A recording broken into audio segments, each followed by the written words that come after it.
Chapter 358. Evil? What evil? Danny asked in surprise.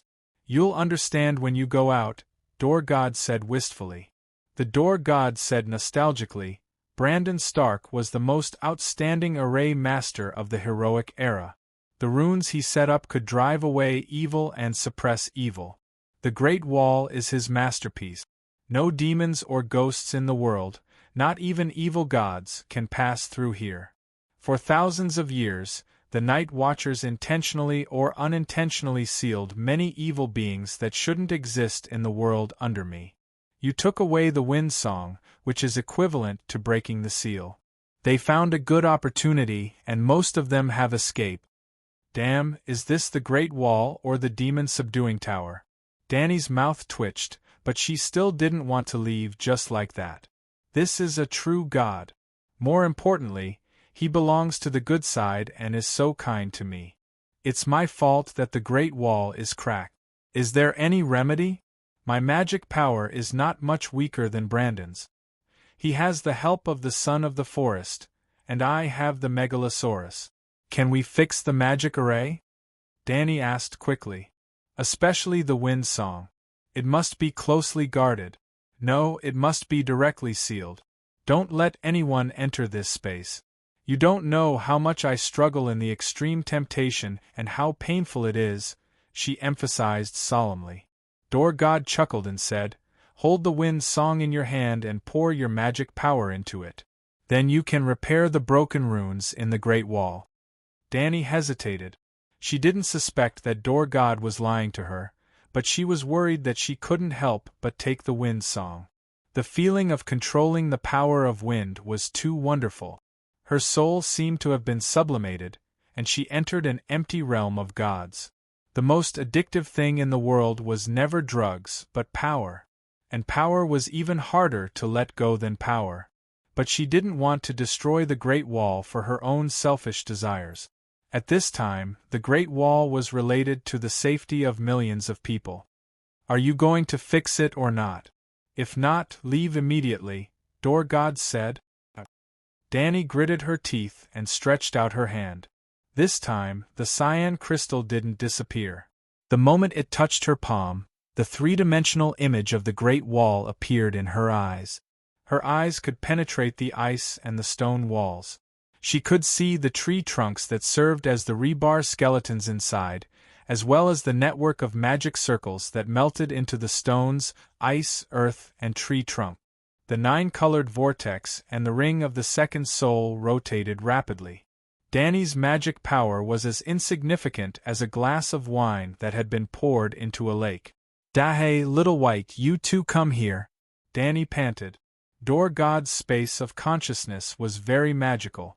He did not need to enter the super-godly state. The magic power of the two dragons could enter the green crystal ball through Danny as a transfer station. If Danny's magic power was as much as a glass of wine, then Little White was like a family swimming pool and Dahe was like a public swimming pool. Although it was not as big as a lake, it could raise the level of the lake by a lot. Dark Castle. The Great Wall suddenly exploded, and a large amount of ice fell from the ice wall and fell to the ground. Then, without any warning, the wound healed. Such a strange change had already alarmed all the Night Watchers and barbarians. They ran out of the towers, wooden houses, and tents and stood under the Great Wall. They pointed at the marks on the ice and shouted in panic. Fire? Fire, fire! Suddenly, someone rubbed his eyes and shouted in disbelief, The ice on the Great Wall is burning. The Great Wall is on fire. Such ridiculous words could not make anyone laugh, because everyone, as long as they had eyes and raised their heads to look, could see the red flames burning in the ice layer, on the ice surface, and in the cracks that had been split open earlier with a sizzling sound. Run! The Great Wall is collapsing. The ice is burning and is going to crack again. Everyone was shocked and ran away from the Great Wall. What's going on? Stannis asked in a daze. He did not run. He just stared blankly at the Great Wall under the night sky. Well, the whole Great Wall seemed to be covered by a giant net of fire. There was no dazzling light, but there was a flickering red light on the dark ground.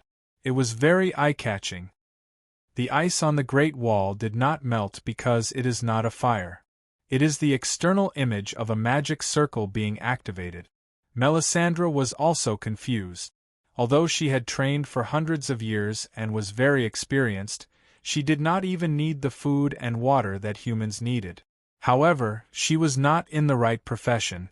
She had been training hard in Asha and did not understand the Great Wall, nor did she know the core secrets of the Great Wall. "Don't worry, the magic power in the Great Wall is increasing," she said with certainty. "Do you know why?" Stannis asked. "I suspect that it has something to do with Dany Rise." "Where did she go?" Melisandre frowned. Stannis looked around at the Knights of the Deer Association. They had never stopped watching the Dragon Queen. As expected, Giant Killer Gordifalin immediately said, "She did not leave the Great Wall immediately. She took the Night Watcher Samwell Tarly to the west. She also said that she would release Sam before tomorrow morning." "West? Where did she go?" Stannis was confused. "Long Night Castle," Melisandre blurted out. She suddenly remembered that day when Gordifalin wanted to challenge the Dragon Queen's giant king captive. The two of them were arguing in the training ground. Fatty Sam brought a female barbarian. Gordifalin also remembered and shouted, "Sam brought the female barbarian back from Long Night Castle." The Dragon Queen even asked about the secret passage in Long Night Castle. "The secret passage in Long Night Castle hides the secret of the Great Wall," the red-robed woman suddenly realized. "Then what are we waiting for? Let's go immediately. Long Night Castle is not far. We can't let her keep the secret all to herself," Sir Justin Marseille shouted. Stannis looked at the red-robed woman. She was the professional here. Melisandre's eyes flashed red. She nodded and said, "We should go and take a look. I suspect that Long Night Castle has a divine artifact that controls the magic power of the Great Wall." Hiss! The two dragons cried out tiredly and retreated back into Dany's mind space. "All right, you should go back," the gate god said softly. "Hey, let me catch my breath first." Dany pointed at the flower on top of her head and asked, "What's with the song of ice and fire? I don't have the power of life and death." "You only have the potential, but you still have a long, long way to go before you can master the song of ice and fire. Perhaps you won't be able to reach the end," the gate god said. "Then help me. My green prophet meditation technique is not complete." "Great God, help me complete it," Dany said shamelessly. "Unfortunately, I don't have it," the gate god said. "Haha, you are the boss of the green prophet?" Dany shook her head with a smile. The gate god to the green prophet was like the 7 gods to the archbishop, and God to the Christians. After a moment of silence, the gate god explained, "You misunderstand. I have never taught anyone magic. Other than the Song of Wind, I don't know any magic. I can't teach anyone. A long time ago, a child of the forest came under me and listened to my Song of Wind. He climbed onto my body and slept on the branch of a tree. After he woke up, he had the ability to communicate with me. My Song of Wind contained information from all over the world and time period. He understood and knew many things. Then, the other children of the forest called him the Green Prophet." "The Green Prophet's talent has nothing to do with you." Dany didn't believe it. "Of course," the gate god said firmly. "Do you know about the power of faith? It is the strange spiritual energy that is produced when living beings believe in another existence," he asked. "I know," the gate god said. "The children believed in me, and I had nothing to repay them. So, I refined all the power of faith into a pure soul power and let the wind bring that power to the children who believed in me. They are the Green Prophet you speak of. However, they are different from the first child of the forest who listened to the Song of Wind. They may not understand the Song of Wind, and I died long ago and can no longer sing. They can only observe the world through the weirwood." "I see." Dany was stunned. Then she asked, "Is the power of faith useless to you? It can increase the power of the gods." I am just a tree. Why would I need such power? The gate god said calmly. What a Buddhist tree. It deserved to be cut down to build the Great Wall. Then, can you sing a song of wind for me now? Danny asked. I have already sung it. You can understand it, the gate god said. Did I lose my memory? Danny said unhappily. Through the song of wind, you witnessed the entire process of building the Great Wall, the gate god said helplessly. Danny was stunned.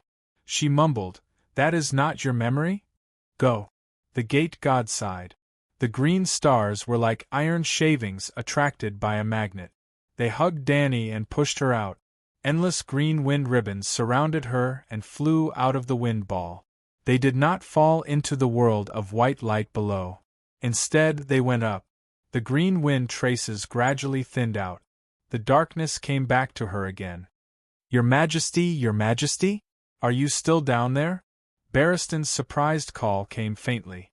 Danny shivered. She looked left and right. She looked back and rubbed her eyes. Hallucination? Not a hallucination? The gate god's mouth was wide open. She was stepping over the wrinkled upper lip and stepping on the soft wind mask. Her other foot was still on the stone slab by the wall of the well. Barristan was on top of her head. Her body seemed to have the inertia of moving backward. She seemed to be pushed by the wind. Involuntarily, she took another step back and left the gate god's mouth completely. Drip. A drop of water rolled down from the top of the gate god's mouth. It fell on her face and slowly flowed along her nose. She licked her lips. It was strangely warm and salty like tears. When she opened her eyes again, she was facing a wet and cold brick wall. The gate god was gone. I'm here, Danny called up, her eyes wistful. Sir, how long has it been?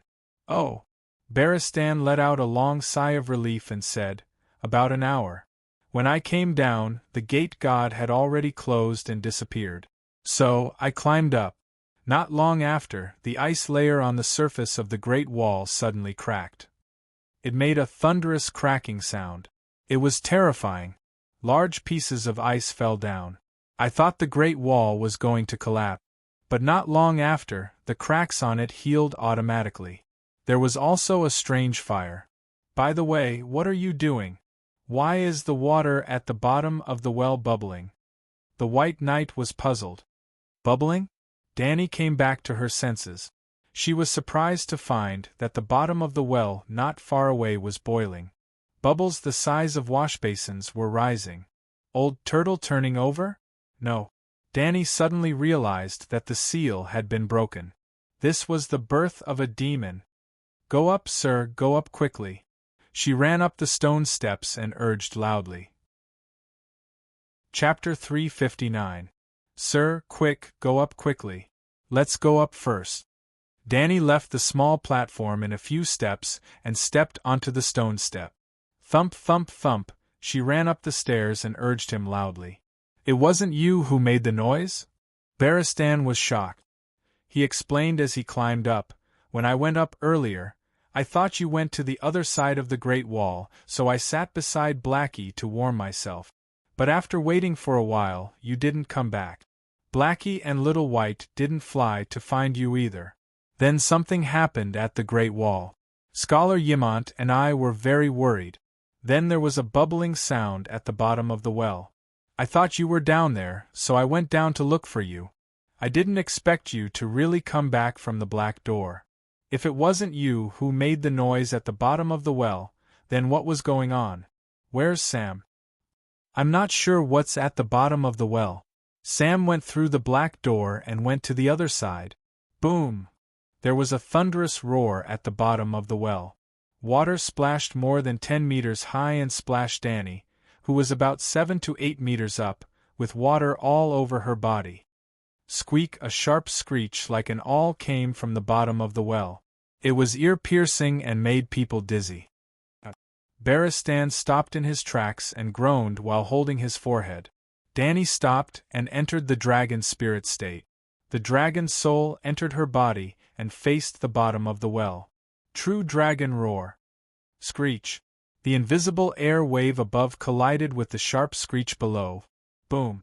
The sound of the air explosion was like thunder at the bottom of the well. The walls of the well were shaking slightly.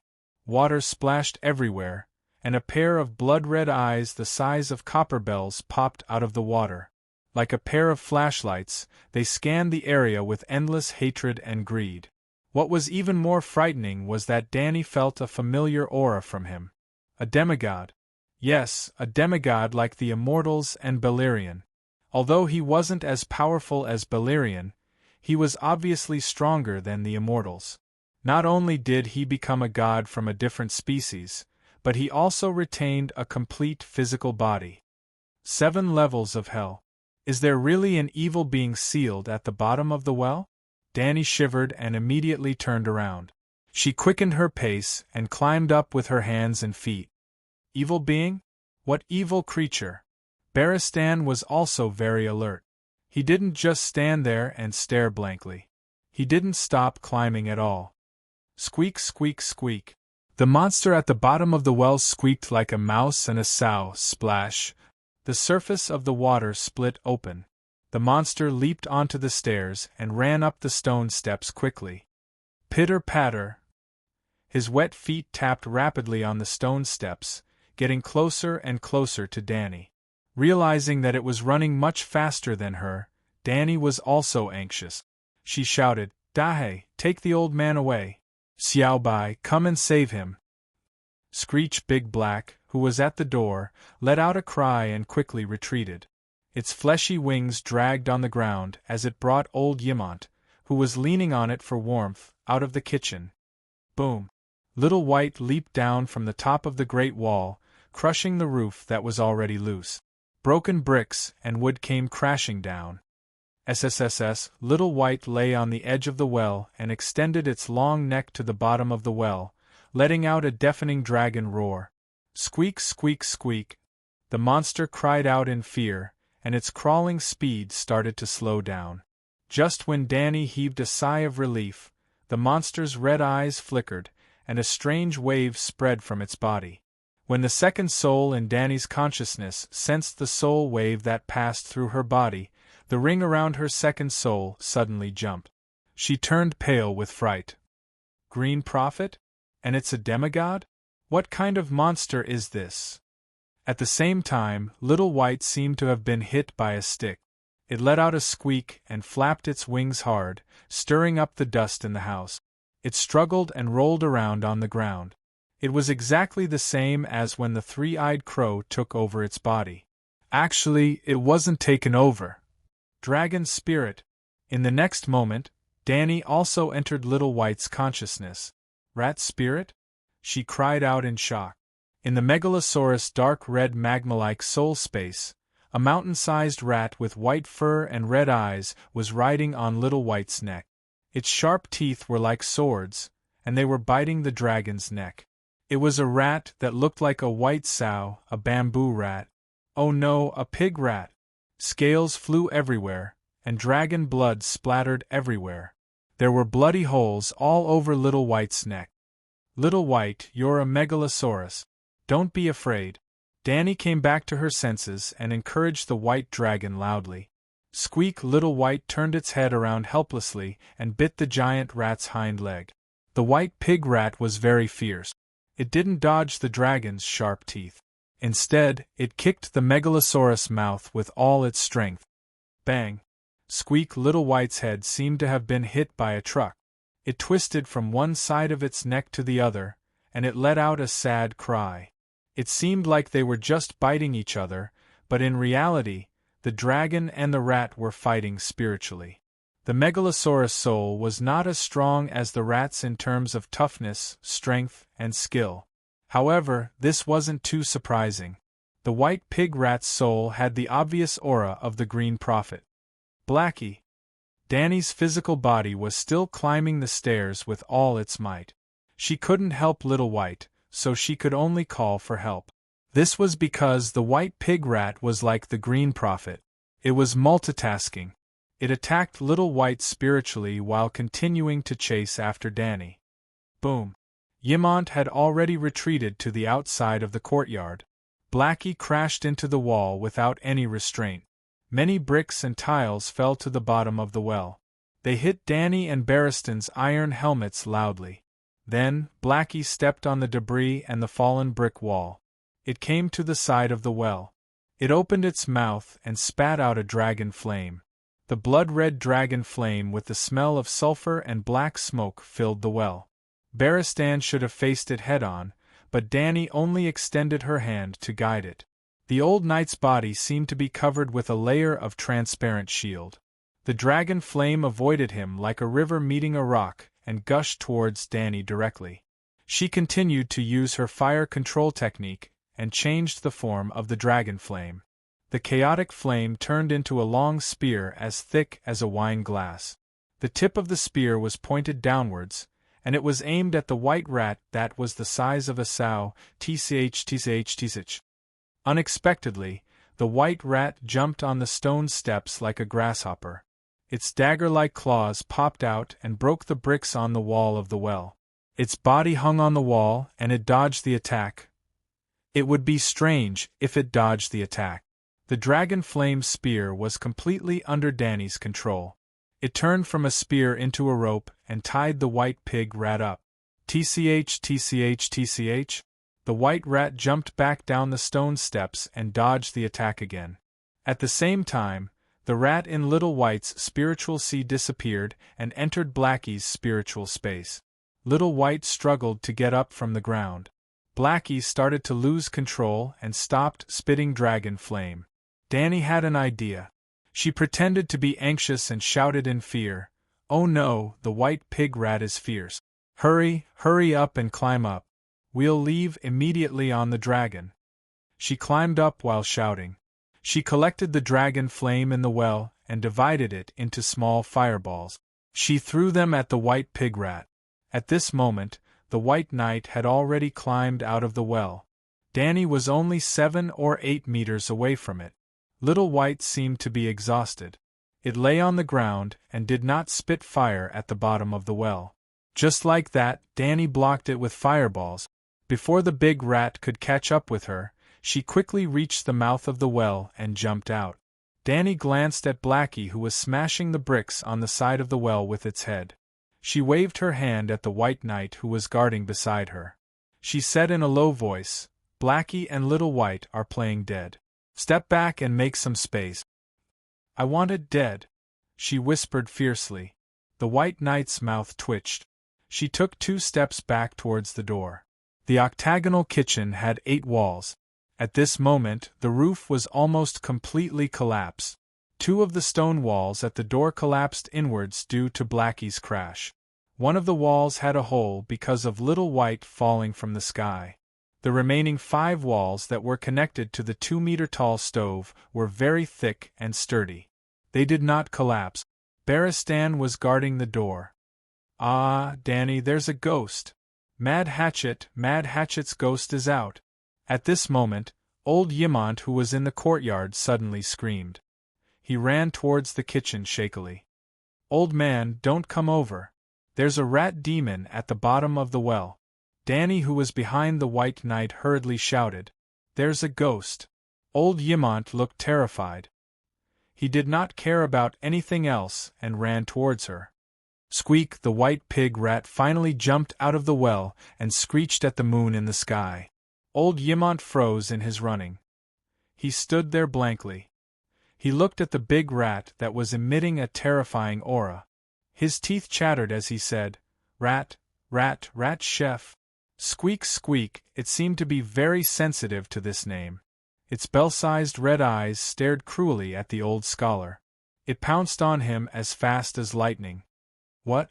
Danny was shocked, but her movements were not slow. In an instant, Little White jumped up. Its huge body pounced. The big rat paused in its running.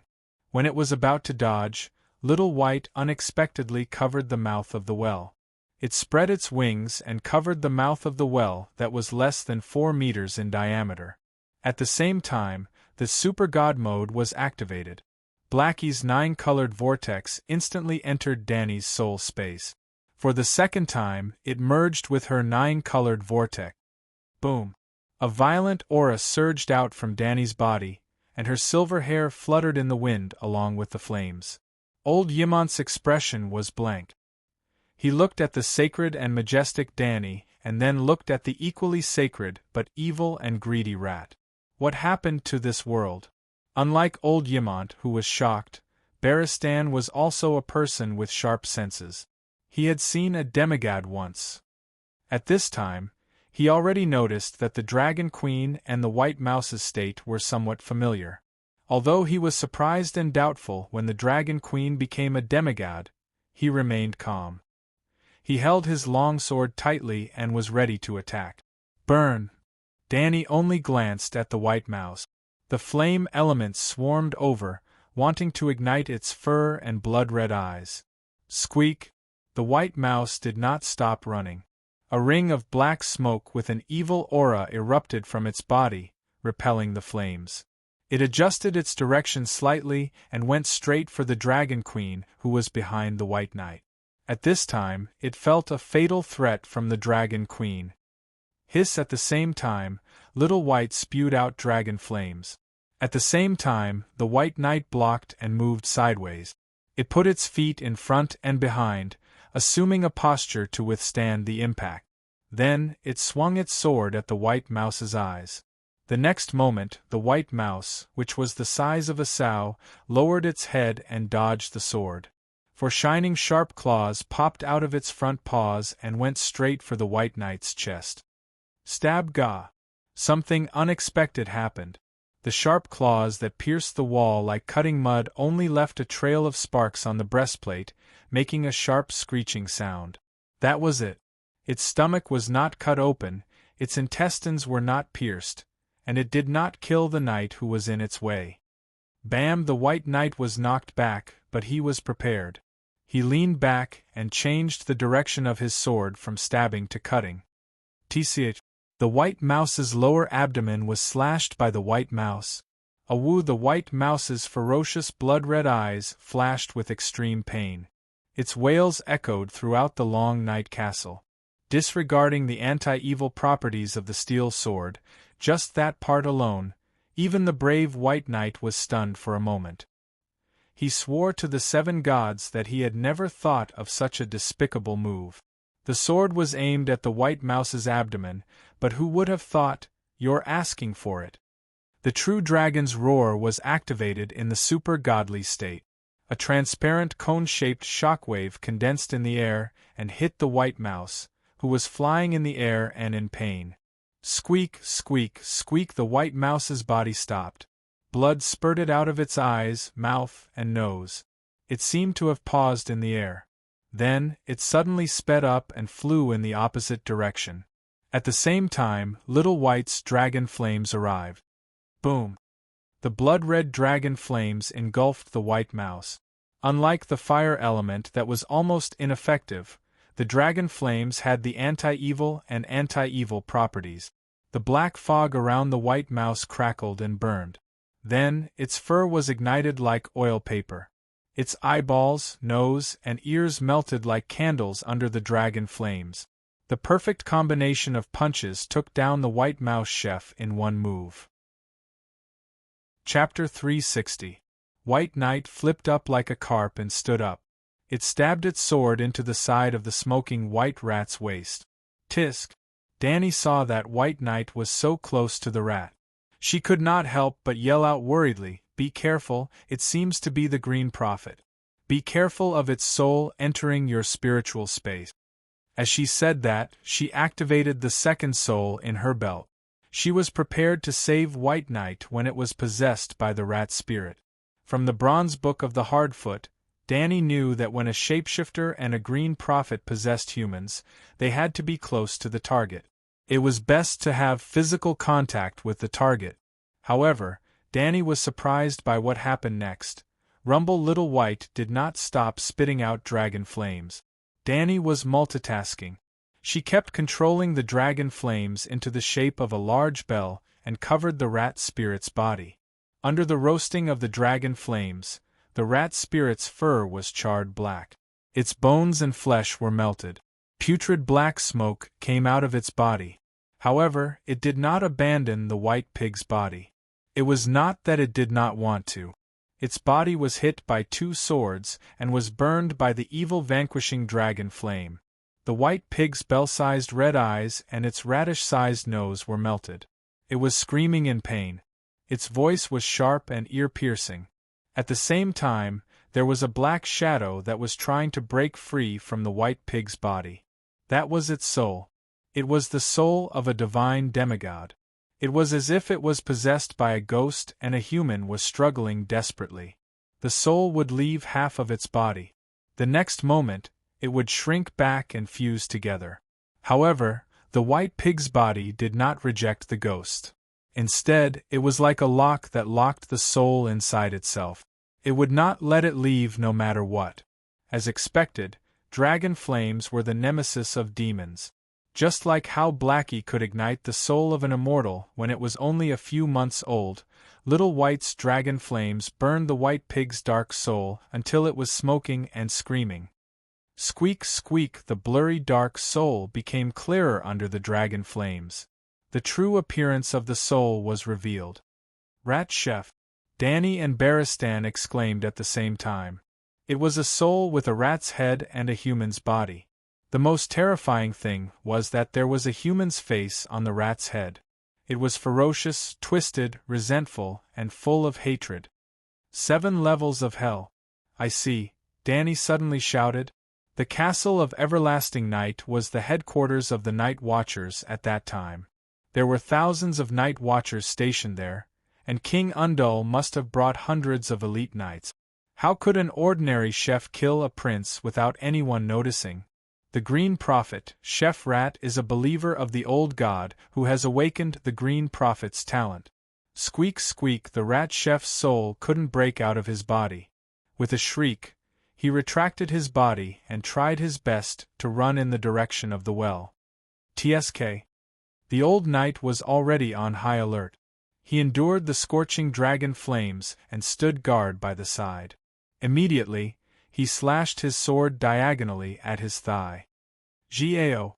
The rat chef howled, and one of the pig trotter's hind legs flew half a meter into the air, landing in front of Danny. TSK, TSK. The old knight didn't stop moving.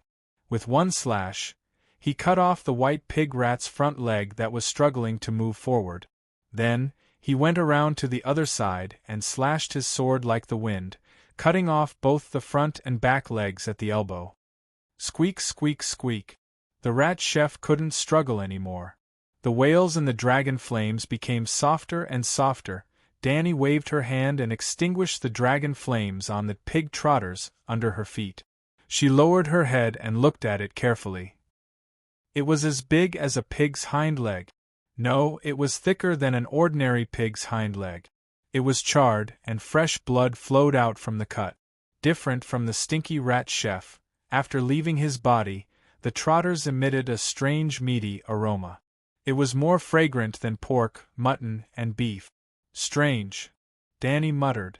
She kicked the trotters to the side and looked at the soul that was evaporating in the dragon flames. She guessed in confusion, could the stench come from the soul? But the quality of the soul is very high, even higher than that of an immortal. Yes, Danny couldn't waste a demigod for nothing.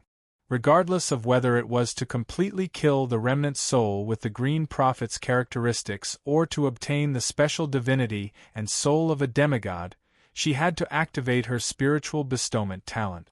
From the beginning, large amounts of golden and green soul fell into her sea of consciousness. The green belonged to the Green Prophet's soul. It was absorbed by the second soul of her bracelet. The bracelet expanded visibly, and runes appeared out of thin air, constantly supplementing her Green Prophet meditation technique. The golden soul with divinity was all poured into Blackie's soul space. It wasn't that Danny was biased. It was just that the super-godly state had caused too much damage to the Megalosaurus. At this moment, Blackie was lying on the ground without any signs of life. Its nostrils, mouth, and the corners of its eyes were dripping with steaming dragon blood. Squeak, squeak, suddenly, the rat chef that had melted into a puddle of mud let out a soul howl. An invisible wave rushed toward Baristan and Yimont, who was hiding at the side. This wasn't an occupation, but a soul attack like the one that was used against Little White and Blackie. It was worth mentioning that this kind of soul attack didn't have much effect on Blackie. Little White's soul had been bitten by the mountain-sized white pig rat until it was dripping with blood. However, Blackie was different from Little White. It had absorbed the divinity of an immortal, and the quality of its soul was much higher than Little White's. Therefore, Blackie could withstand the dragon's horn back then, and now it could also withstand the white pig rat's soul attack. The reason why Blackie was lying on the ground and pretending to be dead, and the dragon's soul in the space of consciousness was also pretending to be weak, was to lure the rat spirit out of the well. The Dragon Queen wanted to get rid of the devil and defend the Tao. Alright, the divinity of a demigod was considered a spoil of war. She admitted that she was very tempted. Danny and the rat chef launched their soul attack almost at the same time. The reason why she didn't end the super godly state with Blackie was because she was waiting for the rat spirit's final counterattack. She had guessed wrongly earlier. Not only could the rat chef no longer possess humans or animals, its soul was also fixed in the rat's body, unable to leave. However, the rat chef's soul attack was real. Little White and Blackie had been hit by it previously. Therefore, Danny had been guarding against this move. The super godly state was not to strengthen her fire control skills, but mainly to resist the Green Prophet's special characteristic, soul occupation. In the super godly state, she could even turn into a three-eyed crow. Alright, it was just a clone. However, the rat chef was not the complete Green Prophet. It only possessed part of the Green Prophet's special characteristics when it was a human. Boom! The silent and formless soul shockwaves collided. It actually caused a visible wrinkle in the air in front of Danny, and a thunderous explosion. The explosion on the soul level could not be heard by the human ear, but it could be felt. It was like a bomb exploding not far away, and the flying shrapnel and high-temperature gunpowder did not hit you. However, the shockwave formed by the explosion could send a person flying 7 to 8 meters away, and even shatter their organs. Ugh! At this moment, just the shockwave alone was enough to make White Knight and Yimont hug their heads and groan. No one noticed that more than 10 meters behind Yimont, a blood-colored ghost holding an axe was silently approaching them. Before it could move, it exploded silently in the soul shockwave and disappeared without a trace, as if it had never appeared. Squeak the rat chef let out a final cry and burned into a large piece of coal in the dragon flames. Meanwhile, in Danny's soul realm, the rainstorm of spiritual matter suddenly turned into a waterfall of spiritual matter. The green and golden spiritual matter were divided into 30 to 70. Before the huge amount of spiritual matter was even exhausted, Danny's belt's second soul was completed. It was a near-perfect Green Prophet meditation technique. The belt gradually approached the 9-colored vortex from the edge of the soul realm, reaching a balance with the 9-colored vortex's repulsive force. Both sides formed a stable structure similar to Saturn's rings. Blackie's change was even greater. The soul space that was originally like a lake of magma was dyed pale gold with a faint divine aura. Danny had a feeling that there was no need to devour 1 or 2 more demigods. It only needed to practice the Great Wizard meditation technique for a few more years to stabilize its realm and let its power settle. Blackie could undergo a qualitative change and become a demigod. Demigod Megalosaurus? He was only 2 years old. In fact, Blackie had already changed. He shook his big head and got up from the ground. The blood lake-like vertical pupils were filled with the same emotions and wisdom as humans. Dan and he roared. What? Danny jumped up and said in disbelief, Blackie, you can speak human language? Dan and Blackie put his nose close to Danny's face and rubbed it intimately. Oh my God! You can really speak. Danny was crazy with excitement. She turned her head and shouted at Baristan, Did you hear that? Blackie can speak. White Knight's expression was strange. Your Majesty, are you okay? What's wrong with me? Blackie can speak human language. I'm too excited. Danny held Blackie's head and grinned. Are you injured? Barristan looked worried and said carefully, Your Majesty, you may be too tired and have auditory hallucinations. Blackie is just roaring and not speaking human language. What? You don't understand. He's calling my name, Danny said in disbelief. No, I only heard a roar. It seems different from before. White Knight shook his head. Danny was surprised. She patted Blackie's nose and said, Say a few more words to Sir. Dan and I, Blackie roared in a low voice. Say something different. Danny said again. Dan and I, why don't you call him Adu? Danny said with a straight face. His vocal cords have really changed. Barristan was surprised and doubtful. It's more complicated than the monotonous roar in the past. Is it dragon language that ordinary people can't understand? Danny's heart skipped a beat. She entered the dragon spirit state and said, Blackie, try saying something else. Hiss-ga, Blackie cried. This? Danny's eyes widened as she looked at Blackie, who had an aggrieved expression. His voice was indeed a roar and not a neutral low human language. However, just as Barristan said, the tone of his voice had changed. What's going on? Hasn't it evolved completely? Rat Chef is dead? Danny was puzzled. Yimont shook his head and walked in from outside. Looking at the empty dragon flame fire clock, his expression was extremely complicated. He felt uncomfortable, as if his worldview was being crushed and reforged. Danny said absent-mindedly, This time, he's completely dead. As she said that, she also sank into her sea of consciousness to study the changes between herself and Blackie. She was not clear about Blackie's changes, but her own sea of consciousness, for some reason, after the Green Prophet's meditation technique was completed, she still did not have the ability to split her soul into thoughts like the three-eyed crow. She also could not occupy people or animals. Her soul was still unable to leave her sea of consciousness alone without becoming one with the dragon and launching a soul attack. But she seemed to have undergone some kind of qualitative change. Her spirit was clear and pure, and she could hear the sound of the wind. She was familiar with this feeling. When she mastered Dorgod's Song of Wind, she could hear a lot of information from the wind. She could even control the wind to move according to her orders. This is the Song of Wind that the first Green Prophet heard when he was sleeping on Dorgod? Dorgod didn't lie. He really sang the Song of Wind to me. It's just that I only understood now. Danny seemed to have forgotten that Blackie could speak. She unconsciously stretched out her right hand and felt the cold wind whistling past. She was enchanted. For the first time, she felt that the cold north wind was filled with warmth and vitality. It was like a mischievous little fairy, jumping in her palm, playing around her, and even singing to her, telling her stories from afar. Ah, Your Majesty, your forehead! Barristan exclaimed, pulling Danny out of the strange state. The north wind whistled.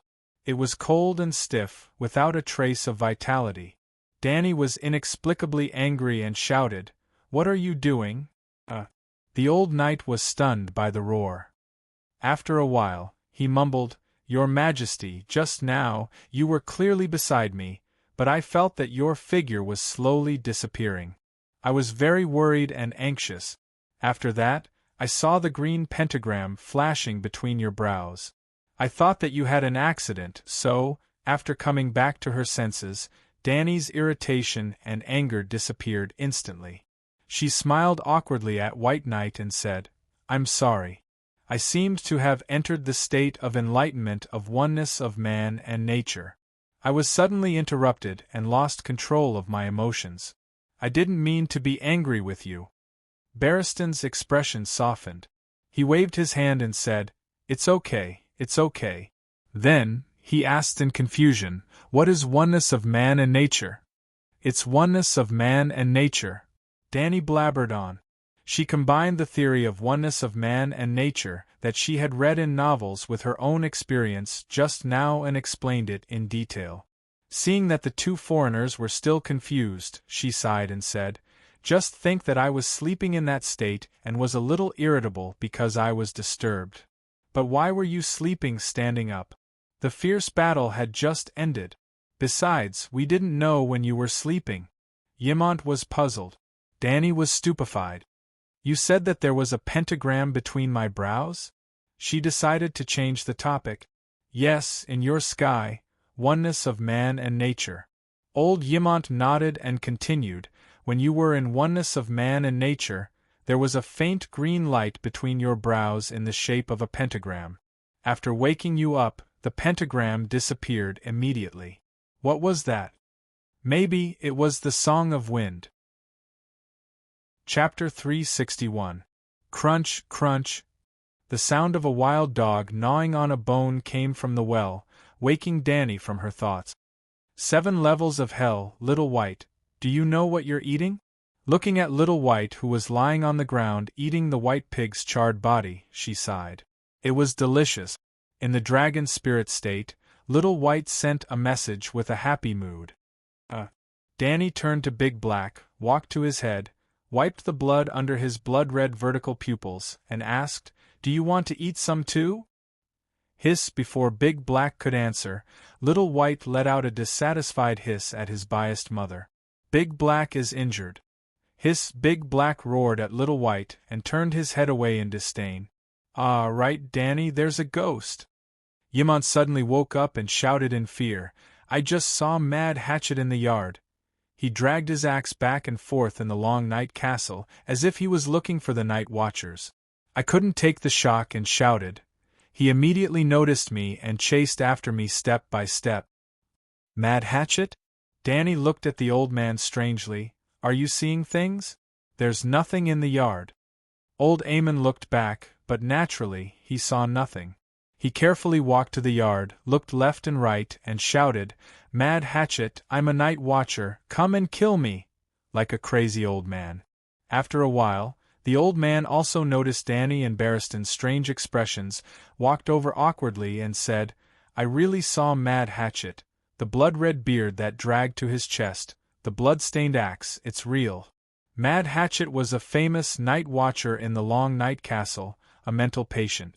Legend said that before dawn, when everyone was asleep, he wandered barefoot in every corner of the Long Night Castle, quietly murdering his black-clothed brothers in the dark.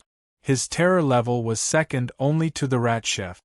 Mad Hatchet has been dead for thousands of years. Danny sighed.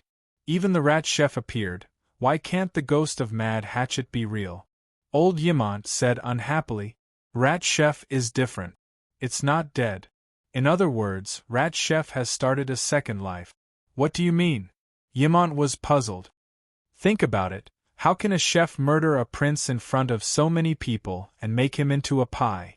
It's difficult for ordinary people to do it, but if the Rat Chef is skilled enough, the prince is stupid enough, and the guards are careless. Barristan frowned. Perhaps, but that rat does indeed have the soul of a shapeshifter with the talent of the Green Prophet. Actually, there's definitely more than one person like Rat Chef. Is there more than one Rat Chef? Yimont asked. I'm talking about talent. Danny turned sideways to size up the great wall of ice crystals that towered into the dark sky. A glint flashed across her eyes. The Great Wall is very special. It contains a huge amount of magic power. It's almost equivalent to a divine domain. Just like Xia, they could avoid the Age of Chaos. I'm guessing that before Blinden River one came to the Great Wall, even if he could occupy a few crows, he would only be an ordinary shapeshifter and not a Green Prophet. That's because the Duke of Blood Crow spent a lot of money to cultivate many spies and secret agents, and the Green Prophet didn't need those people at all. It must have been after coming to the Great Wall that his shape-shifting talent slowly activated and strengthened. After more than 10 years, he finally became a Green Prophet.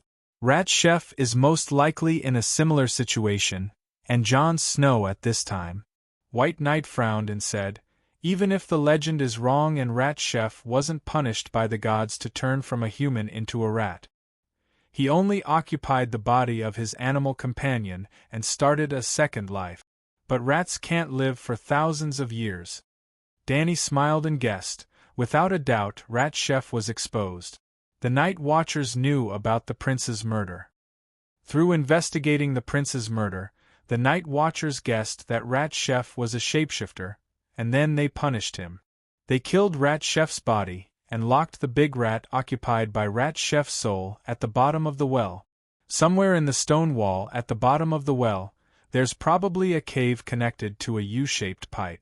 When we first arrived, you all saw that there were many and big rats in Long Night Castle, and they even dug holes and tunnels randomly. Rat Chef, who was locked at the bottom of the well, was hungry and could only swallow the little rats that came out of the hole. There might really be its offspring among them, just like the plot of Rat Chef's story. 7 gods above. So this is the truth of Rat Chef's story, Yimont and White Knight exclaimed. In fact, Danny's guess was right. There were rats in Long Night Castle, but they were not as big as they were now. They were bigger than cats, big and bold, and even dared to peep at humans. Rat Chef, who was locked in the hole at the bottom of the well, had already lost his humanity. Shapeshifters and Green Prophet, who started a second animal life, would gradually be assimilated by the beast. Rat Chef ate rats and grass rat. Female rats with big bellies gave birth to babies for him. Generation after generation, he improved the breed, and the rats became bigger and more bloodthirsty. Rat Chef's reputation was too great. Even in the most remote village in Westeros, I can guarantee that every child has heard of his story. In fact, across the narrow sea in the Ursos continent, there were also stories about Rat Chef. In fact, this story was too typical and too educational. It was also too realistic. From the beginning to the end, it was a real story. A real story was naturally more popular than The Boy Cried Wolf in textbooks. Faith to become a god. Danny sighed. Faith is useless to ordinary people, and it's useless to the dead. But Rat Chef is not dead, and he's not an ordinary person. Green Prophet.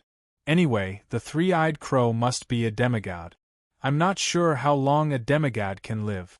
But the remnant souls of the wizards who fused into immortals have lived for at least 1,000 years. Rat Chef's strength increased greatly because of the Great Wall, and he became a demigod. Also, because of the Great Wall's ability to suppress evil, he became an evil god. Rat Chef was unable to stir up trouble. Danny had basically restored 80% of the truth of Rat Chef's story. However, she still neglected one person, the king who ate his own son. Before Dickon Tully was born, Sam was the only heir of Horn Hill. No matter how much Rando Tully hated his cowardly and gluttonous fat son, he could not give him up. In order to help Sam find the courage of a man, Rando even invited 2 wizards, queers, to cast a spell on his son to get rid of his cowardice. The wizards killed a wild bull and bathed little Sam in its blood. They planned to let the bull's soul enter little Sam's body to help him become brave. That was still the age of chaos. After that, Count Tully hung the 2 wizards under a tree and whipped them. With Tully's strong and proud personality, he started to hate all witches and charlatans after he thought that he was fooled by the wizards. Later on, when he heard that there was a witch deep in the mountains of Horn Hill, Rando immediately led his troops and burned young Wolf Master Robb's future great-grandmother to death. Why was it related to Robb again? That witch was Lannister's forest witch, Toad Witch. When she was burned to death by Rando, she was a short, fat, ugly woman with bumpy skin. Her teeth had all fallen out, and her yellow eyes shone with a vicious light. She had a pair of ugly green pebbles, and her breasts hung down to her knees. She was a typical old witch, completely in line with the image of a vicious witch in Rando's heart. After catching her, he burned her to death without any mercy. However, every old witch was a little cutie when they were young, just like Witch Millie, who was burned to death by Danny. Toad Witch was very beautiful when she was young, so she got married, had children, and had descendants. She was the maternal grandmother of Robb's mother-in-law, Lady Sibyl. Sibyl had the unclean blood of merchants and witches in her body, so she would dishonorably betray the king's son-in-law according to the values of the Song of Ice and Fire world. Originally, Toad Witch had a career, a family, and lived a good life. After her merchant husband passed away, she set up a stall outside Lannister Harbor, selling soul-returning potions, aphrodisiac pills, moon tea, and other small things. From time to time, she would also work as a fortune-teller to earn money to support her family. She had a happy life, but she was not a psychopath. She never thought of feeding the princess a poisoned apple. However, the princess came to her own door and wanted to eat the poisoned apple. Yes, the girl Cersei came to her door. Cersei loved Rhaegar. At that time, there were few girls in the Seven Kingdoms who did not love Rhaegar. She went to Toad Witch for fortune-telling, to predict her future husband. If Toad Witch was a liar, it would be fine if she said some auspicious words casually. However, Toad Witch was very capable, and she relied on her own abilities to make a living.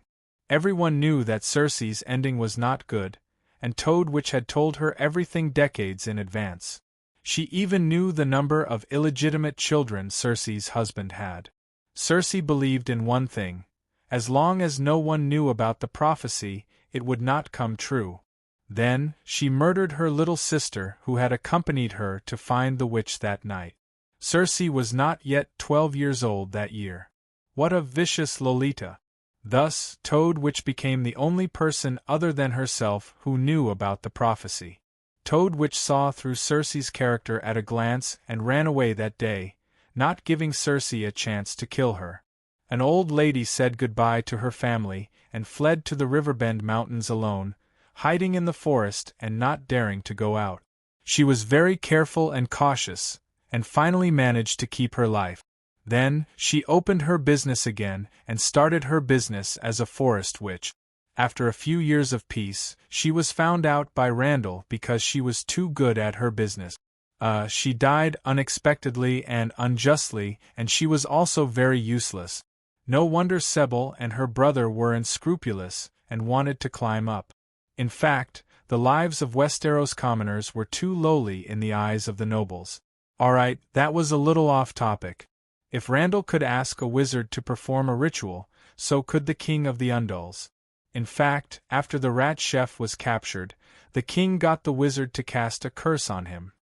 King Undull purposely trapped the enemy's soul in the rat's body and sealed it at the bottom of the well, letting the rat chef eat his own children to survive.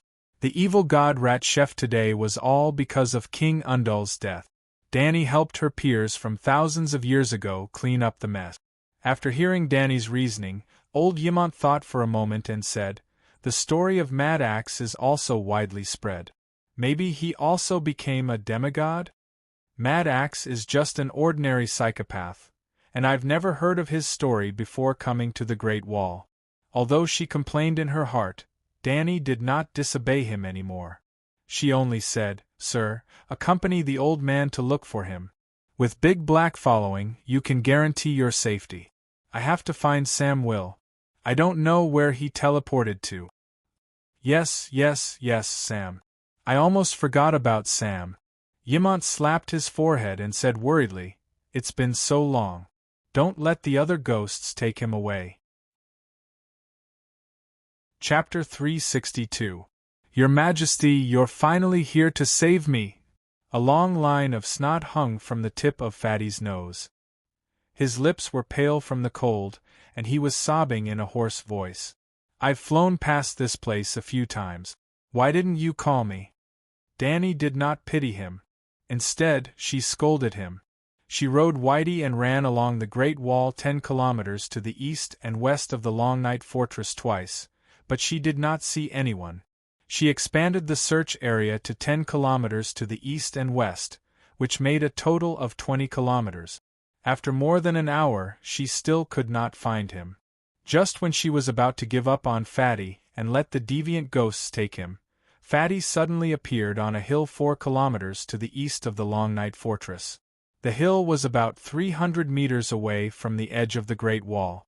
If it weren't for Little White's sharp eyes that saw a series of faint footprints on a craggy mountain rock covered in snow, she would have missed him. Sam rubbed his eyebrows and said, I thought you didn't care about me anymore, so I walked to the east and went back to the dark castle. Danny glared at him and scolded, Didn't you see the dragon in the sky? I was flying close to the ground. Even a blind person could see it. I looked up at the sky and waited for you for a long time. It was so long that I couldn't look up anymore. Sam complained. He also had a reason to complain. Anyone who stretched out their neck and was exposed to the cold wind for more than an hour on a -10°C night in the mountains would feel resentful. Besides, I didn't dare to walk close to the Great Wall. Just now, didn't you see? The Great Wall cracked and a lot of ice fell from the wall. I almost died. By the way, did the collapse of the Great Wall have anything to do with you, Your Majesty? Fatty's little gray eyes were full of suspicion. Did it have something to do with the Dark Gate? That's right, Danny admitted generously. Because you went in and out of the Dark Gate too many times and exhausted the magic power of the Great Wall, causing the ice outside to collapse. You're the cause of the disaster, she said in a righteous tone, and her finger almost poked Fatty's face. Me? Fatty's face that was red from the cold suddenly turned pale, and his small eyes were filled with fear. Of course. Fortunately, I was able to transfer magic power to the magic array inside the Great Wall. Do you see the red light on the surface? I saw it. The cracks on the Great Wall are slowly healing as if it's on fire. Fatty nodded with a sad face. That's the fire magic of the Megalosaurus and I saved the Great Wall and cleaned up the mess you made. From now on, don't ever mention the dark door to anyone, and don't bring anyone to the bottom of the well to pass through the dark door. Danny scolded with a stern face. I won't do it again. Actually, I didn't break my oath. You were the one who discovered the black door, and I didn't reveal its secret. Sam repeatedly promised. Danny was thinking too much. When Whitey used a rope to hang the fatty and returned to the Long Night Castle, before they landed, they saw a large group of people below. A large number of torches, dozens of Knights of the Deer Association and night watchers were searching for something in the castle. Melisandre, Stannis, and several night watchers climbed up the well from the kitchen, which was the center of the battlefield. Shit. The red-robed woman knows the secret of Wind's song. Danny's face darkened. Screech, Whitey screeched, which attracted the attention of the knights below. They pulled their horses back and made way for the white dragon to land. Ouch! Sam, who was hanging on the rope, tripped on a rock and fell to the ground. What took you so long? Barristan came over and asked. Fatty was running around. He was a few hundred meters away from the Great Wall and was preparing to walk back to Dark Castle. We almost couldn't find him. Danny jumped down from the dragon's back and approached Barristan. She whispered, Do they know about the dark door? When she saw Stannis come out from the bottom of the well, she was worried that the secret had been discovered. Now that her rationality returned, she suddenly understood. If the dark door was opened, the red-robed woman and the others wouldn't have come out from the bottom of the well. They would have gone to the other side of the Great Wall. They don't know. We only said that a rat chef came out from the bottom of the well. Stannis and the others didn't believe us. But after a few night watchers went down, the dark door didn't appear again. What happened to the Great Wall just now? Stannis asked loudly from afar. Danny was still thinking about how to quibble. Fatty groaned as he untied the rope and got up from the ground. He said with a sad face, I'm sorry, I didn't want to do it. What? It was you? Erlu was stunned. The red-robed woman, John, Red Pomegranate, Carter and the others behind him were also stunned. They all turned their gazes and looked at the guilt-ridden Fatty in confusion. It was me, I triggered the magic gears on the Great Wall and used up a lot of magic. The ice cracked. Fatty Sam lowered his head and said with a sob, Dear gods, Sam, what did you do? John was shocked. The Great Wall collapsed, the ice fell, and a few of our brothers on duty died tonight. Do you know that? Red Pomegranate reprimanded angrily. I'm sorry. Fatty was so sad that he cried softly. The Dragon Queen immediately stepped forward and patted him on the shoulder. She said very responsibly, "Don't blame him. I forced Sam to come to the Long Night Castle. I was worried that the Long Night Castle had a secret passage that was not controlled by the Night Watchers. Before I left, I decided to come here to solve the problem." After receiving a grateful look from Fatty, she continued, "The secret passage. It's very complicated. I can't explain it in a short time, but there's something wrong with the magic circle that suppresses evil spirits inside the Great Wall. But don't worry, I've recharged the magic circle inside the Great Wall. The fire that covered the surface of the Great Wall was the fire magic power of the Megalosaurus, and I knew it." Melisandre nodded. "I guessed that the red light had something to do with you. It's all thanks to your majesty. The Megalosaurus magic power is so strong. The whole Great Wall seems to have been set on fire." Everyone was amazed. Even the red-robed woman recognized the Dragon Queen's achievement. Naturally, no one doubted her. "Where's the magic gear?" Stannis asked. "In order to protect the Great Wall, I can't tell anyone," Dany said righteously. Stannis bit his cheek and looked at her for a while. Then he turned to Sam and asked, "You tell me?" "I swore that I can't tell anyone." Sam shook his head and looked at the Dragon Queen with pleading eyes. "You guys take your time." Dany threw Fatty to Erlu without any sympathy. Then she looked around and asked, "Where's the old man?" "He's still looking for Maddox." Dany's mouth twitched. "He still hasn't given up. Isn't he tired?" "It might not be an illusion. We also found the vengeful spirits of the 79 guards," Barristan said seriously. "You're not joking?" Dany put away her nonchalant expression and asked doubtfully, "Blackie didn't alert me." "Because they're all weak. I slashed them one by one. From the stairs at the foot of the Great Wall all the way to the top of the Great Wall, 79 ghosts were all killed. It was easier than killing chickens."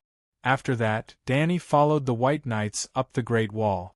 Unlike the wooden stairs nailed into the ice wall in Dark Castle, Nightfall Keep carved ice stairs directly into the ice wall. It had been abandoned for 200 years. After the ice wall cracked, the ice stairs were still in good condition. Some of the stairs lost their edges because of the falling snow and became slope.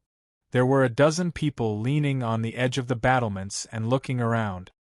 "Oh Red God, they are the 79 guards." Gaudy Green clicked his tongue in wonder.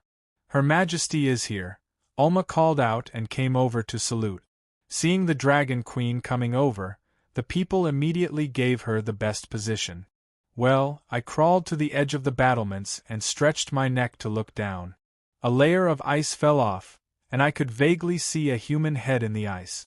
No, it was a row of about 10 human heads. In some places I could even see the shoulders of people wearing black woolen sweaters. 7 levels of hell. Dany remembered the story of the 79 guards and couldn't help but shiver. She cursed, "Can't you just kill them?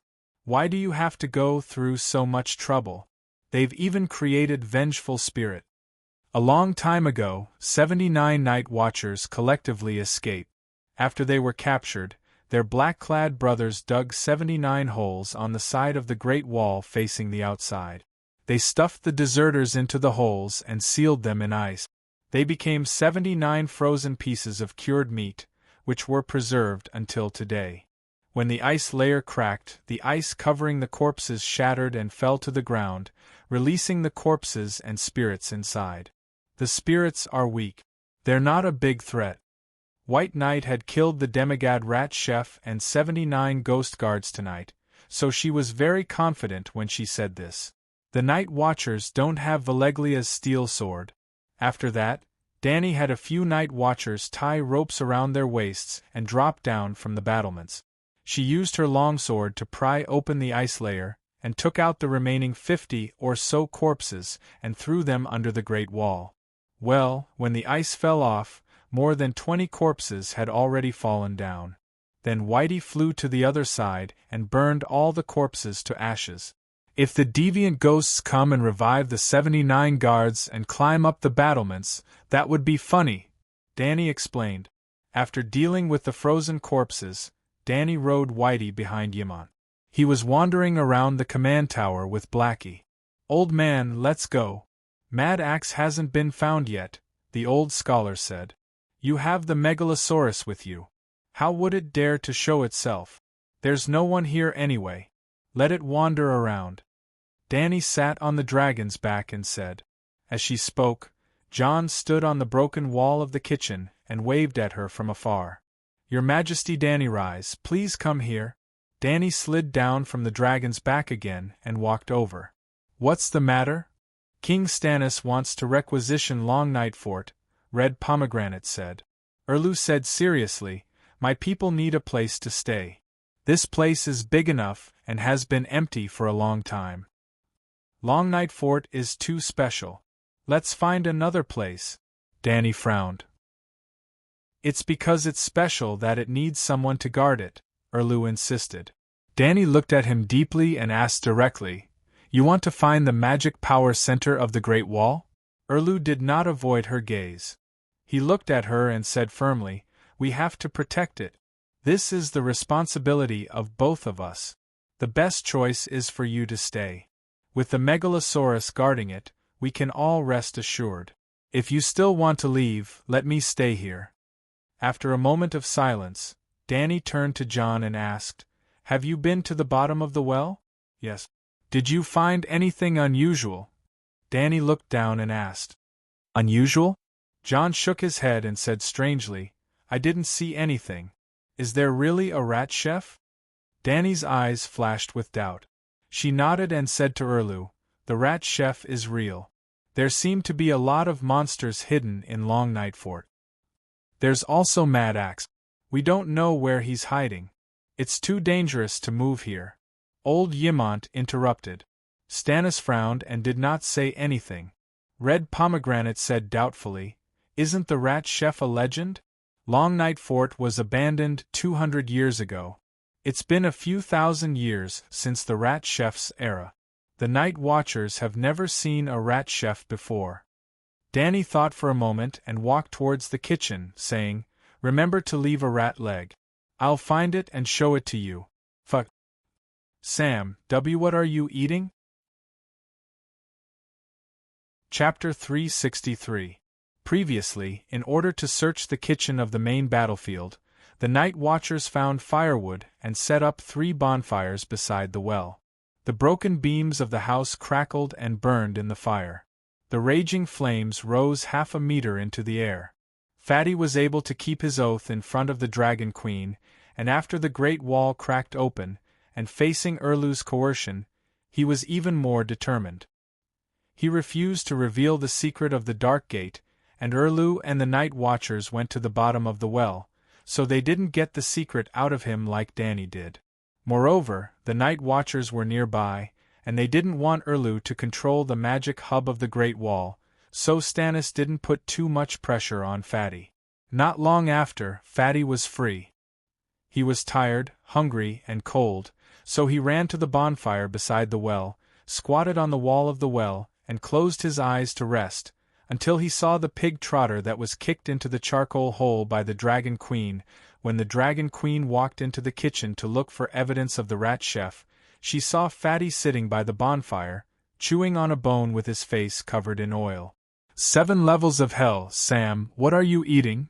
Danny had a bad feeling. Burp, pig trotter. Sam chewed on the oily tendon and mumbled, No, it doesn't taste like pork, it's more delicious than pork. Venison? It tastes like deer meat and a bit like bamboo rat, so fragrant, so fresh. Do you have any more? One isn't enough? Such a big one, it's not enough. Danny's mouth twitched, and she confirmed again. Where did you find the pig trotter? In the charcoal pit. Luckily I have good eyes, Sam complained as he chewed on the bone. Megalosaurus is too wasteful when it eats. A mouthful of dragon flame burned half of the thick leg, or else I would be full. Gulp. A drop of cold sweat slid down her temples. Danny blinked her eyes and swallowed hard.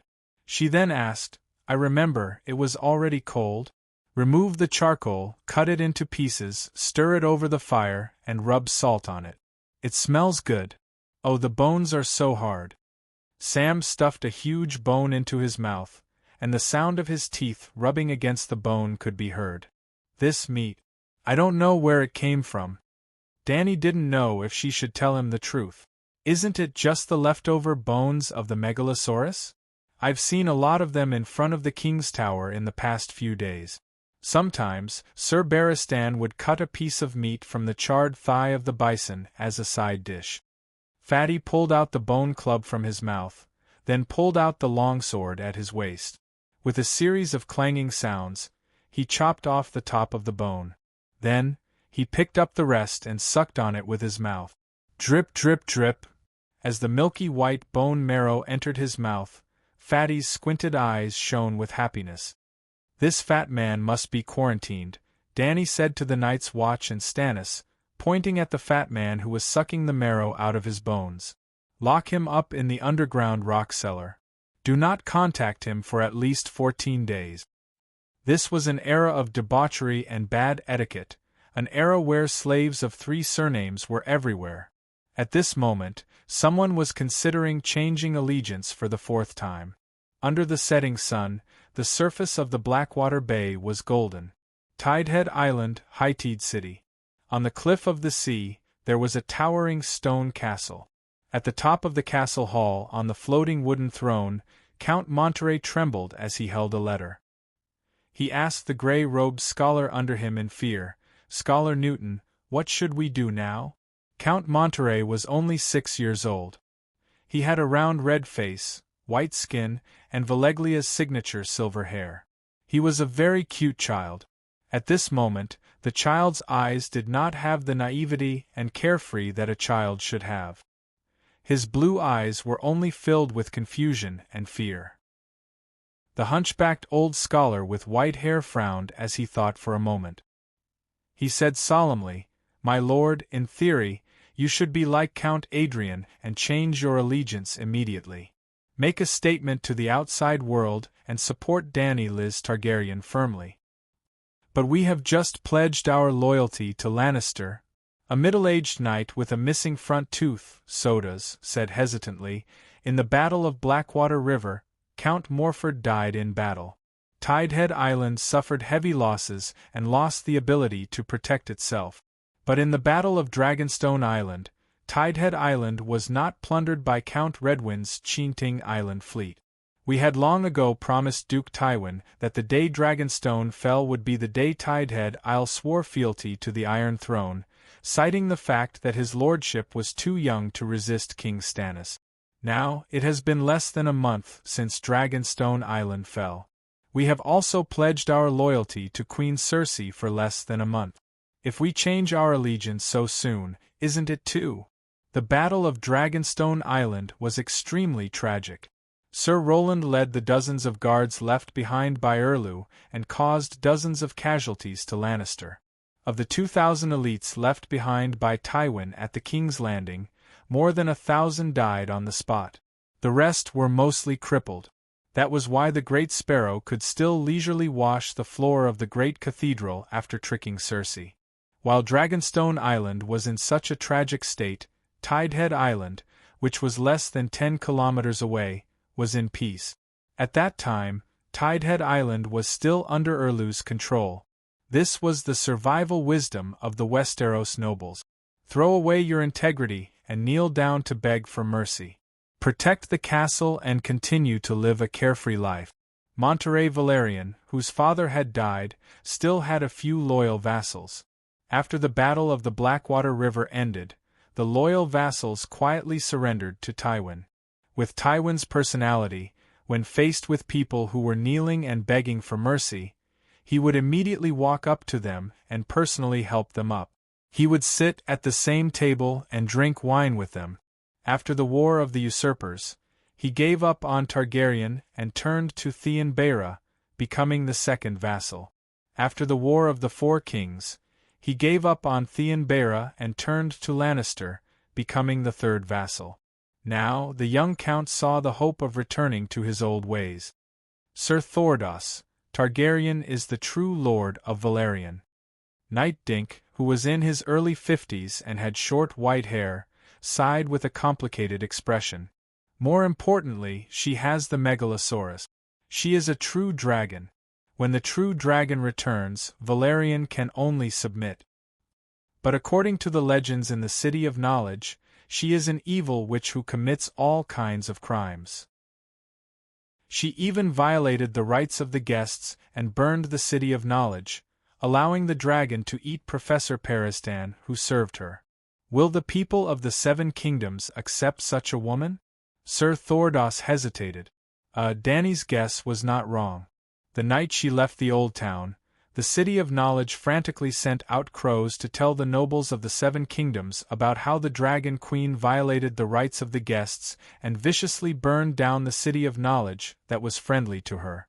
That's right, the person who violated the rights of the guests became the Dragon Queen. The nobles of the City of Knowledge and the Old Town warmly received the Dragon Queen, who used the alias of Layla Wei Shui, who knew that she actually used evil witchcraft in the City of Knowledge. Professor Peristan and Sir Dax Norton, during the incident in the City of Knowledge, little Ian was forced to death by Beristan at the staircase, went to stop her but were instead devoured by the mystic dragon that she summoned. After that, she rode on the dragon and burned half of the City of Knowledge, destroying the steward's pavilion. One must know that at that time, the professors in the City of Knowledge were treating Layla as a VIP. So, while Dany was still acting cool in Hejin County, the news of her coming to the Westeros was already known by the nobles south of King's Landing. Let's not talk about the reaction of the nobles and the commoners towards the return of the mystic Dragon Queen. Count Adrian Sitiga, who had been obediently being a captive in the King's Landing, immediately ran away. Adrian Sitiga was the Count of Crab Island. Like his younger brother Count Morford, he had followed Stannis to participate in the Battle of Blackwater River. After all, Crab Island and Tide Island were the strongest territories among the few vassals of Dragonstone Island. Adrian, who was in his 50s, was luckier than Count Morford, who was not even in his 30s. Or it could be said that he was older and more cautious. He was also more cunning and did not have the recklessness of a young man. Although his family's army had suffered some losses, but his life was still saved. Without a doubt, Count Adrian was also a qualified noble. He immediately knelt before Tywin. Other than true dragons, lions or stags, there was no difference to crabs. The Count of Crab Island's emblem was a red-shelled crab. Tywin did not make things difficult for him. He only asked the old crab to stay in the King's Landing for 2 years. When the situation stabilized, he would then be allowed to return home. The old crab gladly agreed. He thought that the situation was settled, and the day of the King's Landing was coming. Then Tywin died, the imps ran away, Cersei went crazy, and the Dragon Queen appeared out of nowhere and returned on a dragon. The old crabman may be old, but his mind was not muddled. He immediately led the remaining 200 to 300 crab soldiers and escaped from the King's Landing in the night. At that time, the 2,000 lions of King's Landing were buried on Dragonstone Island by the Night of Flowers. Even Cersei was locked up in the dungeon by the Great Sparrow for various adjustments. Lannister's power was in a vacuum at King's Landing, and no one cared about the old crab. Once he returned to Crab Island on a fast boat, the old crab immediately sent a letter to the neighboring Tidehead Island, inviting his little brother to welcome the Queen and join in the righteous cause. Then, the 6-year-old Count Monterey gathered his retainers to discuss this matter. Even if I am a scholar, I have to say that the City of Knowledge has made a huge mistake this time. Scholar Newton said with an ugly expression. You also think that the scholar is lying? Old Sir Dink's eyes lit up as he quickly asked. Yes, regarding the Dragon Queen's violation of the guests' rights, most of the nobles were skeptical. Especially the nobles and knights who attended the Honey River Conference. They had interacted with Layla before. Although they were shocked by her identity as the Dragon Queen, almost no one believed that she would violate the guests' rights. Instead, it was the ordinary citizens who followed the crowd. Most of them cursed the Dragon Witch, and some even treated her as the second Fry. I can't find a reason why the Dragon Queen would violate the guests' rights.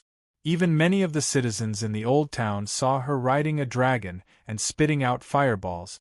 Even if it was true that the City of Knowledge was set on fire. Scholar Newton suddenly paused, and his expression turned ugly. There is a saying that the guilty party cries first.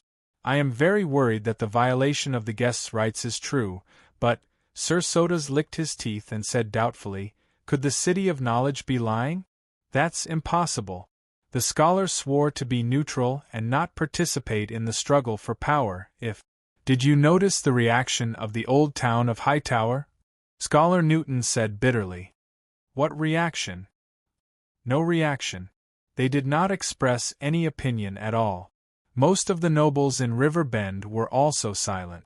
If the City of Knowledge did not have any political leanings, why would the Dragon Queen attack the City of Knowledge? I suspect that a scholar recognized her identity and did something dishonorable, provoking the Dragon Queen to take revenge. The young count was confused, but Soda's and Old Dink's expressions changed drastically. They shouted in disbelief, "Has the City of Knowledge gone mad?" Hiss! Suddenly, a loud beast roar came from the sky outside the window. A terrifying aura that made people tremble followed. Dragon, Megalosaurus! The guards outside the hall shouted frantically. Hee! The hunchback scholar laughed bitterly and shook his head. Don't think about it. She is here. Valerian has no choice. Count, prepare to swear your loyalty. Chapter 364. Although they met the door god and the rat chef, Dany did not change her plan. That night, she left the Great Wall with old Ymont. As for the fact that Erlu and the Night Watchers did not believe in the rat chef, she did not waste any effort to prove anything. Seeing that Fat Sam had sucked out the rat chef's bone marrow, she turned around and left without another word. If Erlu wants the Great Wall, let him take it. Dany also understood that Jon and the other Night Watchers did not meet the Black Door again. Even if Erlu forced Sam to open the Black Door, and even if Erlu and Melisandre entered the Black Door, they might not be able to enter the Green Wind Ball and see Wind Song like she did. She had to use the 9-colored vortex, the belt, and the second soul at the same time. She also had the help of the 2 dragon souls to rush through the Green Wind Belt and enter the Wind Ball. She did not believe that Melisandre's magic power was stronger than hers and the 2 dragons. Therefore, Dany left with a clear conscience. Although the old scholar kept muttering, "The Great Wall will not be at peace until the Mad Axe is taken care of," he could not find the Scarlet Ghost even after searching the entire Longnight Castle. He could only remind Melisandre and leave with the Dragon Queen. Dany rode the White Dragon while Barristan and the old man rode the Black Dragon. They set off at about 1 o'clock in the morning and found a forest near the Dread Keep when the sky was just beginning to brighten. They set up their tents and rested for 3 hours, slept, and ate the 2 cows of the Bolton family before continuing their journey. At 3 o'clock in the afternoon, they arrived at Blackwater Bay. She left Ymont and Barristan to rest on the cliff near the sea on the Crab Claw Peninsula. Dany could sleep on the dragon's back, but they could not. She was full of energy.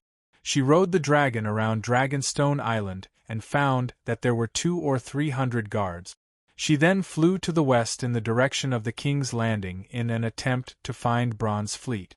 There were many ships in Blackwater Bay. Dany was not sure which one belonged to Earl Bronn. Or perhaps, Bronn had already arrived at Tidehead Island. She and Bronn had agreed to meet at Tidehead Island. Thus, Dany decided to look for Valerian. Valerian's castle was built on a cliff facing the sea. To the south was the sea, to the west was high tide, and to the north was a small plain with villages. The main castle was built against the mountain. The buildings were of different heights and were surrounded by 8 towers. The front of the castle was guarded by 6 sentry towers that blocked the mountain path. On the east side there was an observatory. There was a 1,000-square-meter courtyard in the center of the fortress. Flowers like baby stars and white daisies surrounded a dragon pagoda in the center. Of course, Valerian had dragon towers for Megalosaurus. However, it was not tall. Due to the steep terrain, it only had 4 floors. The top was 200 square meters wide, much smaller than the dragon tower in Volantis. When Dahe and Little White landed, it was a little crowded. Half of their tails were hanging outside the tower. Your subject, Monterey Valerian, greets your Majesty the Queen. The 2 dragons circled in the sky and landed on the dragon tower. A round-faced child in luxurious clothes led 7 or 8 knights to kneel and welcome them. Sigh, how pitiful! Valerian only has 1 child left. The Dragon Queen had forgotten her own identity and felt pity for the child. Your Majesty! Little Monterey looked at the Dragon Queen blankly, not knowing what to do. Rise, all of you. I am Dany Liz Targaryen. Dany glanced at the knights and scholars with different expressions behind the young count and said loudly, I want to take over the Targaryens' land, Dragonstone Island. The hunchbacked old scholar quietly touched the young count's back. The child immediately said respectfully, Valerian is willing to serve your Majesty. We are willing to serve your Majesty. The knights behind the child swore together. Sighing, Dany said, Let me borrow the dragon tower for a few days. Let's talk downstairs. The dragon tower was originally prepared for the Targaryens. However, the Megalosaurus had disappeared for more than 100 years. The bedrooms and living rooms downstairs had not been occupied for a long time. The facilities were a little old. The servants only changed the beds, curtains, chairs, and sofas when night fell. In the living room, the fireplace burned brightly. Under the chandelier, Dany and the young count sat opposite each other at a long table. On both sides were knights and 2 scholars. The maids entered in a single file, carrying Chinting Island golden wine, steaming hot bread, freshly stirred butter, thick beef soup, salad made of green peas, onions, and beets, fish stewed with almond milk, roast duck, fat chicken, roasted lamb chops that were grilled to golden brown. It was very sumptuous. Both parties had introduced themselves. Ymont and Barristan were old acquaintances. At this moment, everyone was much more familiar with each other. The atmosphere at the banquet was very lively. After 2 rounds of wine for the Dragon Queen, Dany began to talk about business. Monterey and the knights, you don't seem to be surprised by my arrival? She was puzzled. The young count glanced at his scholar and whispered, We received a messenger crow from the City of Learning a week ago. Ha! Those bastards made the first move? Dany immediately understood. She sneered and asked, They didn't say anything good about me, did they? The young Count Monterey hesitated. They said that you violated the guest's rights and murdered the doctor who treated you as an honored guest. The hunchback scholar put down his wine glass and sighed bitterly. What? Barristan was furious. I never thought that the City of Learning could be so shameless. Dany was not angry. If the lower limit of a scholar was a negative number, the absolute value would be as high as the upper limit of a scholar. Scholar Newton doesn't seem to believe the City of Learning's rhetoric? She was more curious about the attitude of the Tide Head Island scholar. I suspect that the City of Learning did something that violated the guest's rights, the hunchback scholar said with an ashen face. The City of Learning did it, and it has nothing to do with you. Dany comforted the sensible old scholar. She then told him everything that happened that day in detail. She did not even hide the truth about the true world and the dance of the blood dragon. The people of Tide Head Island were stunned at first. Their faces were filled with disbelief. When they came to their senses, they were filled with righteous indignation. They slammed the table hard and cursed. I'm afraid that the City of Learning has shot themselves in the foot this time. Dr. Barristan is not dead at all. He is even sending a request for help to all the nobles of the 7 kingdoms. Old Ymont said with a complicated expression. He hated the City of Learning for what they did. Targaryen would never forget the pain of the Megalosaurus extinction. He could never forgive the City of Learning for plotting this. However, he deeply understood that the City of Learning had served the Westeros for thousands of years. They had made outstanding contributions and were indispensable. If the City of Learning lost its reputation, the nobles would no longer trust the scholars wholeheartedly. Without the support of the nobles, the City of Learning would not be able to maintain its reputation and credibility. However, the nobles in Westeros could not do without scholars. The City of Learning is also stupid. Almost all of the scholars know the truth about the dance of the blood dragon. They can guess the reason why the City of Learning is dealing with me. Can the dozens of scholars in the City of Learning stop the rumors? Even if they don't say anything, I can still capture a few of the scholars. When the time comes, won't the truth be revealed? Dany mocked. Even the scholars know? Sir Dink cried out. If so many people know, why hasn't the secret been spread? Sir Sodas asked in surprise. To be honest, Dany was also curious. The files were in the library. Even the scholars had the right to borrow them. How many scholars had there been in the past few hundred years? Why did no one tell the public? Also, the past generations of Targaryens were too careless, could not even be used to describe them. How stupid must they be to not receive any news about it? Actually, Dany was wrong about two things. First, before the Targaryens were exterminated, there were no files about the dance of the blood dragon and the true world in the library. At that time, ordinary scholars did not know the core secrets of the City of Learning. Second, the system for scholars to promote to scholars was far stricter than she had imagined. If a scholar's thoughts were unhealthy and had the idea of revealing the City of Learning's secrets to outsiders, especially the Targaryens, the scholars would let him be surprised before he took action. For example, Bull Neck Marvin, the extravagant scholar who could slash people with a knife and write poems with a pen, was also fearful of the City of Learning. He was worried that he would be poisoned to death one day if he said the wrong thing. Not to mention the Targaryens, even the eight-clawed spider Varys did not know that the City of Learning had such great ambitions to build the true world. Your Majesty, how do you plan to deal with the City of Learning? The hunchback scholar asked worriedly. Sigh, the scholars and scholars who have committed crimes should all wear black clothes and be rid of their sins. As for the City of Learning, I will not ban it. Perhaps we should change the place and change the name. There must be a major reform. Your Majesty is merciful. Old Newton let out a long sigh of relief. His whole body relaxed. Why don't I convey your intentions to the City of Learning tonight? He probed with a fawning expression.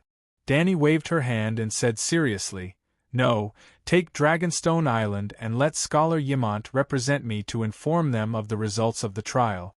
Yes, yes, yes. That's how it should be. Scholar Newton nodded repeatedly and said in agreement. However, there was still a letter that night. Scholar Newton represented the Dragon Queen and sent it out to Count Adrian Sitiga on the neighboring Crab Island. It was late at night. After learning the details of the other ghosts, the hunchback scholar and Sir Dink left with the dozing young count with heavy expressions. By the fireplace, old Ymont, who was nestled in a fur chair, muttered, when attacking Dragonstone Island, Tidehead Island can be of help to you, but it will become a burden after that. I'm worried that King's Landing won't let the enemy at their doorstep go. Battle is inevitable. At that time, you have to protect Count Monterey. He's your vassal and the only heir of House Valerian.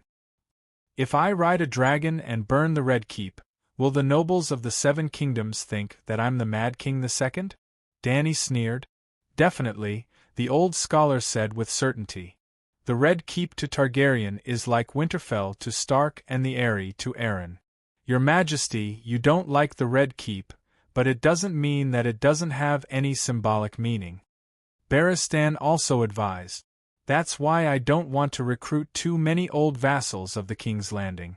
Not to mention loyalty, just the price of protecting their territory far exceeds the help they bring to me. Dany said helplessly.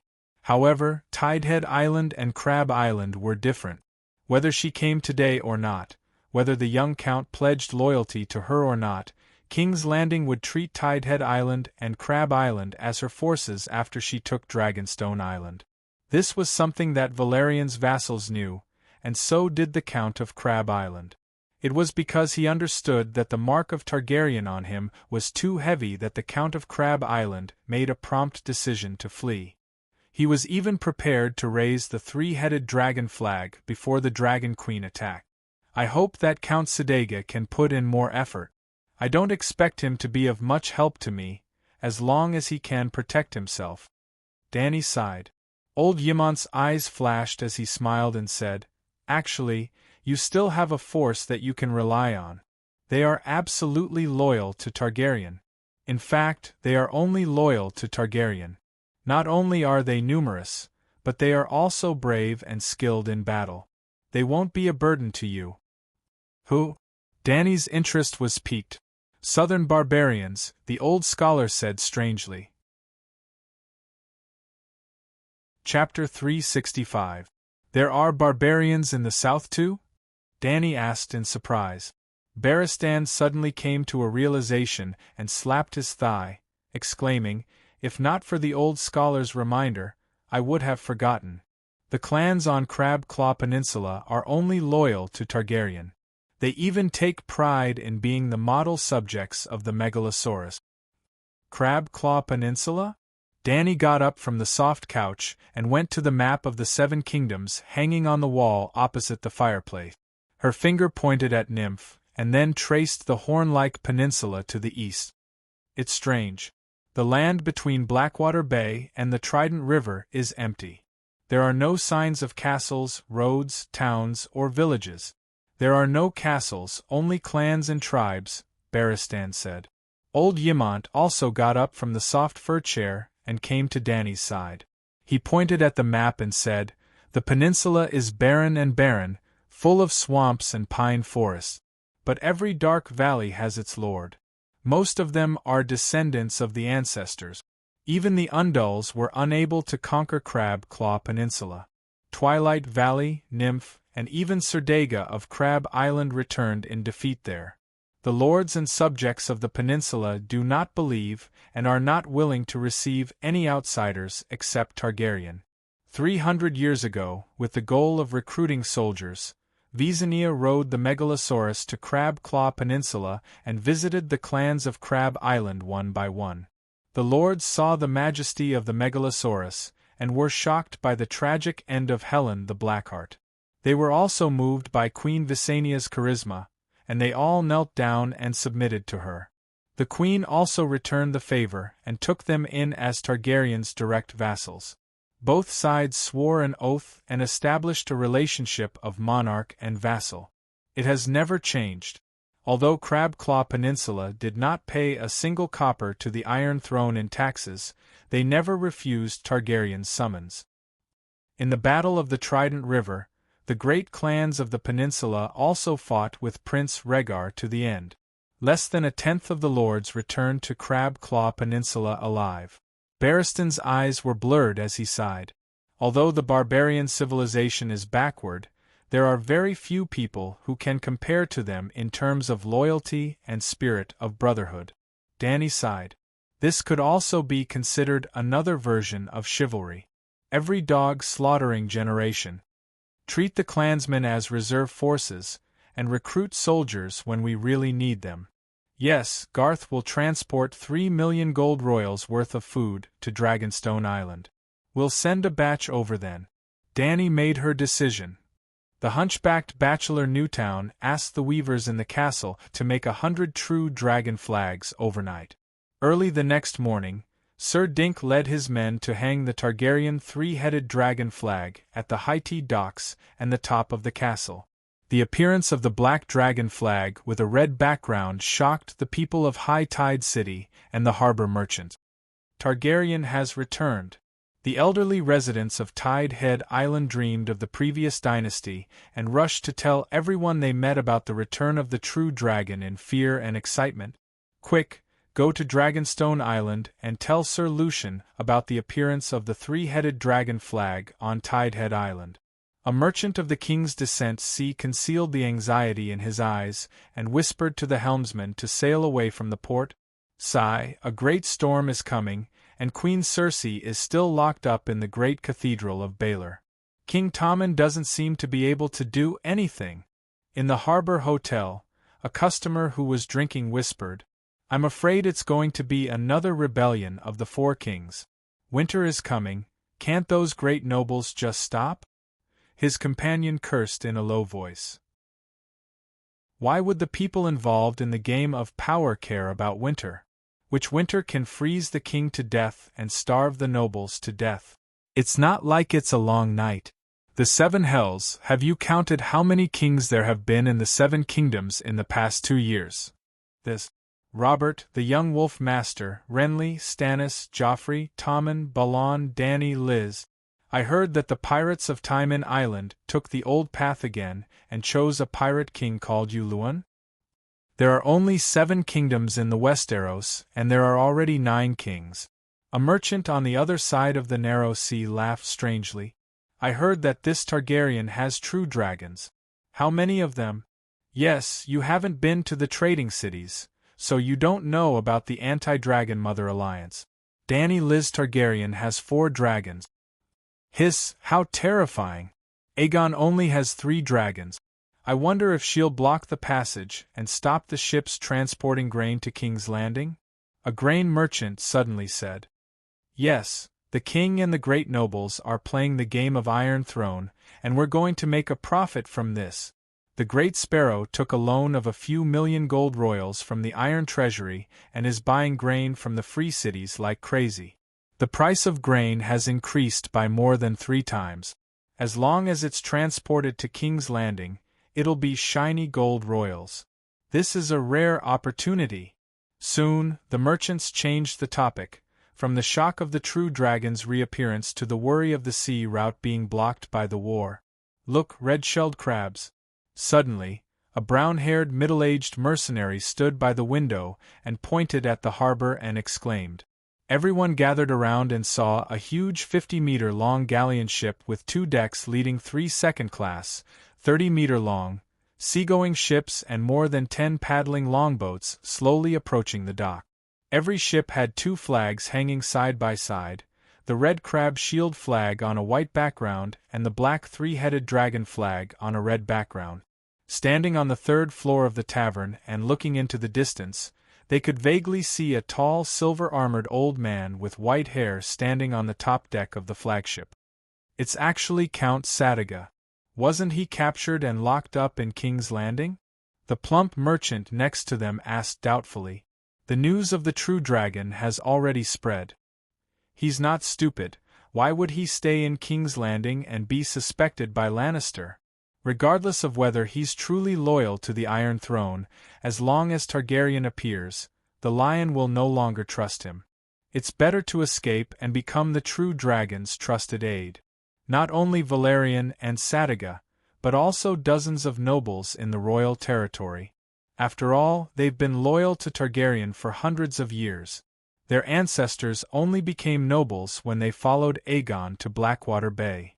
A mercenary knight from the royal territory said with a complicated expression. When the news of Count Adrian bringing a fleet to Hytide's harbor reached the floating wood castle, Dany was on the observatory, facing the sea and meditating. She was listening to the sound of the wind. It turned out that she had wronged Barristan the last time. He did not interrupt her epiphany. That magical version of unity of heaven and man was not just once. As long as she calmed down, she could enter the deepest part of her consciousness in the wind and hear the sound of the wind again. Since unity of heaven and man was a normal state, it naturally did not count as an epiphany. At this moment, Dany's forehead was shining with a faint green light, her consciousness drifting around with the sea breeze. She did not know where she was, nor did she know where she was. She seemed to have turned into the wind, blowing on the surface of the sea, bringing up waves, and then being washed away on the reef without warning. Then the scene changed.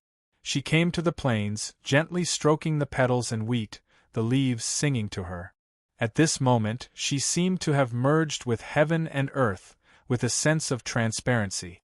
Suddenly, she felt that her body was not coordinated. She felt that the second soul's circular green prophet meditation technique was very awkward, and the 9-colored whirlpool was very ugly.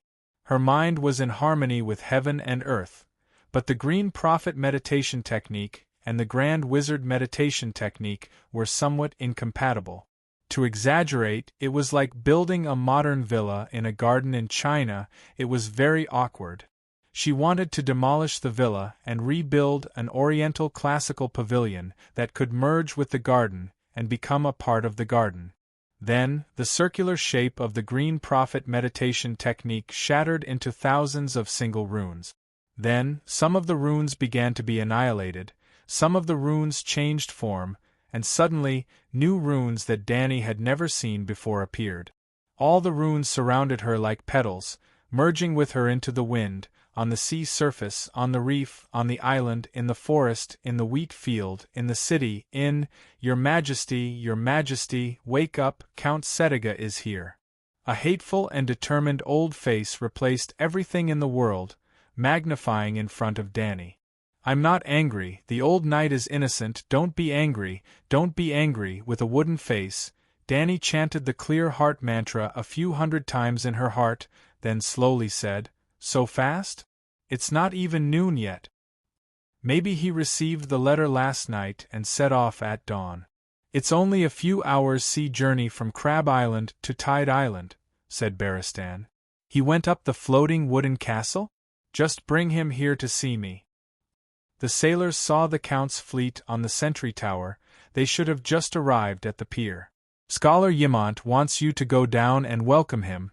This is the etiquette between a ruler and a subject. All right. Danny nodded. You guys go to the pier first. I'll ride the dragon and catch up later. After the White Knight left, she sighed and entered the space of consciousness, observing the circular second soul that had reformed. It seemed like there was something more, but it also seemed like there was no change at all. Kuei-shi is right. I should settle down for a few years. It's best if I can put aside my affairs and focus on cultivation. Then, she smiled bitterly and shook her head. There was no time for her to develop, winter was coming. She began to summon Blackie and Little White. Hiss Dahe, who was lying on the cliff boulder basking in the sun, jumped up and circled half a circle to the front of the star observation platform. Like a sea swallow, he lowered his body sideways and flew close to the wall. Then, Danny sprinted and jumped down from the 30-meter-tall tower. She closed her eyes and felt the sound of the wind beside her in the form of a dragon spirit. At that moment, she, Blackie, and the world seemed to have become an organic whole under the adhesion of the wind. Like a normal person walking up a flight of stairs, Danny leaped lightly onto the back of the black dragon that was speeding past. She stood on Blackie, opened her arms, and closed her eyes to feel the pulse of the wind. This is wonderful, this is true cultivation. Heaven and man as one, the law of nature. Queen Danny rise. Suddenly, Danny, who was immersed in the sea breeze, heard her name. The voice was intermittent and vague. Hallucination? Eris, Rhaegar, you two have to perform well. Our family is really going to have a good time. Her Majesty the Queen is in the prime of her youth, and she is the only Targaryen left. Coincidentally, Valerian also only left a child. The Queen should marry, and the kingdom should have an heir. We, Settiga, have the noble bloodline of Valeglia, and have been friends with Targaryen for thousands of years. There is no one more. Danny's heart rippled, the voice gradually weakened and finally disappeared. She also broke away from the temporary magical state. God, I heard Count Settiga's voice. This is the Green Prophet's ability to listen to the earth? Danny was overjoyed.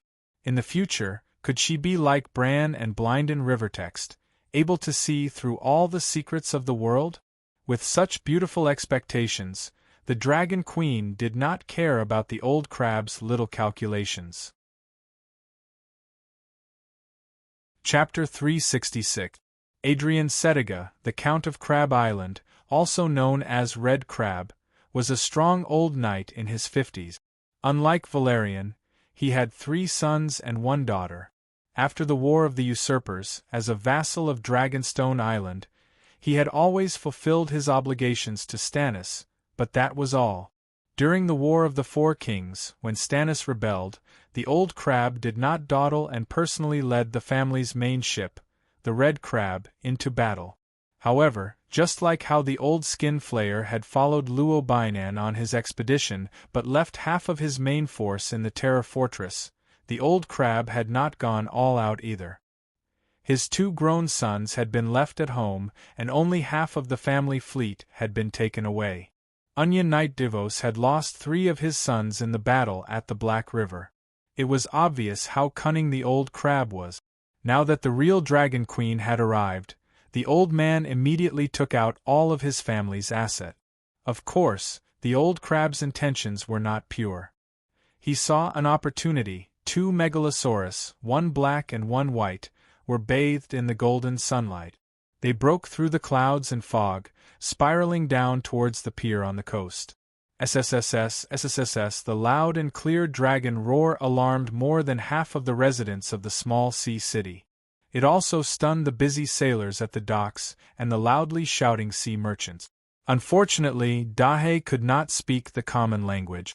Dany looked at the crowd's reaction and thought regretfully. Well, she had verified it in the past 2 days. Dahe could indeed speak, but it spoke in the language of animals, which was actually the original language. She couldn't understand it with her ears, but she could understand it in her dragon spirit state. Dany. It only knows how to call its mother by her first name, just like a human baby. However, since his vocal cords could produce speech, Dany was trying to teach him the common language. Perhaps, in less than 2 years, Blackie would be able to speak like Smaug? Megalosaurus? It really is the Megalosaurus. The Megalosaurus has been resurrected. After Count Adrian finished lecturing his sons, he went to the side of the ship to relieve himself. Tears streamed down his face and he could not speak properly. True dragon. Targaryen is a true dragon. Long live Queen Dany. Long live the true dragon. The residents of Sea City clamored and cheered loudly. The dragon is real. We're in big trouble. We need to inform the King's Landing and warn King Tommen and Queen Margaret. Some mercenary knights hid the worry and shock in their eyes and quietly retreated into the crowd. 7 gods above, the Westeros are about to change. In the hotels, on the streets, and at the docks, merchants from all over the world looked up at the sky in shock and fear. When Barristan and the young Count, Monterey, led a group of people from the floating wooden castle on the mountain and separated the crowd with the cooperation of the dock guards, Dany rode Big Black down. Your subject, Adrian, greets your majesty. Mr. Adrian and his 2 sons were handsome, with silver streaks of blonde hair and purple or blue eyes. The old crab was in his 50s. He had a square face, a high nose bridge, and a straight chin. His body was still tall and strong. He had not changed shape, but his old face was a little oily. Of the 2 little crabs, the older one was in his early 20s and the older one was in his late 20s. They were both tall and strong with handsome faces. Your Excellency, I'm very grateful that you could bring people here so quickly. Dany smiled as she helped the old count up. I've been waiting for the true dragon to return. I wish I could grow wings and fly here in the middle of the night. The old crab said excitedly with red eyes. With such a loyal subject like your Excellency, I don't have to worry about not succeeding. Dany smiled as she exchanged some pleasantries with the old crab. She then began to introduce the people on both sides. Dragon Queen only had Barristan on her side. Everyone knew his character, so there was nothing much to introduce. These are my sons, Aerys and Rhaega. The old crab proudly pulled his 2 sons to show off to Dragon Queen. They are great lads who are proficient in cavalry and naval warfare. Aerys is only 23 years old this year, and has experience in sailing to Iban and Midsummer Islands. Rhaega is also great. When I was trapped in King's Landing, He led the soldiers of Crab Island to defeat a few pirates who came to take advantage of me. This name Danny did not know how to complain. She did not know that the old crab had an 8-year-old son and a 12-year-old daughter named Robert and Circe at home. With the old crab's status, there was no need for him to curry favor with anyone. He purely wanted to bless his children with the names of king, prince and queen, although the ending of the 4 of them was, "I'm Eris Cetega. Greetings, your majesty." The eldest brother with a buzz cut looked into the eyes of the dragon queen and lowered his head with a red face. The second son, Riga, did not hide his admiration for the beautiful queen. He stared at her and volunteered, "I am Riga Cetega. Your majesty, your beauty is beyond the imagination of the world and beyond the limits of words. Please let me be your navy commander and serve you faithfully."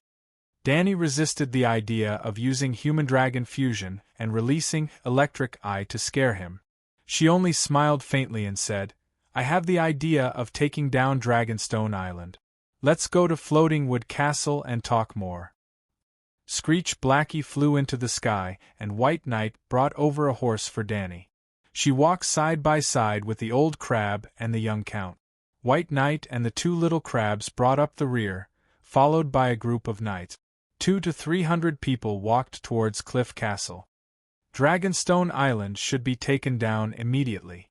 Years ago, Aegon set out from Dragonstone Island and landed at Blackwater Bay before conquering the 7 kingdoms. Your Majesty can repeat the path of your ancestors and use Dragonstone Island as a stronghold.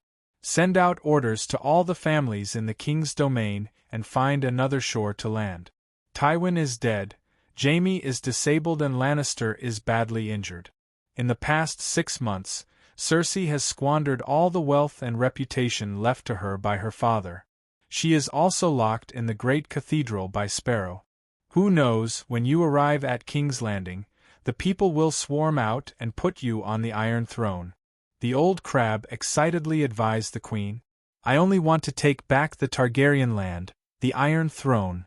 Let's wait until next summer to consider starting a war of conquest." Danny shook her head. "Why? You have the dragon and the 7 kingdoms are in chaos. This is a rare opportunity. If we wait until summer, there will be a few years of buffer. Lannister will have recovered and sorted out the chaos. Then, Tommen will have come of age and the 7 kingdoms will be united. We will be in big trouble," the old crab said anxiously. "There are deviant ghosts," the young count said. "Deviant ghosts?" The old count was stunned. "Monterey, what stories did your wet nurse tell you?" "It wasn't my wet nurse. It was the queen who told me that there are deviant ghosts outside the Great Wall. She even fought 2 deviant ghosts. The deviant ghosts admitted defeat and knelt on the ground. They called her the strongest queen of mankind." Monterey's round face was full of admiration. The old crab's mouth twitched. He lectured his little brother as an elder brother. "Monterey, you are already 6 years old. Why can't you tell the difference between stories and reality? Her Majesty is telling you a story. You have to understand that legends and stories are all fake." Cough cough. Danny coughed a few times and said, "Count Adrian, the deviant ghosts are real." Really?"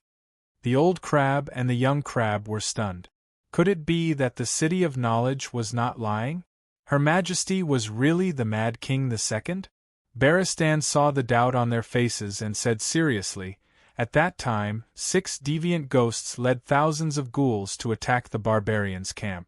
The queen rode her dragon and bravely challenged the deviant ghosts to a battle. The Night Watchers, Stannis and the barbarians all saw it." "Stannis?" The old crab was even more shocked to hear the news of his old master. Why did he go to the Great Wall? The king of the barbarians attacked the Great Wall. He went to support the Night Watchers and subdue the barbarians and the Northerners. He wanted to make a comeback. Danny said. "You, let the dragon burn him to death?" The old crab was shocked. "Why would I burn him to death? Robert is Robert, he is himself. During the War of the Usurpers, he was trapped in Wind's Breath. Of course, He is also one of Targaryen's enemies. That will not change. But I swore at the Great Wall that when the long night comes, I will not harm any of the vassals who help the Great Wall."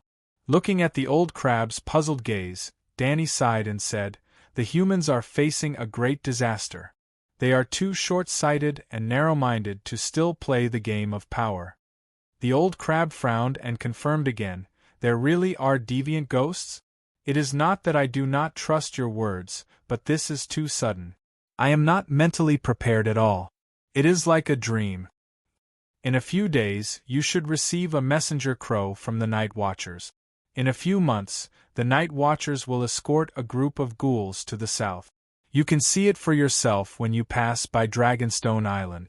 Then, under the Dragon Queen's signal, Barristan loudly told the story of her heroic battle with the deviant ghosts beyond the Great Wall. The knights were stunned. They even suspected that the old knight had lost his honor and was telling a fantasy story in public to curry favor with the queen. Damn it, fighting a deviant ghost alone in front of thousands of people, and the deviant ghost knelt down and admitted defeat? How can we, who have intelligence and reason, believe you? Everyone cursed in their hearts, but they only agreed verbally. On the other hand, the young count had already heard the story of the Dragon Queen's battle with the deviant ghosts last night. Hearing it again now, he was still amazed and excited, shouting from time to time. Finally, they climbed up the mountain path and entered the floating wood castle. The knights followed their master into the hall, and the second crab said, "Even if the deviant ghosts are real, you said that they cannot cross the Great Wall and will not affect the southern countries." "Liga, you are wrong," the first crab retorted before the Dragon Queen could say anything. "The appearance of the deviant ghosts means that the long night is coming. Who can escape under the long night? With the Night Watchers temporarily blocking the deviant ghosts, the Queen can quickly take the Iron Throne and gather more strength to support the Great Wall," the second crab argued. "People will die in war. Her Majesty hopes to conserve more strength to deal with the deviant ghosts," Barristan said solemnly. "When the Queen takes Dragonstone Island, Lannister will be greatly threatened and will only focus on eliminating us. Why would she send troops to the Great Wall?" the old crab said with a serious expression. "Then I can stand on the moral high ground and call on the nobles of the Seven Countries, justifying the extermination of the Lannister clan. Not only can no one gossip, but they will also cheer loudly, nailing the lion to the pillar of shame in history." A glint flashed across Dany's eyes as she thought coldly. No matter what, she inherited this body and shouldered the Targaryen family's debt of gratitude and hatred. Who should she look for to avenge the extermination of the Targaryen family? Robert? It was a fact that his wife was stolen. Not only did Liga steal his wife, but he also wanted to eliminate his son. The Mad King first killed Ida's father and brother, then he wanted to kill Robert, who was an adopted son in Arryn Valley. Only then did Jon Arryn raise the flag of rebellion. Robert was truly forced into a corner. If he didn't rebel, he would die. That was why Dany didn't kill Stannis with a mouthful of dragonfire. Stark was even worse. Actually, Stark only had himself to blame. This was something Dany didn't know. Jon Arryn and Horse Tully, Catelyn's father? They weren't even the masterminds. There was no need to exterminate them. There was only one family that had to be cleansed with blood. Lannister.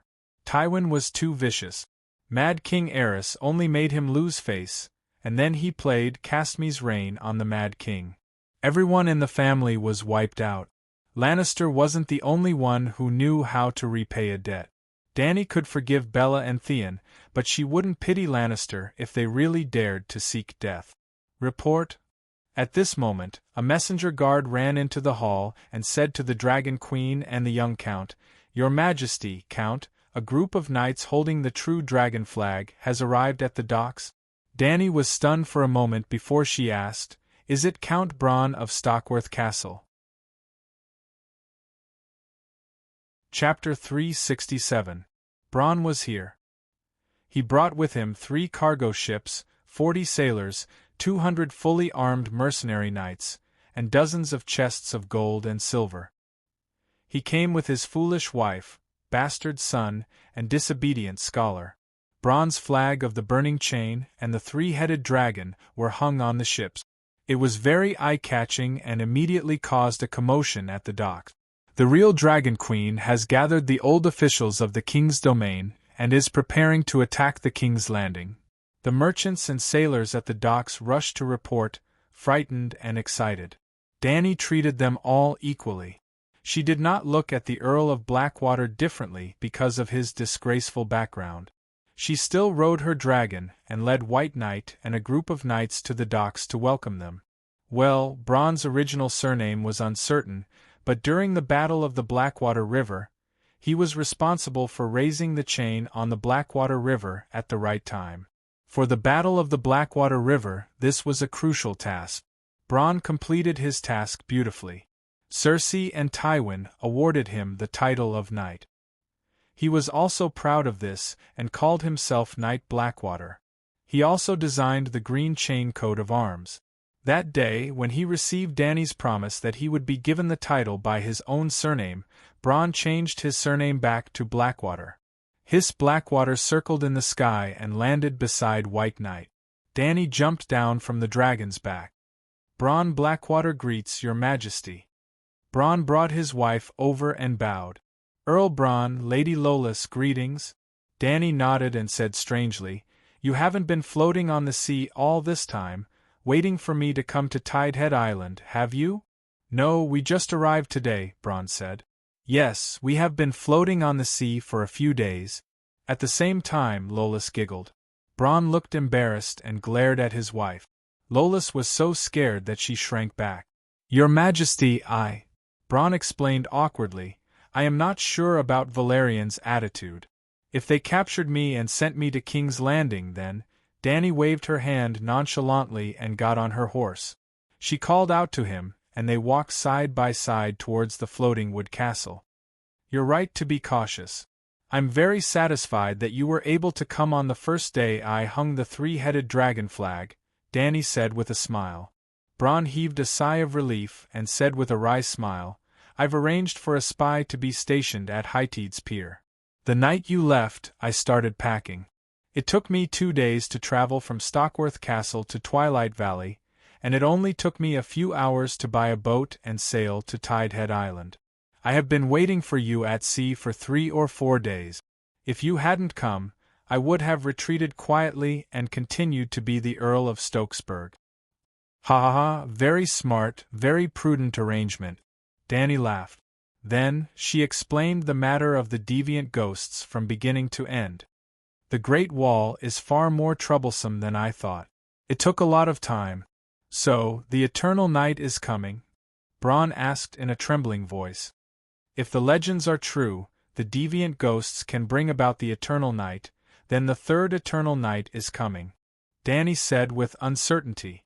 She was not sure if the Eternal Night would bring the deviant ghosts, or the deviant ghosts would bring the Eternal Night, or if the deviant ghosts had always been in the extreme north and moved with the wind and snow. Dany even suspected that the deviant ghosts had never been exterminated. "Then, what plans do you have for the future?" Bronn thought for a while and asked.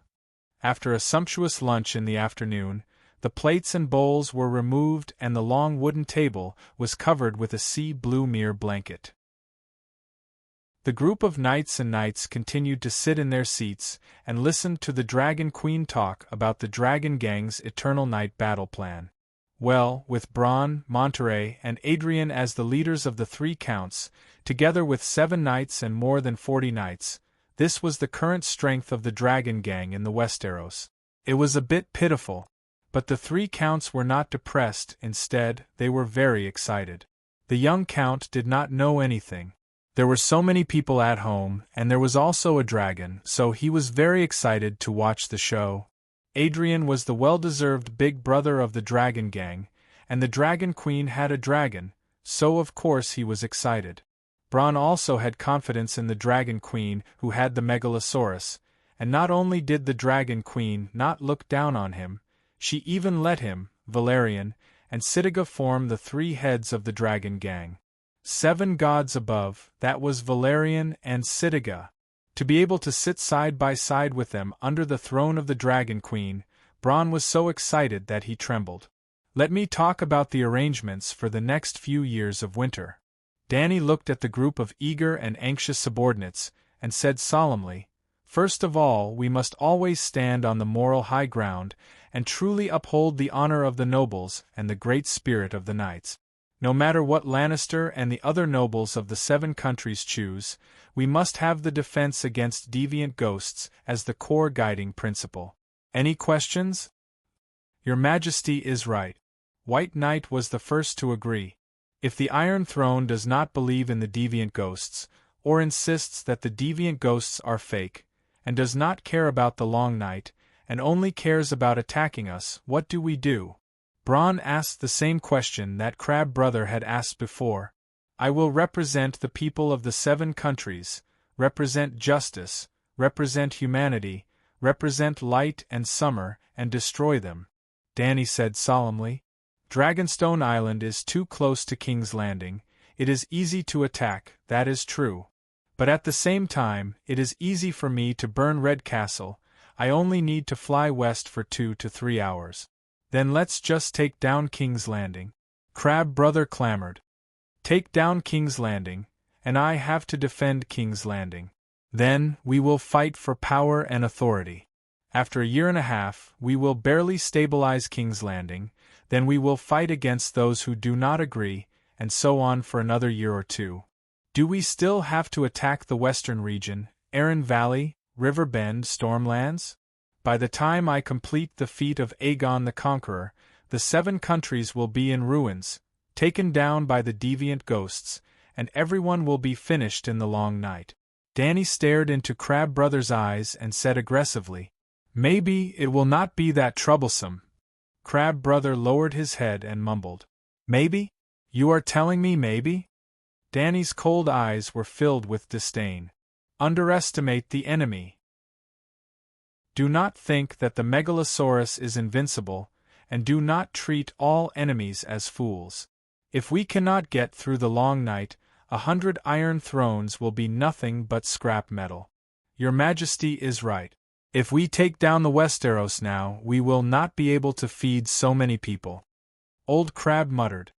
When the long night arrives, the island will become the safest place. We can strengthen Dragonstone Island's defenses, store enough food, and hide on the island.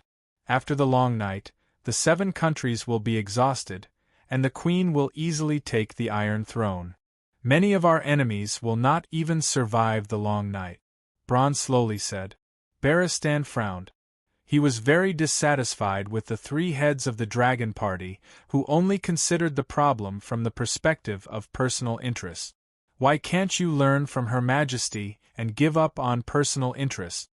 Although Her Majesty will not fight for the Iron Throne, she will still carry out her responsibilities as a queen. He told them about the Dragon Queen's plan to buy food to relieve the 3 River Basin. No. In Old Nan's story, the long night lasted for an entire generation, and most of the lords starved to death. We may not even have enough to eat ourselves. Why should we care about those lowly peasants? They are not even your subject. Crab Brother cried out heartbreakingly, as if Dany was using his money and food to relieve the peasants. Rhaega. Crab Brother pulled his brother's sleeve and said seriously, Her Majesty Dany is a true queen. You should feel honored to be able to serve such a queen. Hearing this, Dany's expression became a little better. At least there was still a reasonable person. The awareness of this group of nobles was even worse than the new free people of Slave Bay. Dragon Queen was somewhat vain and liked to show off in front of her loved ones. She had always wanted to create the illusion that she was a valiant, great, righteous, and benevolent queen in front of everyone. However, she never felt that she was great, righteous, or kind. She only did what she could and did not have the slightest sense of sacrifice. However, compared to the nobles of the Westeros, she suddenly felt that she was great, righteous, and kind. She was about to become a white lotus. As expected, no matter how ugly a flower was, as long as it met a green leaf that was ugly enough, it would still be a peerless fairy. Also, let me tell you one more thing. Even if the long night passes and the 7 countries wither, I may not be able to ascend the Iron Throne. Danny said. What do you mean? Everyone was shocked. I made a sacred oath on the Great Wall that whoever ends the long night will be the king. Targaryen will be willing to submit to whoever kills the king of strange ghosts. Oh, I won't submit. I will go to Slave Bay and become the queen. Let my descendants be the Duke of Dragonstone Island. At this moment, apart from the young Earl, Barristan, and old Ymont, everyone's faces were distorted. 10,000 alpacas were running in their hearts and 1,000,000 MMPs appeared in their minds. The 3 heads of the Dragon Society were about to collapse. Then, what should we do? Bronn asked with a wooden face. Don't worry. First, I have dragons and all of you brave and skilled knights. Under my leadership, with everyone's fearless efforts, we have the best chance of killing the king of strange ghosts and ending the long night. What the hell do you mean fearless? You make my hair stand on end and my heart tremble. If I lose my life, what's the use of my land and title? Besides, I don't have a son. If I really die, won't my family's property be left to that bastard Tyrion? Bronn regretted it. No matter how difficult it was to deal with Cersei, she was still easier to deal with than the strange ghost. He could almost think of Cersei's way of dealing with the long night. Hide in the rear, high walls, deep trenches, and plenty of food. Happily watch the righteous queen, knights, and knights fight the strange ghosts. When the long night is over, sharpen your sword and stab the heart of the last hero. This was also his style. He also wanted to do this. Why is your majesty so righteous, great, noble, brave, and benevolent? I am the same as the shameless and cunning Cersei. Why did I become hot-headed and switch to Saint Danny? Danny didn't know that the Earl of Blackwater was complaining about her noble character. In fact, she didn't have that at all. She continued, even if someone stole my head and became the hero of ending the long night, I also have the right to become a duke. The King's Landing was built by Targaryen. The King's Landing was developed by Targaryen and his vassals. I have the right to take back my own land, just like how Winterfell has been known as the King of the North since ancient times. If the new king still wants to occupy the King's Landing, he must exchange it with other land. In short, the Targaryens will have the title of duke and land that matches their status as a duke. I will also leave a promise to everyone. Lands, titles, and money will not be lacking. Barristan added, and the most precious thing, honor. The queen will lead everyone on a path of unprecedented glory. Lands and titles are not worth mentioning. Sure enough, you are the same kind of people. I entered the wrong door. I want to be on Cersei's pirate ship, Bronn thought bitterly. Chapter 368. Good, very good. Her Majesty is right. The long night is everyone's common enemy. The one who ends the long night will be the king. This will directly end the dispute over the Iron Throne and unite the 7 nations to fight against the other ghosts. Amidst the silence, Old Crab suddenly stood up excitedly. He waved his arms and cheered loudly. His excitement was not disguised at all. Father, are you out of your mind? Being a wretched thief is your style. Saving the world is not something you should be doing. Crab Jr. widened his eyes and looked at his father in disbelief. Old Crab pretended not to see his son's strange gaze and continued to praise the Dragon Queen. Her Majesty is wise and benevolent. She has a true spirit of sacrifice. She is the role model for the nobles of the 7 nations and a role model for the kings to learn from. I believe that as long as the nobles of the 7 nations see the Queen's determination and sincerity, they will put aside their prejudices and work together to get through the long night. Father, are you all right? Crab Jr. stuttered. His eyes filled with panic. Father is crazy. I'm fine. Old Crab glanced at the nobles at the table and said loudly, The King's Landing is full of clowns. Have we not been waiting for a noble king to stand up and clean up the old mountains and rivers, cleanse the world and return a brand new Westeros to the world? Some of the knights nodded silently, some looked excited, and some reluctantly agreed. The rest looked at their companions blankly and decided to go with the crowd. Your Majesty, I will carry out your will. Bronn heaved a sigh of relief. At least there was a guarantee. That was not bad. I will listen to the Queen, Count Monterey said. The three heads of the Dragon Party, the Knights, and the Knights all agreed with the Dragon Queen's idea. Thus, the guiding ideology of the long night battle was unified. Then, let's move on to the next step. How to take down Dragonstone Island. 2 hours later, the first Dragon Party Congress ended. 3 main tasks were completed. First, determine the core ideology of the Dragon Party. Second, attack Dragonstone Island and the subsequent defense.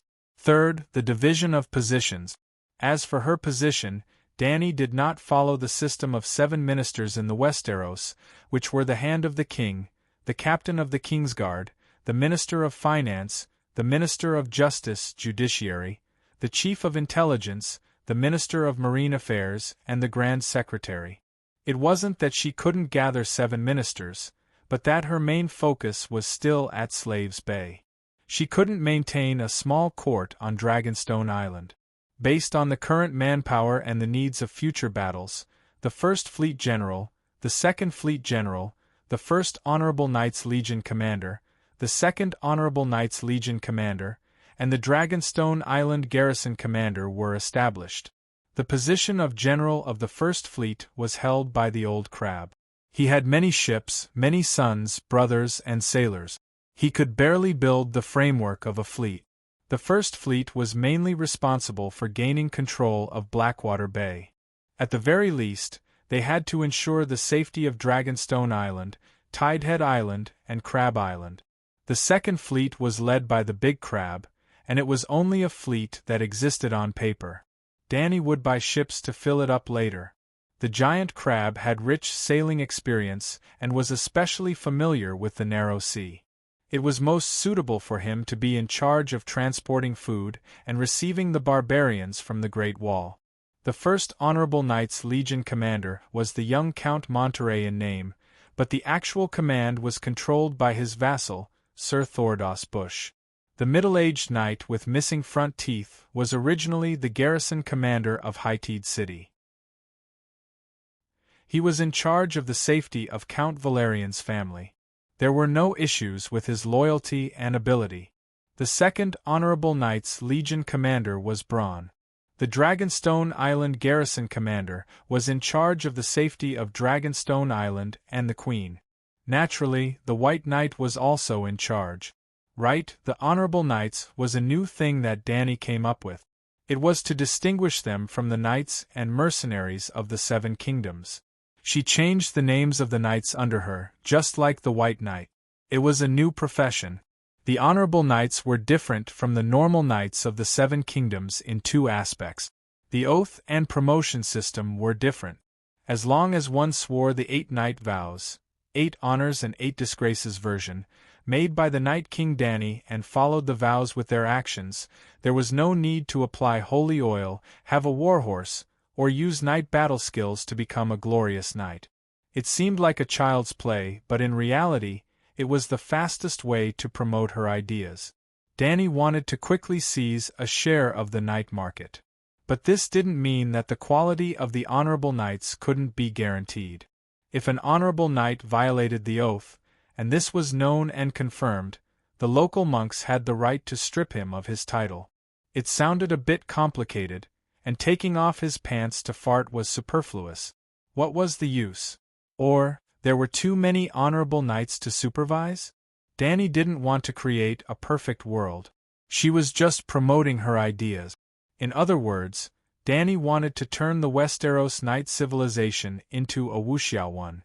Yes, she changed glory to chivalry, chivalrous knight, knight on a horse. Currently in Westeros the promotion system for knights was like this. Commoner working hard to earn money, commoner with a little money arming his son, commoner with a horse and sword training, free knight looking for an employer, mercenary knight working for the nobles, productive knight performing meritorious deeds, and knight with a title. See, there was no need for benevolence, righteousness, morality, or noble character. There were two most important things: money and enough viciousness. Only with money could one have good equipment. Good equipment could save one's life. Only with enough viciousness could one kill. Killing was equivalent to performing meritorious deeds. After performing meritorious deeds, one would become a noble. The whole promotion process was despicable and bloody. The typical example was Bronn. What about after Dany's honorable knights?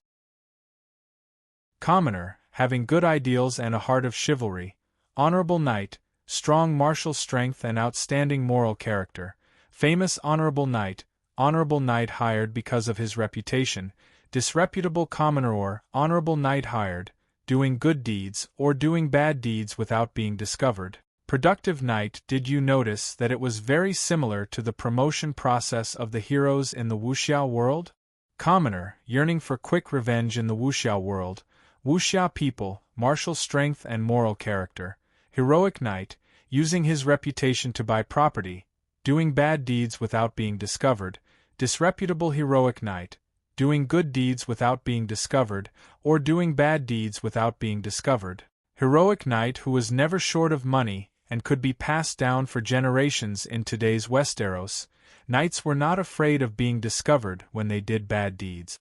In other words, they openly bullied the good, burned, killed, and plundered. Wasn't it natural for nobles to bully commoners? Because the identity of a knight was bestowed by the nobles and the church, commoners could not remove the title of a knight even if they cursed loudly. Commoners could not crown an ordinary person with true chivalry with the title of knight even if they praised loudly. It was different when it came to honorable knight. Their identity, honor, and shame were all determined by the common people's sense of right and wrong. Anyone who swore to be a good person, abiding by the 8 honors and 8 disgraces version of the chivalry spirit, would immediately receive the title of an honorable knight. Anyone who fulfilled the knight's oath of the Night King would be praised and sung by the common people and become a famous honorable knight, heroic knight. Anyone, even the king, who violated the oath would be spurned by the common people and nobles. It would be useless even if he insisted that he was an honorable knight. In the wuxia version of the knight civilization, no noble would dare to kidnap commoners in public, commit murder, arson, and other crimes. At most, they would quietly drip dry, and Westeros would evolve into a large number of Ubuchuan. Tidehead Island, High Tide City, floating wood fort, inside the newly built Holy Church. Under the statue of the 7 gods, the Night King Dany had a solemn expression. The sunset was projected on her body through the mosaic glass window, giving off a sacred and majestic aura. It was just like when Stannis converted to the Red God religion and gathered all his vassals on Dragonstone Island to witness the red-robed woman burning the statue of the 7 gods. The Night Queen restored the floating wood fort's holy church and gathered all her mounted knights. There were more than 1,000 of them, and redefined the meaning of a knight. The 3 heads of the dragon faction knelt before her, followed by the knights and knights under the 3 heads. Behind them were Bronn's 200 mercenary knights, hundreds of the young count's retainers, and more than 400 marines led by the old crab. The holy church was not big enough. So many people could only kneel on the stairs and in the courtyard. Under the double dragon spirit state, the Night Queen Dany had a domineering aura and said loudly, "I swear to be kind to the weak. I swear to be kind to the weak." The knights in front of her shouted in unison. "I swear to fight against rape. I swear to fight against wrongdoing and injustice. I swear to hold the sword in my hand and fight for the people of the world. I swear to not harm children and infants. I swear to help my brother knights. I swear to be honest and trustworthy, to abide by the basic laws of the country and the traditions of all races. I swear to be ashamed of ignorance, to be ashamed of being lazy, and to be ashamed of being extravagant." The Night Queen nodded in satisfaction and said, "Very good, You have become the first batch of honorable knights in Westeros. Please remember and uphold your oath. The 7 gods, Megalosaurus, and I will watch over you together. Nighttime. In the tower where Count Setiga lived, in the old crab's bedroom. Dad, this is another Saint Baylor. The second son of the crab sighed. The old crab shook his head and said, although she is overly righteous and even gave herself the title of archbishop, she is much smarter and more rational than Baylor. In fact, I am very happy to see a queen who sincerely believes in the 7 gods. When Stannis burned the statues of the 7 gods on Dragonstone Island, the old crab was also present. At that time, he used a piece of linen cloth to cover his face as a sign of protest. The nobles who dared to openly oppose the red gods were burned to death. The second son of the crab said emotionally, the 7 kingdoms are in chaos and the kings are in conflict. Only the despicable can survive and obtain the final victory. The queen is too benevolent. My heart is burning with worry. The eldest son of the crab said solemnly, to be able to serve the benevolent and righteous queen, we should be happy. The long night is dangerous. The nobles of the 7 kingdoms are shameless and cunning. If we are not careful. After a pause, the second son of the crab said solemnly, brother, you have to understand the principle of act within your means. The queen seems to have the absolute advantage, but she clearly wants to fight the deviants. The dragons are not invincible. Following that, he looked at the father of the crab and asked, Father, do you think the deviants are real?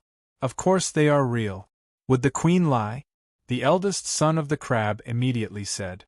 The second son of the crab ignored his eldest son and only stared at his wise father. They might be real. After a moment of silence, the old crab said worriedly. Chapter 369. After a short day of observation, I feel that Her Majesty is as benevolent as the Virgin Mary, but her character and wisdom are superior. She would never joke about the deviant. Besides, we all know that Scholar Yemont was at the wall. Now that he is here, it means that Her Majesty must have been to the wall. With Ser Barristan's character, he would not lie. The old crab pondered. Since the deviants are real, why did you not persuade Her Majesty to take down the King's Landing? Instead, you praise the decision of end the long night as king, and no expedition to the west before summer? You should understand the thoughts of the people at the King's Landing. Even with the promise of end the long night as king, it would not attract Cersei, Tyrell, and the others. The Iron Throne now belongs to them. As long as they kill the last Targaryen, the deviants would not be able to shake their position. The second crab was confused. Sigh, of course I understand. The old crab sighed helplessly. Her Majesty is not a qualified player of power. Her understanding of the king is different from ours. For thousands of years, a king is a king, born a king. As long as the nobles support them, the king will always be the king. The king is the representative of the nobles, the leader. The king leads the nobles and has nothing to do with the people. The king is only responsible for the nobles. It seems that because she grew up among the people, Her Majesty Dany Rise redefined the king. She believes that the queen should be responsible for the livelihood of the people of the kingdom and does not care about the nobles' attitude. Then all the more you should correct the queen's mistake. The second crab was even more confused. The old crab's eyes flashed and he smiled. Yes, I should correct her, but she mentioned something that made me change my mind. What is it? The old crab smiled proudly. Our attention has always been on the Westeros. We have forgotten the name of the Dragon Queen in Essos. She is the Queen of Slavers Bay.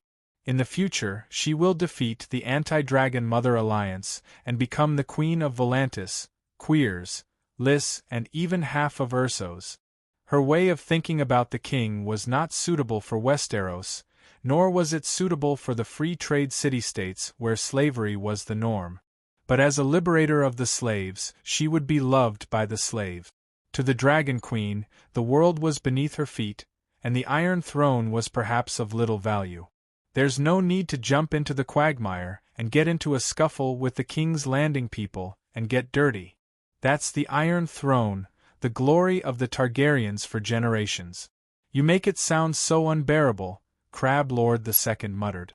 The old crab sighed and said, Second brother, you've learned 70% of my cunning and cunning. That's good.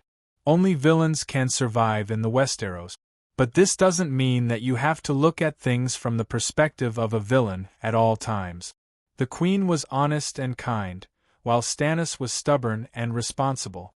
They are different from people like Cersei, and their way of thinking is different.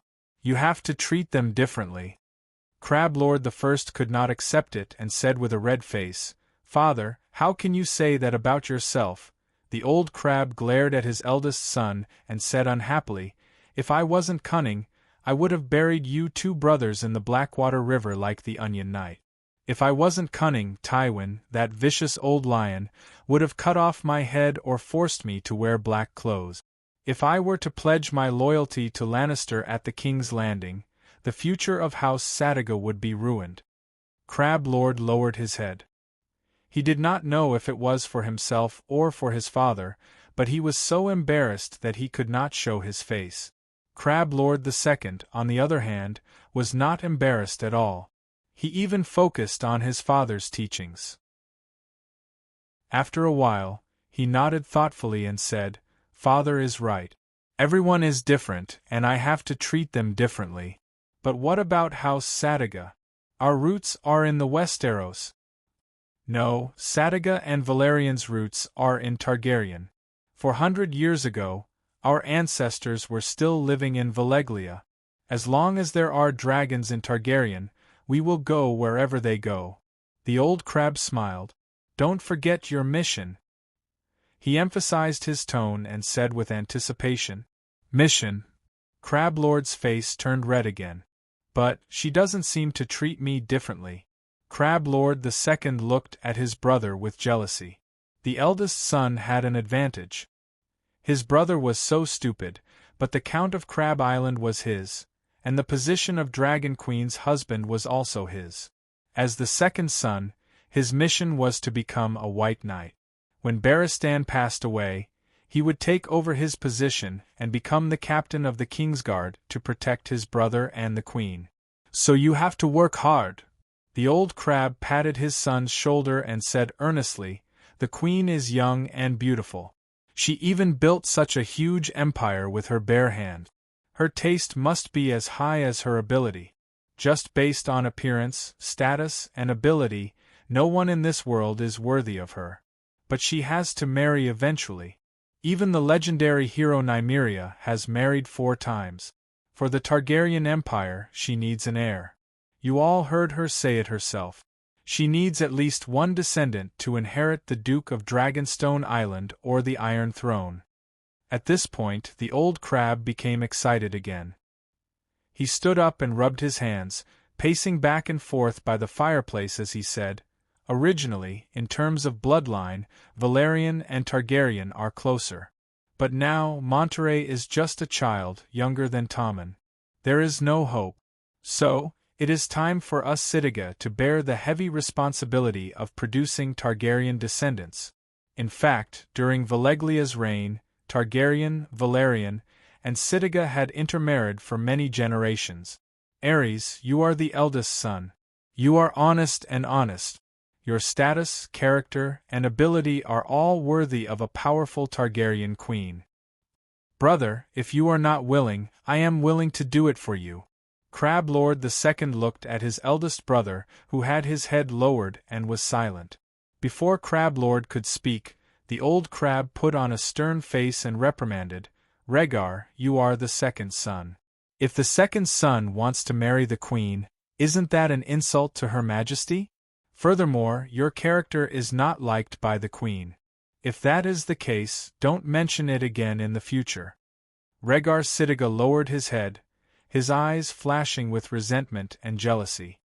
Dragonstone Island was no more than 5 kilometers long and less than 2 kilometers wide at its widest point. It was a stone island formed by the eruption of an active underwater volcano. On the narrow and barren land, there was only a castle and a small fishing village. The castle was built with Valeglia's black stone. Its overall shape was like a creeping megalosaurus. The design of the castle was mostly related to dragons. Smaller dragons decorated the frame of the doorway. The dragon claws extended from the wall were torches.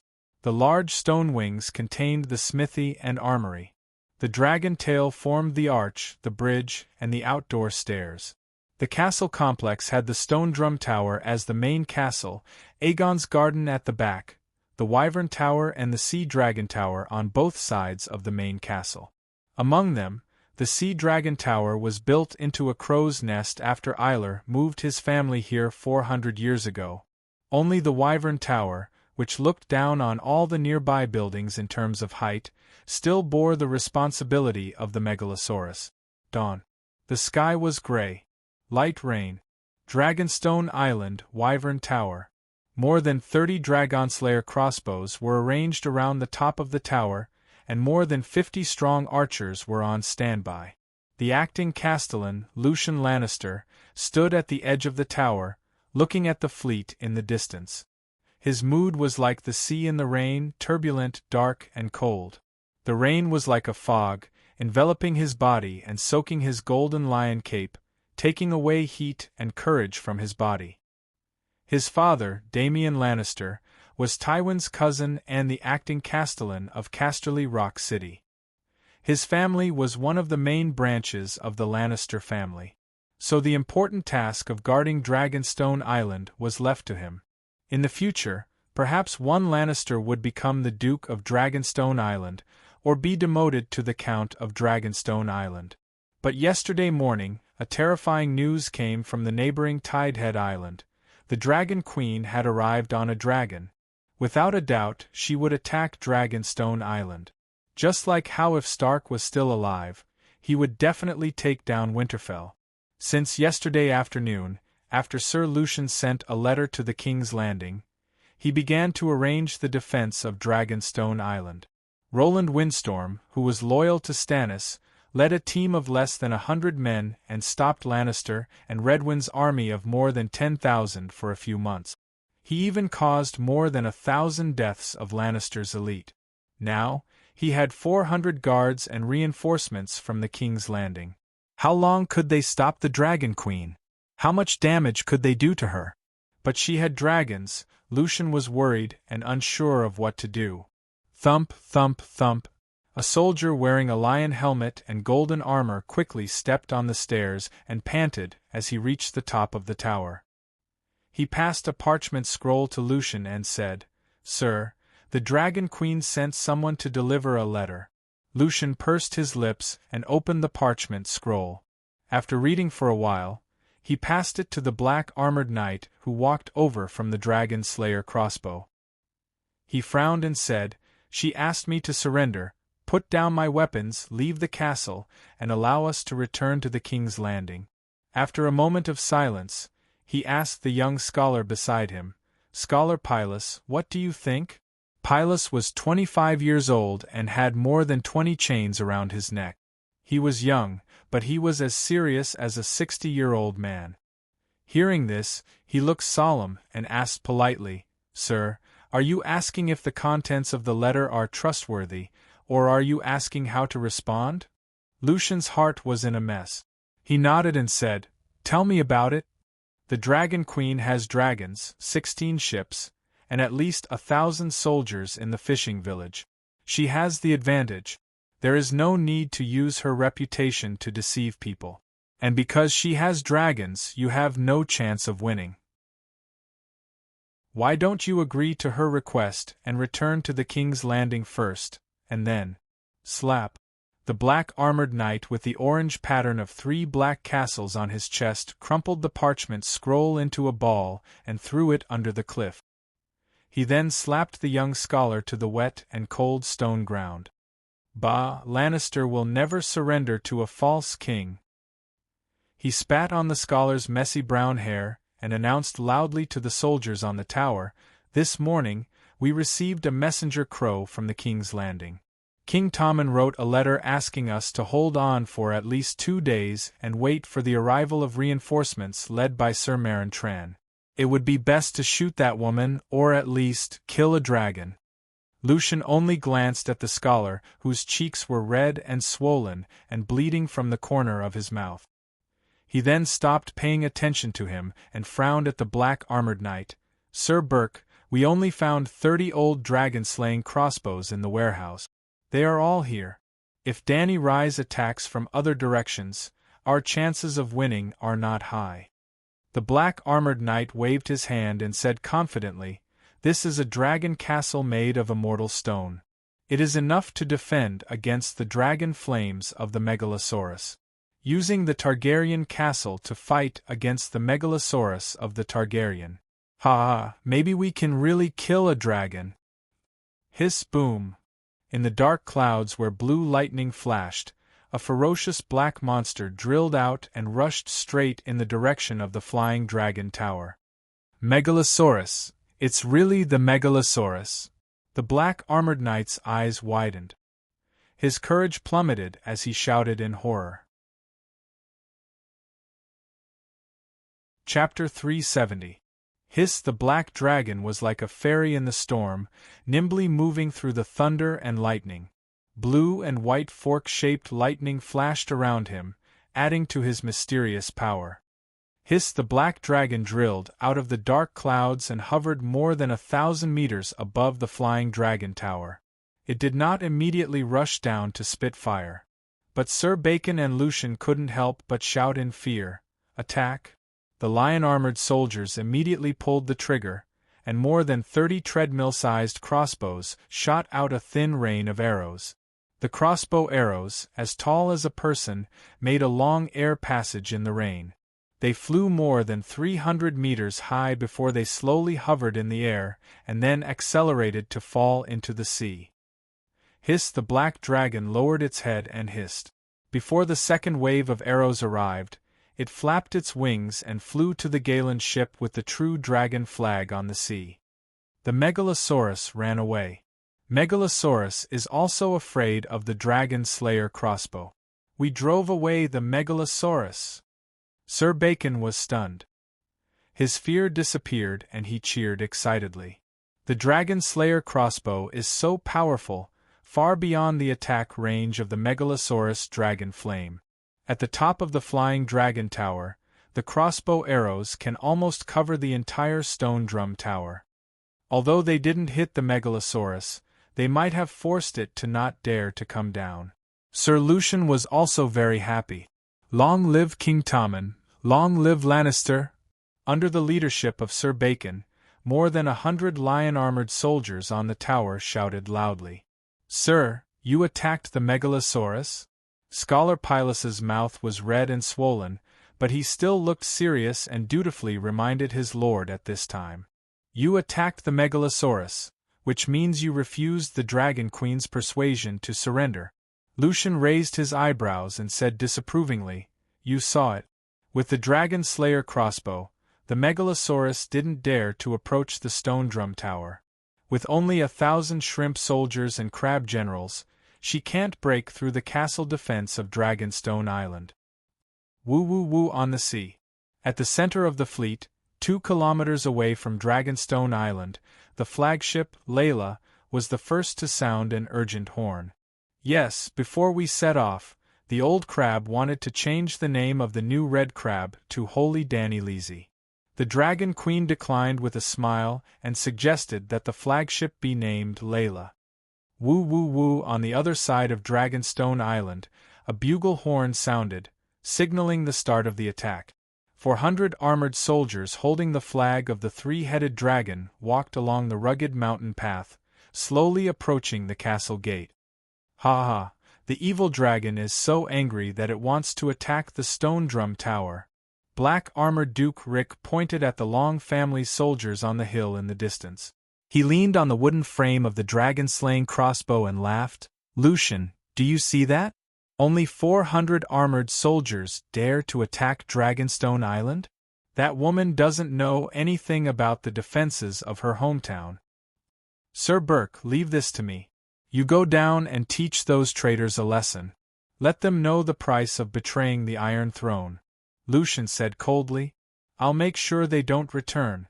Sir Burke laughed cruelly and left. Glancing at the young scholar with wet hair, who was still standing respectfully at the side, Lucian frowned and said, Scholar Pylus, send a message to the King's Landing immediately. Tell King Tomon that the reinforcements can take their time. There's no need to rush. I swear on the name of Lannister that the Mother of Dragons won't be able to take down Dragonstone Island in a month. 10 minutes later, a messenger crow flew away from the crow's nest in the Sea Dragon Tower and flew towards the city by the bay in the west. Caw-caw, the sound of a dragon's roar could be heard vaguely. Lucian had been using a telescope to observe the large Galen ship. At this time, he could vaguely see 2 megalosaurus, one white and one black, jumping out from the stern of the ship. They first glided away from the tower for a distance, then increased their altitude and their figures gradually disappeared in the misty water. Where did those 2 beasts go? What is Dany Lizzie Targaryen doing? With a puzzled expression, he held the telescope and kept turning it in the direction, observing the sky in all directions, hoping to find the location of the megalosaurus attack. Caw-caw, suddenly, a sharp whistling sound came from above. Lucian and the other lion-helmeted guards looked up and their pupils contracted. Their expressions changed drastically. 2 black stones the size of bathtubs fell straight down from the sky. At this moment, the 2 dragons once again disappeared into the misty rain. The 2 huge terracotta tanks had accelerated by 1,000 meters and were only 500 meters away from the top of the tower. The 7 levels of hell. The megalosaurus can actually throw stones to hit people? Lucian's expression changed drastically. He looked at the direction where the giant stones were falling and ran out of the falling range in a few steps. He even shouted, Quick, quick dodge, the platform is big enough, don't squeeze. Yes, the flying dragon tower was big enough. It used to be able to stop a megalosaurus like Balerion. The area was bigger than a basketball court. When the 2 terracotta tanks fell, of course they could dodge. But, those are terracotta tanks? Boom, boom! The fragments of the terracotta tanks flew in all directions, penetrating the armor and flesh, bringing about waves of screams among the surrounding soldiers. The liquid in the terracotta tanks fell down at high speed, splashed, and turned into a cloud of oil mist. It was still flying in the air, but it burned fiercely. Boom! A 10-meter-tall mushroom cloud rose from the top of the flying dragon tower, formed by red fire and black smoke. Mutilated corpses, intact corpses, and burning corpses that were still flying in the air, wailing in pain, along with broken crossbows and twisted arrows, flew in all directions. They fell into the bottom of the cliff, onto the roof of the stone drum tower behind, and into the courtyard. The entire castle shook slightly. 600 kilograms of kerosene almost ignited the flying dragon tower into a towering torch. The fierceness of the fire could be felt a few kilometers away. 60 crossbowmen, 50 strong archers, and their commander, Sir Lucian, were wiped out in one wave. How terrifying! Crab number 2's eyes widened. He was frightened and excited. I didn't expect the megalosaurus to be used like this. Old Ymont wore a sealskin cloak and looked in the direction of the flying dragon tower with blurred eyes. He muttered, As long as we are careful enough, the dragon-slaying crossbow seems to be ineffective against the megalosaurus. It's too strong. If the terracotta tanks were not filled with kerosene but wildfire, if it did not fall into the flying dragon tower, but, Old Crab spat out 2 words with a pale face. King's Landing, Red Castle. Let the Layla get close to the cliff behind the castle. We'll board from there. Dany had her hands behind her back. The sea breeze mixed with the drizzle lifted the hair on her temples, adding some coldness to her beautiful face. Hiss, hiss, Dahay and Little White landed on the deck, causing the huge ship to shake violently a few times. 10 minutes later, they each carried a terracotta tank sealed with a wooden lid to the top of the castle. Amidst the terrified screams of the guards, they ignited 2 sentry towers with a few ordinary siege crossbows, burning dozens of lion-helmeted guards to death. Rumble when the Layla was 300 meters away from the cliff behind the castle, more than 10 pillars of fire were already burning around the stone drum tower. Thick smoke billowed and a burnt smell filled the air. Even the people on the ship could smell the roasted meat. Hiss, hiss this time, Blackie and Little White did not carry the terracotta tank. Instead, they lowered a long rope ladder with 3 or 4 knights standing on it. They first seized the flying dragon tower where the flames were gradually extinguishing. With steel shields in hand, they set up a defensive formation at the entrance of the corridor. After the 2 dragons went back and forth for more than 10 times, close to 100 honorable knights in iron armor had gathered on the tower. Only then did the Dragon Queen descend on the black dragon. The honorable knights did not disperse their formation. According to the battle plan, Bronn had already led 400 armored soldiers to seal the exit. The lions had nowhere to run. That's right, the 400 long family soldiers from the fishing village did not charge at the castle gate at all. They formed a tight formation and blocked the narrow stone path outside the gate. Hiss, Blackie raised its neck, and the crimson dragon flames in its mouth quickly condensed into a fireball the size of a washbasin. It fell into Danny's palm under everyone's shocked gazes. True dragons need the flesh of lions to fill their stomach. Come with me and clean up Dragonstone Island. 10 fully armored knights holding arc-shaped shields walked at the front, followed by archers and knights holding spears and swords. Everyone was wearing iron armor and helmet. Danny walked at the back, protected by Barristan. Blackie and Little White did not stop working on the transport plane. The Dragon Queen led 100 of her armored subordinates to cross the castle's defensive line.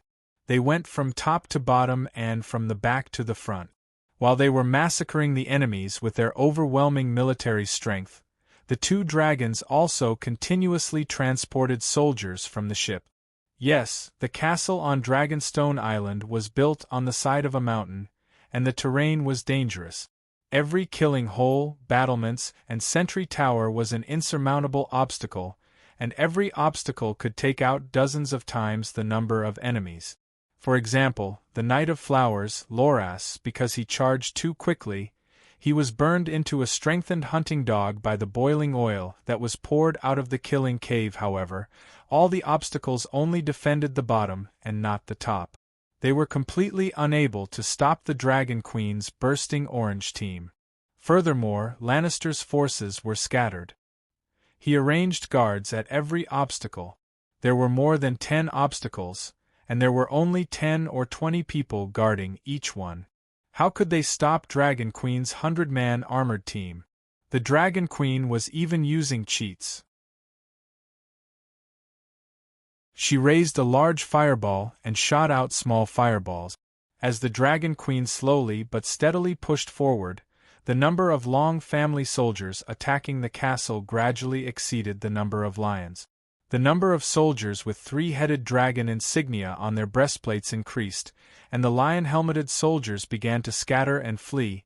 Woo-woo-woo, when the lion-helmeted golden-robed soldiers panicked and opened the castle gates to rush out, Bronn outside the castle blew the horn to attack. After Duke Tywin's death, Cersei became the Queen Regent. The boss's ability and skill in controlling his subordinates determined the upper limit of the quality of his subordinate. A muddle-headed and incompetent king would have many mediocre officials. Cersei's ambition was higher than the heavens. Her ability, wisdom, and methods were almost on par with her eldest son, Joffrey. After she became the Queen Regent, the King's Landing Court started a feast of crows.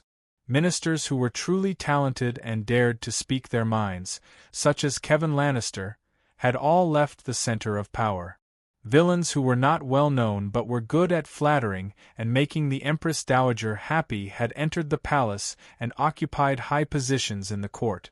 When the Queen Dowager was trapped in the Great Holy Church by Sparrow and was being adjusted, Her hand of the king, Orton Marives, ran away. Her admiral, Orion Marives, brought Circe's fleet and escaped from the king's landing.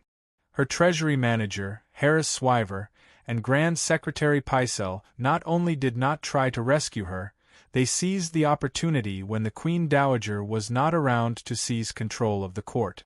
The Queen Dowager of the Seven Kingdoms, who was once worshipped by thousands, was now left with poisoned scholar Coborn as an obedient official. More than a week ago, when the City of Knowledge informed the King's Landing that the Dragon Queen had violated the rights of the guests and burned down the City of Knowledge, the Imperial Conference controlled by Grand Secretary Pycelle did not pay much attention to it. The City of Knowledge was far from the King's Landing. It was even further away from the King's Landing than Mir and Tyrossai.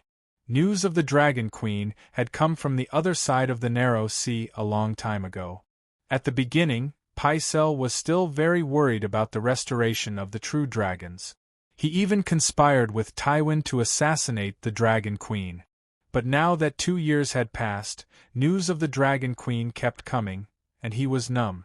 So be it. After all, it was the City of Knowledge that was burned down by the dragons. Moreover, she had violated the rights of the guests. 7 gods above, this was great news. The Dragon Queen was even crazier than her father.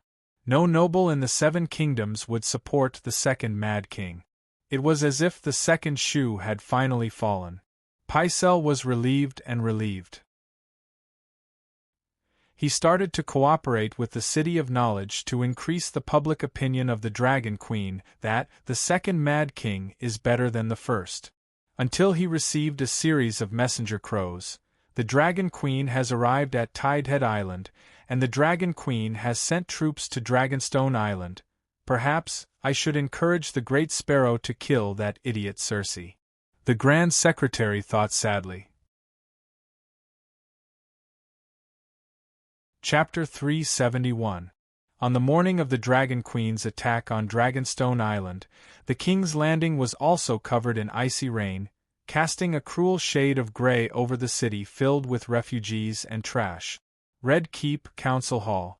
The fireplace was blazing, and the meeting room covered in an exquisite Myrish carpet was heated. Under the chandelier full of lit candles, there was a purple wooden meeting table. At the head of the table sat the little fat king with misty eyes. On his left was the Virgin Queen, Marjorie Tyrell, wearing a light yellow dress, fluffy hair, and a thin golden crown. Sitting opposite the little Rose was Grand Scholar Pycelle. Beside the Grand Scholar was the Treasury Manager, Harris Swiver, and White Knight, Burrows Brawn. 3 doddering old men. Including the King and Queen, there were only 5 people. It could be called the most shabby imperial conference in history. In fact, Sir Burrows, who had entered the palace twice, was pulled in to make up the numbers. He was not the captain of the Kingsguard, nor was he as famous as Barristan, so he was not qualified to participate in the imperial conference. However, as the Minister of Justice, one of the 7 ministers of the council, had always been vacant, and the capital garrison was directly under the Minister of Justice, the council needed someone to manage the gold robe. Burrows, who was loyal to Lannister, came. He took on part of the duties of the Minister of Justice. Well, he only acted as the mouthpiece between the gold robe and the imperial conference. He did not directly manage the capital garrison. At this moment, the White Knight, whose cheeks were as flabby as an eggplant, was dryly reporting the news he received from the gold robe this morning. Last night, at least 200 people froze to death. The sparrows carried the corpses and circled around Steel Street before carrying them out of the Lion Gate. Sir Burrows stroked the ridiculously short beard on his bald head, yawned, and said listlessly, "Why carry them out? King's Landing is short of food now. Why don't the sparrows send the meat to the flea nest? Maybe the brown soup today will be more delicious." Ha ha! As if the bald old man had said something witty, the few gentlemen in the meeting room laughed. Even the kind-hearted Queen of Virginity covered her mouth with her hand, and her beautiful big eyes curved into 2 beautiful crescent moons. "Is the brown soup delicious? Can I have brown soup for lunch?" I'm a little hungry. Fat King Tomon licked his lips in a daze and looked at his wife with a longing expression. Quack! The laughter suddenly stopped. The gentleman and the queen looked uncomfortable, and the atmosphere was a little awkward. Tomon was even more confused. Cough, cough, sparrows eat brown soup, but they don't eat sparrows. The people who froze to death were all refugees from Hejian County, they were all sparrows. The sparrows carried them to prey and sent them out of the city for burial. Sir Belos rubbed his flat nose and broke the silence. It seems that the Great Sparrow has borrowed a lot of gold royals from the Bravosi. Grand Scholar Pycel's eyes flashed. He has money, food, and countless beggar army. Maybe we should pull him into the Imperial Conference. Harris seemed to have heard the most ridiculous thing in the world. He shook his head and said, "Didn't you hear what the people outside said? The crownless king, the big sparrow. Everyone called him the Real King of King's Landing. Invite him into the Imperial Conference, and the next moment, there will be poor people with axes rushing into the Red Castle with the Great Sparrow. Just like how they forced the Archbishop to elect the Great Sparrow as Archbishop, they put a blade on our necks and asked us to kneel and welcome the Great Sparrow to the Iron Throne. Then, we nobles will all be like Archbishop Renard, scrubbing the floor of the Red Castle with soap every day in exchange for a piece of black bread that is harder than stone and coarser than sand. The Red Castle is not the great cathedral of Baylor. It is protected by elite armored knights. How can the beggar army rush in? If the Great Sparrow joins the Imperial Conference, there will be a conflict with the witch. Let the beggar army deal with the mystic dragon, and then the mystic dragon will burn the sparrow." Speaking of this, Pycelle couldn't help but chuckle proudly. She has already burned the city of learning that has served the 7 kingdoms selflessly for thousands of years. She has become a villain who violates the rights of guests, and she will repeat the old path of her ancestors and burn the church's armed forces. He he he. Pycelle laughed like a little hen. Harris's eyes lit up and said excitedly, "Burning the city of learning is the Mad King II, violating the rights of guests is Fry II, and killing the priests is Meg the Cruel II. Mad King plus Wade Fry plus Meg the Cruel, what does that mean?" His little Rose gasped and exclaimed, "The combination of the 3 of the Westeros is so terrifying. So terrifying." Tomon's round face was pale. White Knight Belos's soft cheeks flashed with a hint of helplessness and broke the happy dreams of the gentleman. He said, "You might not know this, but the Great Sparrow doesn't dislike the Dragon Queen that much. In fact, after the news of the Dragon Queen came, his attitude towards the Empress Dowager was even more." "Mother!" sob sob sob. Hearing someone mention his mother, Tomon couldn't help but cry. "Hurry up and bring my mother back. Cawborn said that she doesn't have enough to eat in the Holy Cathedral." Cawborn, that bastard! Anger flashed across Pycelle's old face. Then, he kindly comforted the king, "Your Majesty, don't worry, the Empress Dowager is not suffering. She is only fasting with the help of the Great Sparrow. She eats and drinks less, wears linen clothes, and prays devoutly. She is now in a state of enlightenment.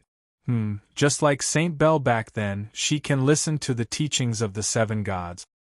"Really?" Tomon stopped crying and looked at his first wife with red eyes. "Really, have you forgotten? I have fasted before, but I have never been so close to the 7 gods like that moment. My heart is filled with joy, happiness, and satisfaction. If it wasn't for you, the Iron Throne, I wouldn't even want to go back to the Red Keep. I would have fled back to my old home in Highcourt." Little Rose squeezed out an ugly smile as if she was trying to squeeze out a pustule. Not wanting King Tomon to ask Cersei any more questions, Pycelle gave White Knight Belos a subtle look. "So, the weak Kingsguard continued, I don't know why, but the Great Sparrow seems to have expectations for the witch. At least, he is waiting for the best offer and is not in a hurry to choose a side. Unless we give him a greater benefit, or the witch does something blasphemous against the 7 gods, he will not side with the Iron Throne. After all, he is not stupid, and he treated. Ahem, he has already fasted for the Queen and the Empress Dowager. Can we trick the Great Sparrow into the Red Keep so that we can help him with his fasting as well? Little Rose gritted her teeth and said softly, I'm afraid that the King's Landing will riot. The Grand Scholar frowned. It's okay. Little Rose smiled gently, like a spring breeze blowing across a lake, warming the hearts of the gentlemen. High Court can send another batch of food over. I will endure the filth and stench, and personally bring enough bread and cheese for a week for everyone who might riot. After a week, who will remember the Great Sparrow? She smiled sweetly. Just like what you did before. The people of King's Landing are almost calling you Saint Marjorie. Such a good reputation is too obvious in contrast to Lannister's reputation.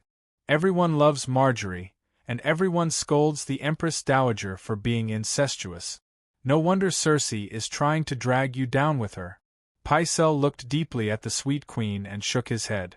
I have sent a messenger crow to Sir Kevin and invited him to King's Landing to preside over the situation. As for dealing with the Great Sparrow, let's wait for the new hand of the king to bring back the Empress Dowager and discuss it with the Imperial Council. Although he was very dissatisfied with Cersei, he would never change his loyalty to Lannister. He could not watch Tyrell surpass Lannister in reputation, let alone allow Tyrell to replace Lannister. Actually, you are all wrong, White Knight Baelos interrupted. The Great Sparrow is far more cautious than you think. Since he came to King's Landing, he has almost never left the great cathedral. In front of the great Sage Hall, there were thousands of beggar soldiers and hundreds of sons of war who were armed and armed. Before his safety is guaranteed, he will not enter the Red Keep alone. Speaking of this, he suddenly remembered something. I almost forgot. Because the weather is getting cold, the Great Sparrow told me that the church needs the right to cut firewood in the Kingswood. As a matter of fact, he had only informed Humphrey, and had arranged for the sparrows to chop wood in the woods early in the morning. What? Pycelle, Queen Marjorie, and Sir Harris all paled at the same time. The Grand Scholar was furious. The Kingswood is the king's private hunting area. Every deer and every piece of wood belongs to the king. This is a tradition that even the 7 gods cannot violate. How dare the church risk universal condemnation? They were really angry. Detaining the queen and the Queen Dowager, and using their misconduct as a reason to go against the teachings of the 7 gods, it was Cersei who took the lead and arranged for her adulterer to seduce her daughter-in-law. She even asked him to pretend to be her daughter-in-law's adulterer and go to the archbishop to complain about her daughter-in-law. Tommen, but taking possession of the king's property was very different. Today they could cut down the king's forest in the name of the 7 gods. Tomorrow they could touch the king's treasury, although it was empty. The day after tomorrow, they could confiscate the king's fief and occupy the Red Keep. In fact, the forest, the fief, the castle, the treasury, and the people together made up the title of nobility. It was an inviolable right for the lord. This was also a sacred agreement between the Church of the 7 gods and the nobles. Now, the Great Sparrow was a little arrogant. Well, the Great Sparrow was not arrogant. He had his reasons. The Great Sparrow has a letter of authorization from the Queen Dowager Cersei. The Queen Dowager has agreed. The White Knight mumbled. The gentleman and the queen were silent. Cersei was the Queen Dowager Regent. The royal forest belonged to her family. Of course, she had the right to give her things to others. The Great Sparrow has crossed the line. After a long time, a cold light flashed in Pycelle's old eyes, and he said faintly, although there was no such thing as holding the emperor to order his vassals in this world, they were all big players in the game of power. How could they not understand the meaning of this matter? Harris pulled his collar and turned to the window on the east side of the sea. He muttered, "It's almost noon. I wonder how the battle on Dragonstone Island is going. The waiting time is really worrying." "Well, The main topic of today's meeting was actually Dragonstone Island and the Dragon Queen. The few of them had been chatting for a long time just to find a topic to pass the time. Puff, puff, puff. As they were talking, a big black crow flew through the rain and past the window, flying towards the crow's nest tower. It's coming. It flew back from the sea. It must be from Dragonstone Island. Pycelle was excited. He stood up and walked towards the door. As he walked, he said, "Everyone, please wait for a moment. I will go to the crow's nest to get the letter." Chapter 372. Grand Secretary Pycelle was 84 years old this year. A few years ago, he was still a handsome old man with a white beard. Every night, he would watch the stars and the moon with the ladies on Silk Street. However, he was scared by Tyrion once and was thrown into the dark prison for a few months. Although he was released, he felt like he had lost one of his kidneys in the prison. He could no longer lift his head and walk as if he was flying. The old man climbed up the tower shakily and hurriedly took out the letter from the crow's leg. He only took a glance and shouted excitedly, "Seven gods bless." After half an hour of back and forth, he was still a few steps away from the door of the conference room. He held the letter and shouted loudly, "Your Majesty, Queen, great news!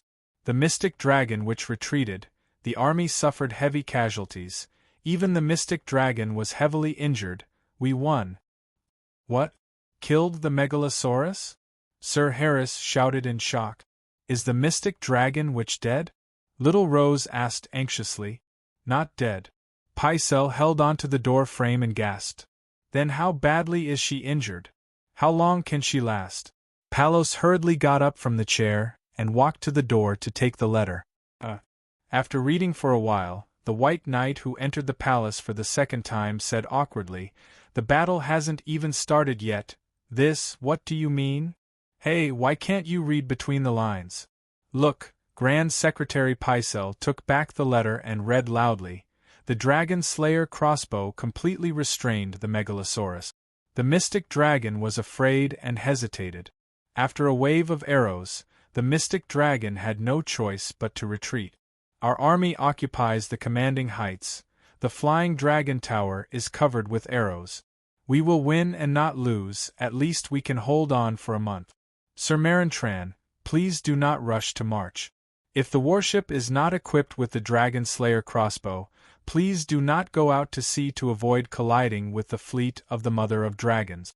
Do you see, between the lines, I seem to see Sir Lucian's confident smile. Everyone knows Lucian's character. He is honest and steady, serious, and does not smile. If he says there is no problem, then there is no problem. The Grand Secretary emphasized. "Yes, I watched Lucian grow up. That boy never talks big." Sir Harris nodded in agreement. Little Rose lazily sat back in her chair and said in annoyance, "Dragon isn't dead, Dragon Queen isn't injured, and no one on the other side has died. What are you all so excited about?" "Your Majesty, you don't understand. The dragon-slaying crossbows were invented by our scholars. There are 500 brand new dragon-slaying crossbows in the Red Castle's armory. Now that Dragonstone Island has confirmed the use of the Dragonslayer crossbows, we no longer need to worry about the witch riding her dragon and burning Red Castle," Pycelle said with a serious expression. Little Rose thought about it carefully and nodded in agreement. After being taken out of the great cathedral by Count Tolly, she really had the thought of immediately escaping back to the High Court. In addition to the fear of the Big Sparrow occupying the King's Landing, she was also worried that the Dragon Queen would burn down the Red Castle and burn herself to death. On the third day after Marjorie left the great cathedral, she received a letter from the City of Knowledge. If the dragon-slaying crossbows were really as powerful as the data on paper, the Westeros dragon-slaying crossbows had not killed a dragon yet, then the Red Castle could at least guarantee its safety. The Dragon Queen has only been in the Westeros for a few days. How did you make 500 dragon-slaying crossbows so quickly? Is it easy to make dragon-slaying crossbows? She asked curiously. On the contrary, only the toughest metal and wood, the strongest beast tendons, and the strongest shrapnel can be used as materials for crossbows. The process of making them involves complex mathematical calculations, and it requires a lot of time and energy from the top craftsmen to carve the standardized parts. In the end, the scholars will personally assemble the parts into a crossbow according to the blueprint. Moreover, the cost of a crossbow is as high as 150 gold royals, which is more expensive than the ransom of an ordinary knight. It also takes a top craftsman 1.5 months to complete it, Pycelle said with a sigh. Then why does the Red Castle have so many dragon-slaying crossbows? Sir Harris asked doubtfully. It's Duke Tywin, Pycelle said respectfully. He has great foresight. About 1.5 years ago, before the rebellion of the Four Kings ended, he wrote me a letter asking me to find the blueprint of the dragon-slaying crossbow in the royal library. Then, according to the blueprint, he bought materials from all over the world and hired dozens of top craftsmen from Myr, Khal, Tyrossai, and other cities. He also bought more than 1,000 experienced blacksmiths and carpenters as slaves. Little Rose was stunned and said in disbelief, "He knew about the Mother of Dragons at that time? He guessed the situation today?" Pycelle looked deeply at Queen Rose and said, "Do you know the warrior group? Blood Troop?" Sir Harris complained, the worst thing Sir Tywin did in his life was hiring the Khal mercenaries. The Blood Troop was undisciplined and had no honor. At that time, Sir Tywin was still in Helen Castle, and the Blood Troop dared to kill my servant. Later, he joined the Northerners and cut off Jaime's right hand. Maybe. Pycelle did not have a good impression of the Blood Troop either.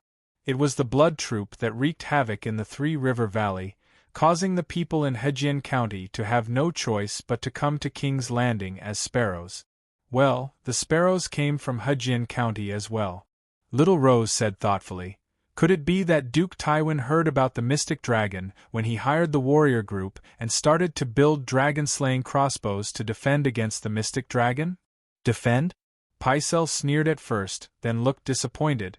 Dragon-slaying crossbows were just a backup plan, just in case. Who would have thought that, just in case, would really come? Damn Bravosi bastard, taking so many gold royals. The old scholar cursed in a low voice. No one could hear what he was mumbling. What about the craftsmen and slaves? Can they build more dragon-slaying crossbows and arm the entire King's Landing? White Knight Balos asked. You'll have to ask Lord Kevin. The craftsmen, slaves, and materials are all in the west, in Casterly Rock City. The faint sound of crows could be heard in the rain outside the window. The ministers and the queen in the meeting room did not pay attention to it. Instead, Tomon, who was staring at the window in a daze, shouted, "Master Pycelle, I see crows." Black wings, bring black news. Pycelle was startled. He walked to the window and looked out. He did not see any crows, so he said casually, "Your Majesty, we use black crows to deliver good news and bad news. There are also white crows in the crow's nest, but white crows are not as strong as black crows." "I really see crows," Tomon insisted. "This is the Red Keep. Nobles often send letters here," the scholar said casually. "Since Lord Lucian is confident that he can defeat the rebels, then should Lord Meryn Tran go to reinforce Dragonstone Island? According to the plan, he should take 1,000 gold robes out to sea this afternoon," Lord Balos asked. "What do you think, Lord Harris?" Pycelle asked uncertainly. After a moment of silence, the bald old man waved his hand and made a slashing motion. He said coldly, "It's time to reinforce. Dragonstone Island's terrain is dangerous. It can easily result in a loss ratio of 1 to 10. 1 for us and 10 for the demon dragon. As the news of Targaryen's return spreads, there will inevitably be disloyal people in the Seven Kingdoms. We will turn Dragonstone Island into a slaughterhouse and kill the rebels in the Seven Kingdoms who are still loyal to the demon dragon." "Yes, Lord Harris, you are right. Pycelle looked at the bald old man with admiration and said, "We can equip 50 Dragonslayer crossbows and place them on the ships." Thump, thump, thump. The sound of hurried footsteps outside the door interrupted the scholar's words. Everyone frowned as they looked at the door that was violently pushed open. The gray-robed scholar who rushed in howled, "Something bad has happened. Lord Pycelle, lords and your majesty, Dragonstone Island has fallen. Lord Lucian has died in battle. The Dragon Queen has taken Dragonstone Island." "What?" the 5 elders exclaimed in unison. Even Tomon, who had been acting as if nothing had happened, exclaimed.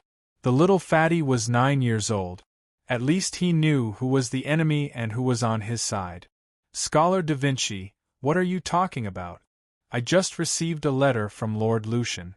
"You?" The scholar raised the letter in his hand with trembling hands. "You were also at the crow's nest just now.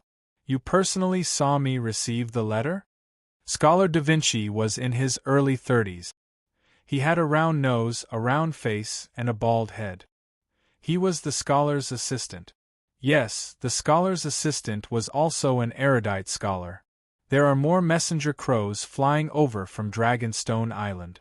The battle is over. The Dragon Queen has taken Dragonstone Island within an hour. How is that possible?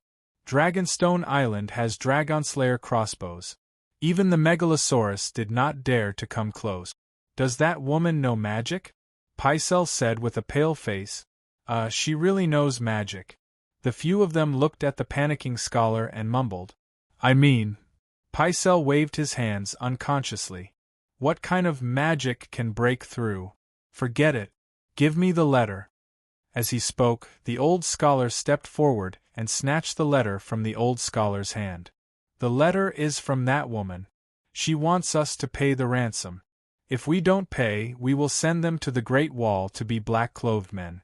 But why are there only 32 soldiers? The scholar muttered.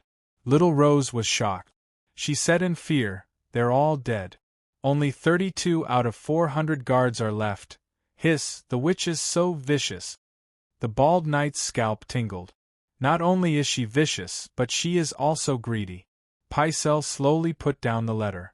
10 gold royals for each soldier. 5,000 for Sir Rek. Is she crazy? Are you crazy? On Dragonstone Island, in the hall where the Megalosaurus was lying, Sir Titus Rex struggled to open his bruised eyes. He glared at the Dragon Queen who was sitting on the black stone throne. I am only a knight. A knight's ransom is not more than 300 gold royals. 5,000? Do you think I am Jaime Lannister? Idiot, do you think Jaime Lannister is still alive to kneel in front of me and shout? Dany tilted her head and said in disdain. But I am not worth 5,000 gold royals. Titus Rex said, aggrieved. Dany was waiting for this sentence. She immediately said, Then put on the black cloak and guard the Great Wall. I have a wife I can't bear to. Your wife is beautiful? Dany asked curiously.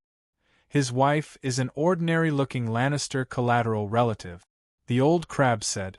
The black-armored knight who had boasted about slaying dragons looked at the Dragon Queen with pleading eyes. He said sincerely, Margot is not beautiful, but having a wife is better than nothing. I can't bear to leave the noble life now. Dany's mouth twitched. She asked, Then how much can you pay? 400 gold royals, how about that? The black-armored knight gritted his teeth. Dany waved her hand. Bronn, drag him out. If we don't get the ransom in a week, pack him up and send him to the Great Wall. No, the black-armored knight looked desperate. He screamed. Chapter 373. Dragonstone Island changed hands, and the whole world was shocked. She took Dragonstone Island in less than an hour without losing a single soldier. How did the Dragon Queen do it? Everyone knew that Lannister paid a great price to take Dragonstone Island. The Knight of Flowers, Loras, was even disfigured. Because of this, the nobles of the 7 kingdoms were even more shocked by the Dragon Queen's terrifying witchcraft. On the day that Dragonstone Island fell, the ministers of the King's Landing believed that the mystic dragon which had used evil and terrifying witchcraft.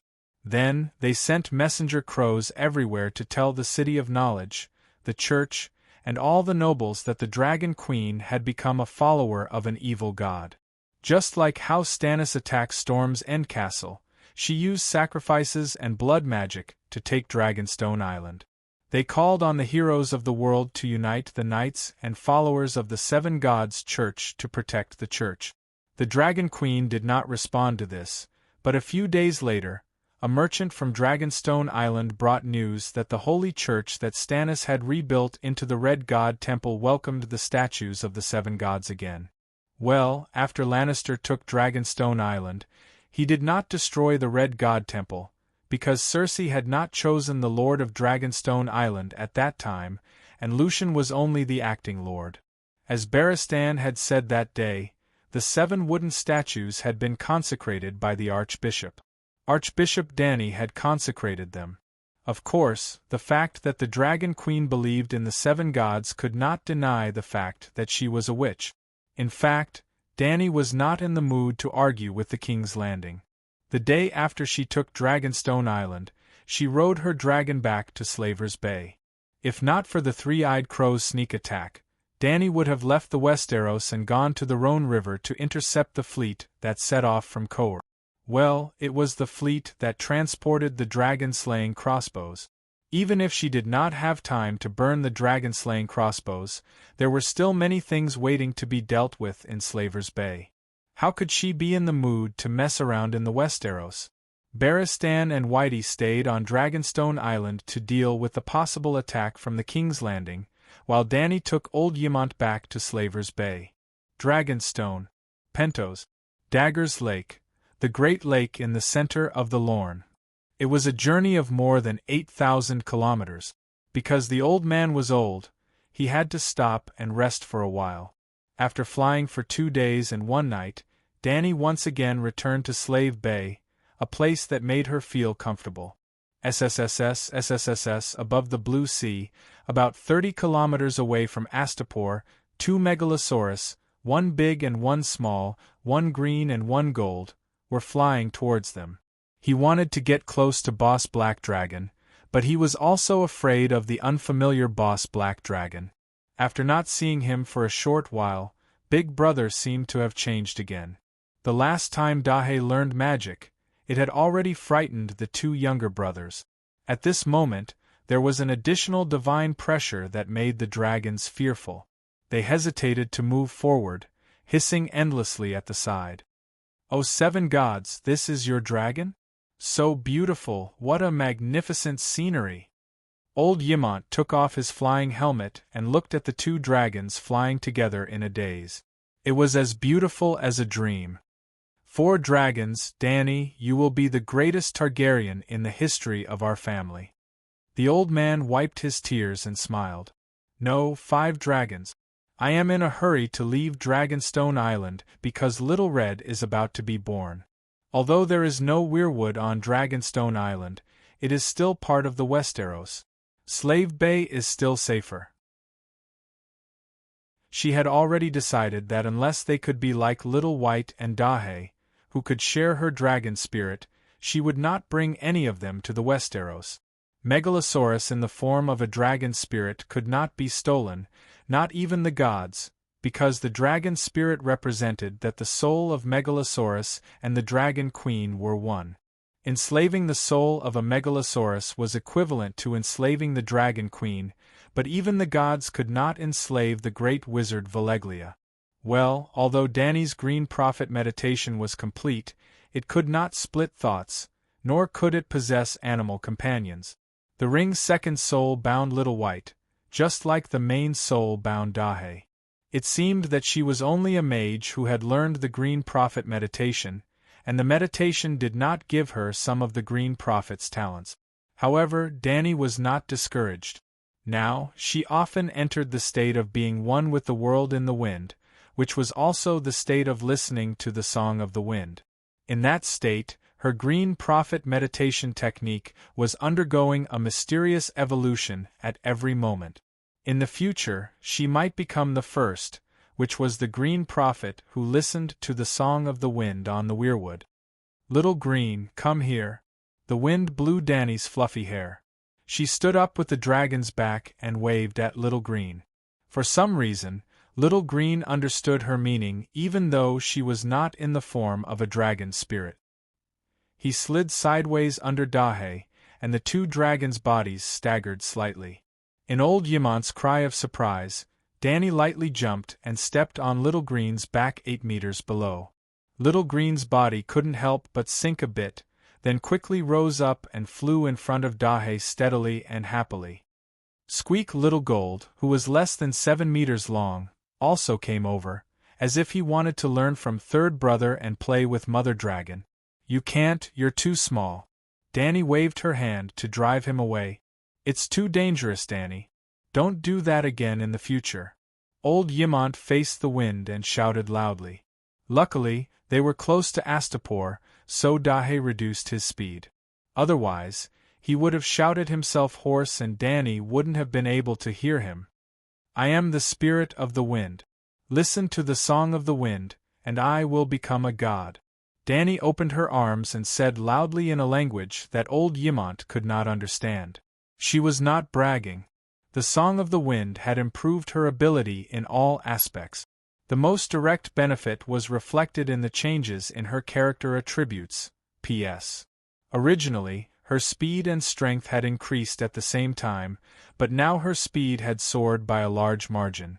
There was also the special effect of the song of the wind to assist in cultivation, which made her truly qualified to become a cultivator. Under the blue sky, the blue sea, and the white dock, workers, peddlers, and shop assistants in short-sleeved shirts and silk pants, as well as sea merchants from other cities, looked up and saw the black dragon flying at low altitude. They all cheered loudly, "The Queen is back! Long live the Dragon Queen! Long live the Megalosaurus! Long live the Black Dragon! Long live the Queen Danny Lilith! Her Majesty is home! The Megalosaurus is home!" Gradually, cheers and noise spread from the dock to the streets, and then from outside the city to inside the city. Countless new freedmen put down their work, walked out of their houses, and stood on the street, waving and shouting at the Megalosaurus that was slowly gliding in the sky. Woo-woo, an unsullied blew a buffalo horn that had been relocated at the top of the Great Pyramid. Immediately, Unsullied and Centaur maids walked to the steps of the pyramid and knelt down to welcome the returning queen. Looking at the city below that had fallen into an uproar because of the arrival of the Dragon Queen, looking at the various dragon banners fluttering in the wind, looking at the men and women kneeling on the ground on the Great Pyramid that towered into the sky, and looking at the androgynous men and women kneeling on the ground. Old Yimant's eyes were wet, and he understood in his heart. Targaryen did not necessarily need the Iron Throne. This was the true home of the Dragon Queen, the true foundation. The new freedmen who received the Queen's favor revered the Megalosaurus, but they did not hate the Megalosaurus like the City of Knowledge. In the Westeros, the Megalosaurus used blood and fire to conquer the world, bringing fear and death to the common people and nobles. In Slaver's Bay, the Megalosaurus used flames to burn the chains and shackles of the slaves, bringing freedom and new life to the slaves, becoming the guarantee of their safety and happiness. Therefore, in Slaver's Bay, the Megalosaurus was sacred, not the demonized demon dragon of the Westeros. The people supported the true dragon family from the bottom of their hearts. In this land, the Targaryens were the indisputable orthodoxy of the dynasty. His 3 Megalosaurus slowly circled 200 meters above Astapor, responding to the people with a loud and long dragon roar. When the 3 dragons landed on the top of the pyramid, Mormont, whose chest was inlaid with exquisite white glaze and a pure white cloak, walked over with red eyes and said excitedly, "Your Majesty, you have finally returned." Behind him, the Unsullied, the Centaur maids, and the officials working at the Great Pyramid knelt together and said, "Welcome back, Your Majesty the Queen. Get up, all of you get up." Danny landed lightly on the dragon's back and walked to Blackie's side, helping old Yimant down. It took a long time. The Westeros matter was more troublesome, but I gained quite a lot. She took off her backpack, took a warm and wet towel from the maid Eyrie, and wiped her face. Then, with their help, she took off her grey armor. Jorah Mormont had never seen Ymont before, and his expression was a little confused. You are the son of Commander Geo, I know you. Know what about me? In order to help his wife pay off her debts, he became a slave trader, and was later abandoned by her, wearing countless hats on my head? The Great Bear was stupefied. Old Ymont was wrapped in a thick layer of fur. At this moment, as he took off his clothes, he looked at the majestic and spirited White Knight affectionately. Good, very good, this is the demeanor of a White Knight. Mormont's burly body, clean and shiny armor that was as white as snow, made the old man admire him greatly. Jorah heaved a sigh of relief. It had nothing to do with Lyneth. After taking off her armor, Dany felt unprecedentedly relaxed. She moved her arms and legs a little, then smiled and explained to everyone, "This is Scholar Ymont Targaryen, the second brother of my master. Greetings, Scholar Ymont." Everyone immediately bowed respectfully. "Ah, so it is Scholar Ymont." Sir Jorah reacted and said in surprise, "Your Majesty, why did you go to the Great Wall? This is different from the original plan." Dany's face darkened, and she said hesitantly, "Let me freshen up first, then I will tell you about my experience in the Westeros. I gained quite a lot, but the process was not very pleasant." When she returned to Slave Bay, it was noon. Dany did not hold a big banquet. She simply filled her stomach and went to the bathroom to take a bath. She changed into a silk robe, a layer of light leather armor, and a mail armor. Because of the return of the Dragon Queen, the citizens of Eastport crowded from the Great Pyramid after lunch. She had to stand on the first stone step and greet the new freedman at close range. Old Ymont was behind Dany, looking at the crowd below who stretched out their arms and shouted Misha fanatically. With a complicated expression, he said to the little black girl Missandei, "I did not expect your Majesty to be so loved by the people here." After introducing the senior leaders of the Great Pyramid to old Ymont, Dany entrusted the little black girl to him, and let the old scholar train Missandei with all his strength. At the same time, she also entrusted Ymont to the little black girl, let her teach him the customs of Slave Bay, and let him familiarize himself with the new Targaryen kingdom. The Queen liberated us and brought us a happy and peaceful new life. Of course we love her. You probably haven't seen the past life of the slaves, especially the slaves of Slave Bay. Otherwise, there would be no doubt, the little black girl said seriously. Under the sun, the crowd swarmed over, and their enthusiasm was as dry as the temperature in Slave Bay. The elderly and children, men and women, all sincerely expressed their love and respect for the Dragon Queen. Ymont was silent. Chapter 374. The Great Wall, Dark Castle. Just after lunch, in the square in front of the castle, a few instructors were training the night watchers. Further away, giants and barbarians were busy at the construction site. Dragon Queen had left the Great Wall for more than a week, and the arc-shaped walls surrounding Dark Castle had been reinforced. Although Stannis had requested to stop the project and help him repair Nightfall Castle when the Queen had just left, the Night Watchers and barbarians had refused without hesitation. "We have sworn to the Dragon Queen, a sacred oath, that the Night Watchers will remain neutral. Repairing the castle of another king is completely different from repairing the walls of Dark Castle." Bowen Maxey's voice trembled, but his tone was firm. "No, some of us are Dragon Queen's captives, and the rest have signed a lease agreement with the Dragon Queen. We will not work for Esgod in Blazing Redheart," the barbarian roared at Erlu. At that moment, Stannis's face was twisted, and his hand was on the hilt of his sword. Hiss! In the grayish-blue sky, a dragon roar suddenly sounded. In the construction site, the barbarians and night watchers at the top of the Great Wall, the night watchers training in the training field, and some dear faction knights following the training all put their hands in front of their foreheads to block the noon sun and looked up at the sky. It's a dragon, a black dragon. The Dragon Queen is here. Sir Elisa and a few dragon faction knights were overjoyed, waving their arms wildly at the sky. Back so soon? Are you worried about the barbarians? Erlu walked out of the king's tower, gritting his teeth, his eyes unreadable. The anti-dragon faction knights beside him looked at each other, and a sinister smile appeared on their lips. Yes, Erlu had moved into the king's tower.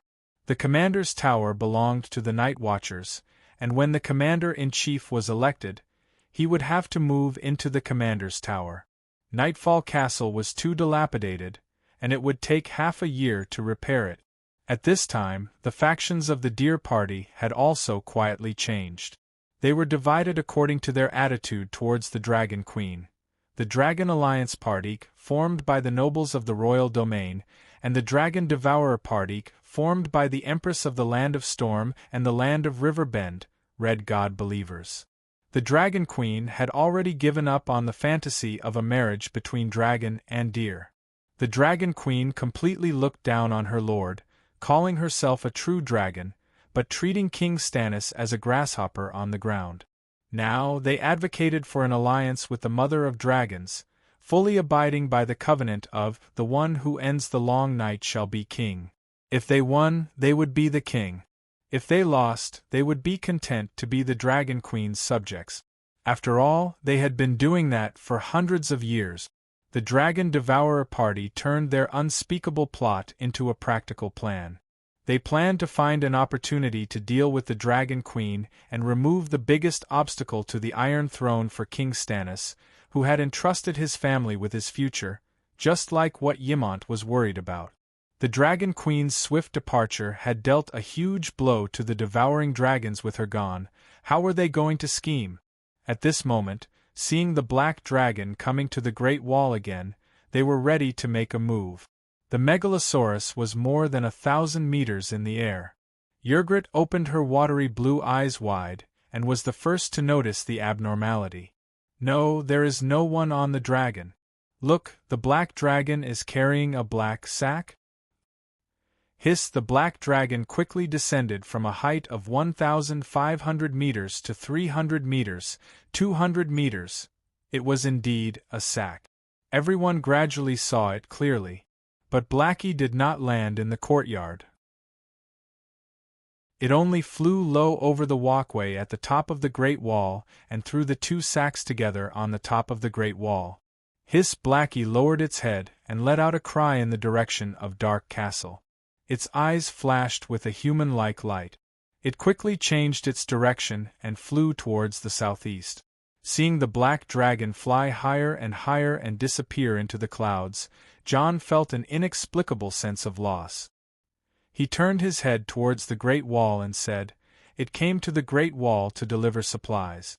I wonder what is in the sack." "Gold coins, 7 levels of hell, it's all gold coins." Todd was lying on the battlement, holding a handful of gold coins in his hand. His face was red as he waved his hand wildly at the people below and shouted, "Countless gold coins that can't be carried. A few £100, a few £1,000. Gold coins?" The night watchers were shocked but also enlightened. The Dragon Queen fulfilled her promise and delivered supplies to the Great Wall. "With gold royals there will be food." Bowen was so excited that his whole body trembled. "It's not gold royals. It's a type of gold coin that I don't recognize. It's smaller than gold royals. It seems to be the Radiance coin that is popular in the Free Cities," Todd shouted from above. "Radiance coin?" Stannis blurted out. He looked at the knight beside him in shock and muttered, "The black dragon came from the other side of the narrow sea. She returned to Slaver's Bay." "Then did she take Dragonstone Island?" Gordiffelin asked doubtfully. "Definitely. Don't forget, she has a dragon," Stannis said with a gloomy face. "But—" Florin and the other anti-dragon knights looked at each other. They were all at a loss and were in low spirit. "She really left the Westeros?" She didn't gather the old officials of the royal territory at Dragonstone Island? After a long time, the night watchers finally brought the 2 sacks of gold coins to Dark Castle. The giants, barbarians, night watchers, and some knights of the Deer Party all gathered around. The sacks were as tall as a person and thicker than a wooden bucket. When the sack was opened, the golden light dazzled everyone's face. It's Radiance coin. There are several types. Radiance coin from Queers, Volantis, and Slaver's Bay. But the face value is the same, about 3 Radiance coins for 1 gold royal. A night watcher who looked even more feminine than a woman said. His name was Sardine, and he came from a brothel in Old Town. He was a male prostitute. Blacksmith Tanner tried to lift it, and his face turned red, but the sack only shook a few times. It's so heavy. It might really be 1,000 pounds in total. That's tens of thousands of gold royals. He clicked his tongue. There's also a letter. Todd handed over a roll of snow-white paper. Peristan took it, but before he opened it, he pinched the paper and said doubtfully, "This isn't parchment. It's thinner, cleaner, and whiter. Look at what's written on it." Sir Alistair urged. "Oh."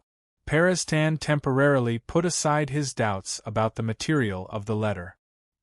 He cut open the wax with the picture of a 5-headed dragon and opened the folded letter. He read, "More than 1,000 pounds of gold, about 250,000 Radiance coins, P.S. 100,000 for the night watchers to use as they wish. 150,000 for half a year's worth of food for the savages of the Great Wall, as well as the starting fee for migrating people to the Narrow Sea. The Night Watchers, Vol, Morona, and the other Kiliarchs will discuss how to use it. In 2 months, Targaryen's fleet will go to Eastwatch to pick up the people. At that time, a second batch of supplies will be sent. Remember, Slaver's Bay is too far from the Great Wall. Astapor can't transport the gold over even if they have it. Don't waste it. We have a share of the gold. Long live the Dragon Queen!" Yrgrat shouted. Don't say we're freeloaders now. The Dragon Queen has already paid for us."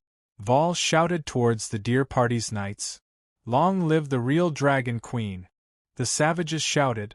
Also, Peristan pressed down with his right hand and said to the night watchers, "The Queen also asked if the Commander-in-Chief has been chosen. If the Commander-in-Chief has been chosen, then in the name of the Commander-in-Chief and myself, she will explain the sacred oath of United Front Against Ghosts, and the one who ends the long night will be the king to all the lords above the rank of Count." Red Pomegranate sighed and said, "Her Majesty is right. The Commander-in-Chief must be chosen as soon as possible." In just 20 hours, Blackie returned to Astapor. At this time, it had only been 3 days since the Dragon Queen returned to Slaver's Bay. Having a dragon was just that convenient.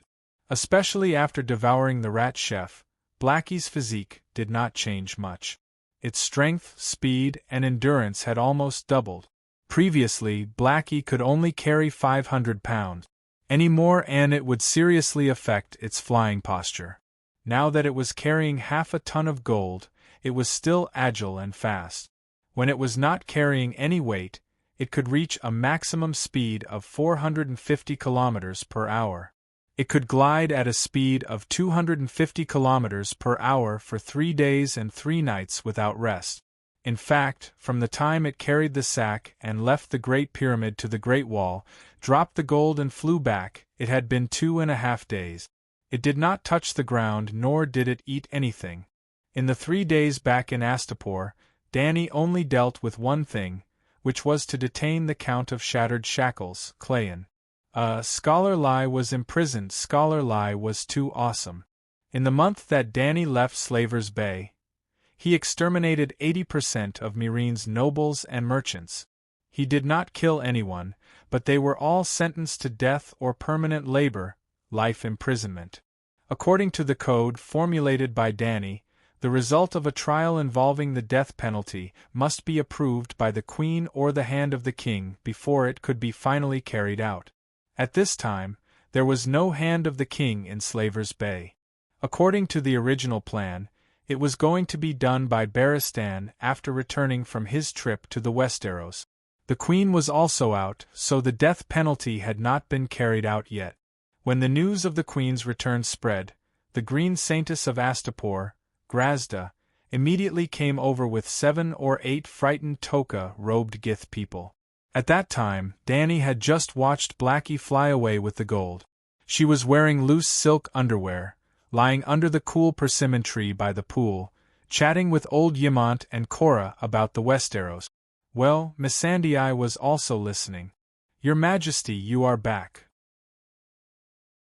The old Gith woman, wrapped in a green flowing gauze, ran to the Dragon Queen in tears, crawled at her feet, hugged her strong and well-proportioned legs, and sobbed, "The Count of Broken Shackles is crazy, Queen, that butcher is crazy."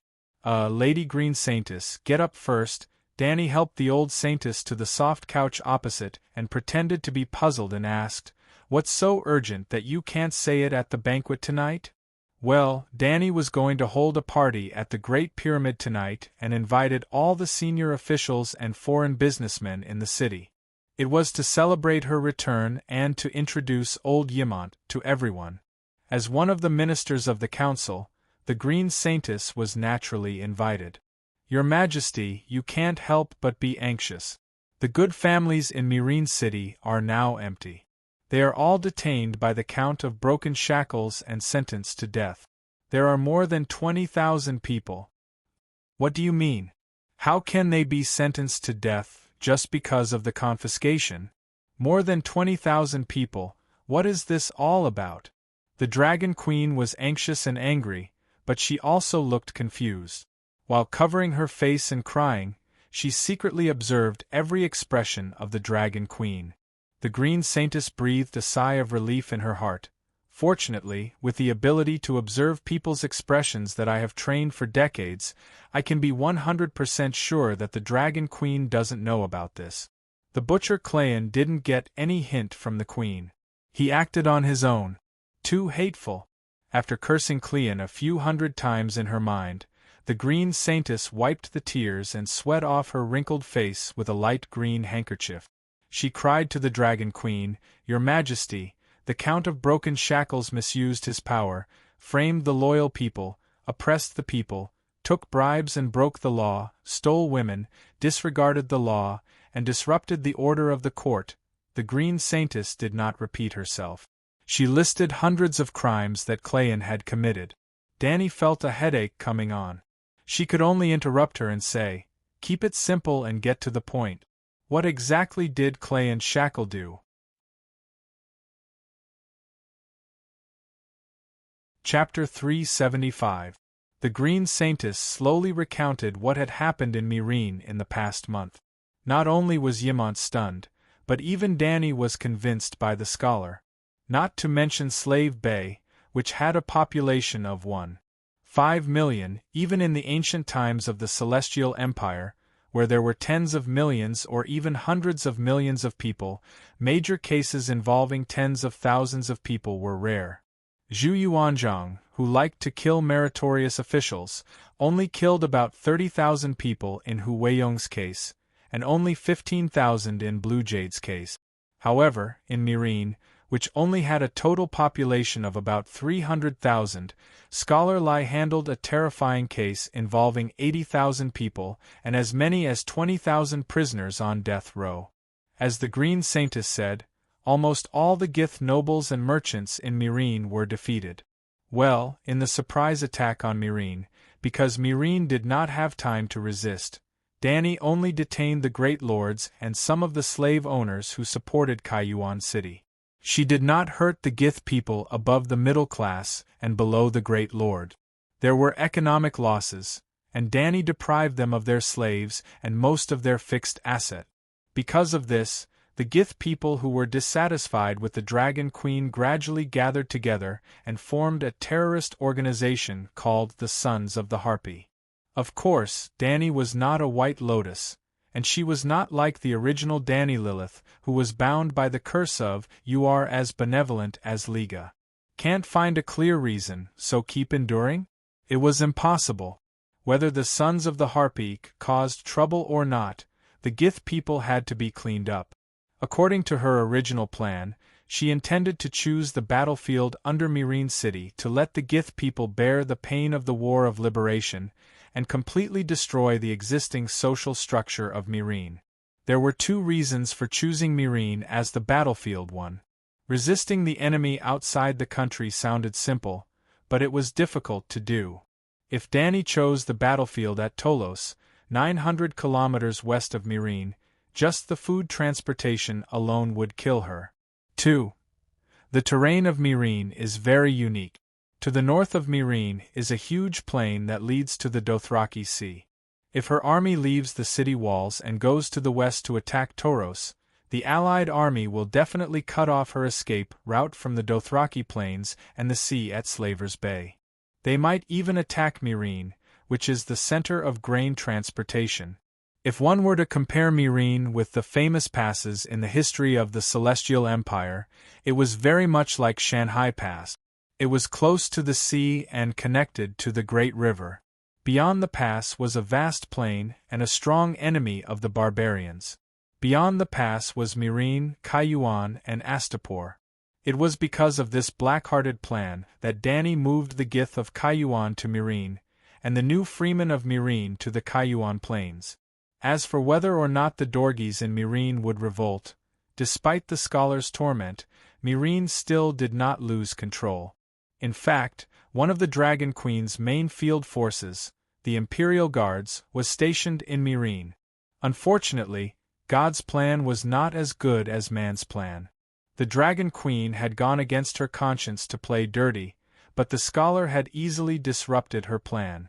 Because of an assassination, the one who was assassinated was not the king, but the commander of the Imperial Guards, and tens of thousands of heinous rebels were implicated. Of the less than 300,000 Gith, 60,000 were imprisoned, and 20,000 were sentenced to death. With this ratio, even in the entire history of China, the scholar dared to shout to countless ancestors, "Who else?" What was even more impressive was that not only did he attack the nobles and merchants, even the religious forces of Serene were almost wiped out. The status of the Green Saintess of Serene in the religious world at Slavers Bay was similar to that of the Archbishop of the Church of the Seven Gods, but her entire family was locked up by account, and her family's property was confiscated. It was just too bam. The Dragon Queen smashed 3 teacups and a teapot with one slap. Too hateful. Smashed on the tea table, and the porcelain bowls and teapot fell to the ground and shattered. The queen was furious, her cheeks flushed, and her eyes were full of murderous intent. Bastard! How dare he treat my codex as child's play, and ignore the tradition of not punishing the saintess? He's tired of living. These words seemed to support the Green Saintess' courage and backbone, and also opened the valve of resentment in her heart. Following the Dragon Queen, she scolded, "Klein is a cruel, merciless, inhumane, cruel, and cunning butcher. He was lucky to get to where he is today with his insignificant achievements, all thanks to Her Majesty's grace. But he did not think of repaying Her Majesty's trust. He should be executed immediately, and let the Megalosaurus eat him." How about this? The Dragon Queen thought for a while and said, "Your Excellency Green Saintess, why don't I ride a dragon to Serene now, and use the Queen's privilege to arrest Klein immediately? Or, let's go through the normal procedure. I'll write a Queen's edict and give it to you, then you can take a ship to Serene City, and use the edict to find the great commander of the Imperial Guards, Sir John, to tie Klein Shakla up and put him in prison." What's the difference? The old saintess was stunned. Dany pointed at the 7 toga-robed Gith people who were blocked 4 to 5 meters away by the Unsullied, and asked, "They are all the victims of Serene who were bullied by Klein, right? Plaintiffs and witnesses?" "Yes, they are all Serene merchants who came to Astapor to complain to you." The Green Saintess nodded.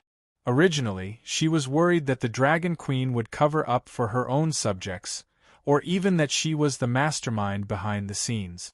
So she gathered a group of plaintiffs to prove how heinous Klein was, hoping to put a little pressure on the queen so that she would not be so ruthless. After coming here, she found that she had thought too much.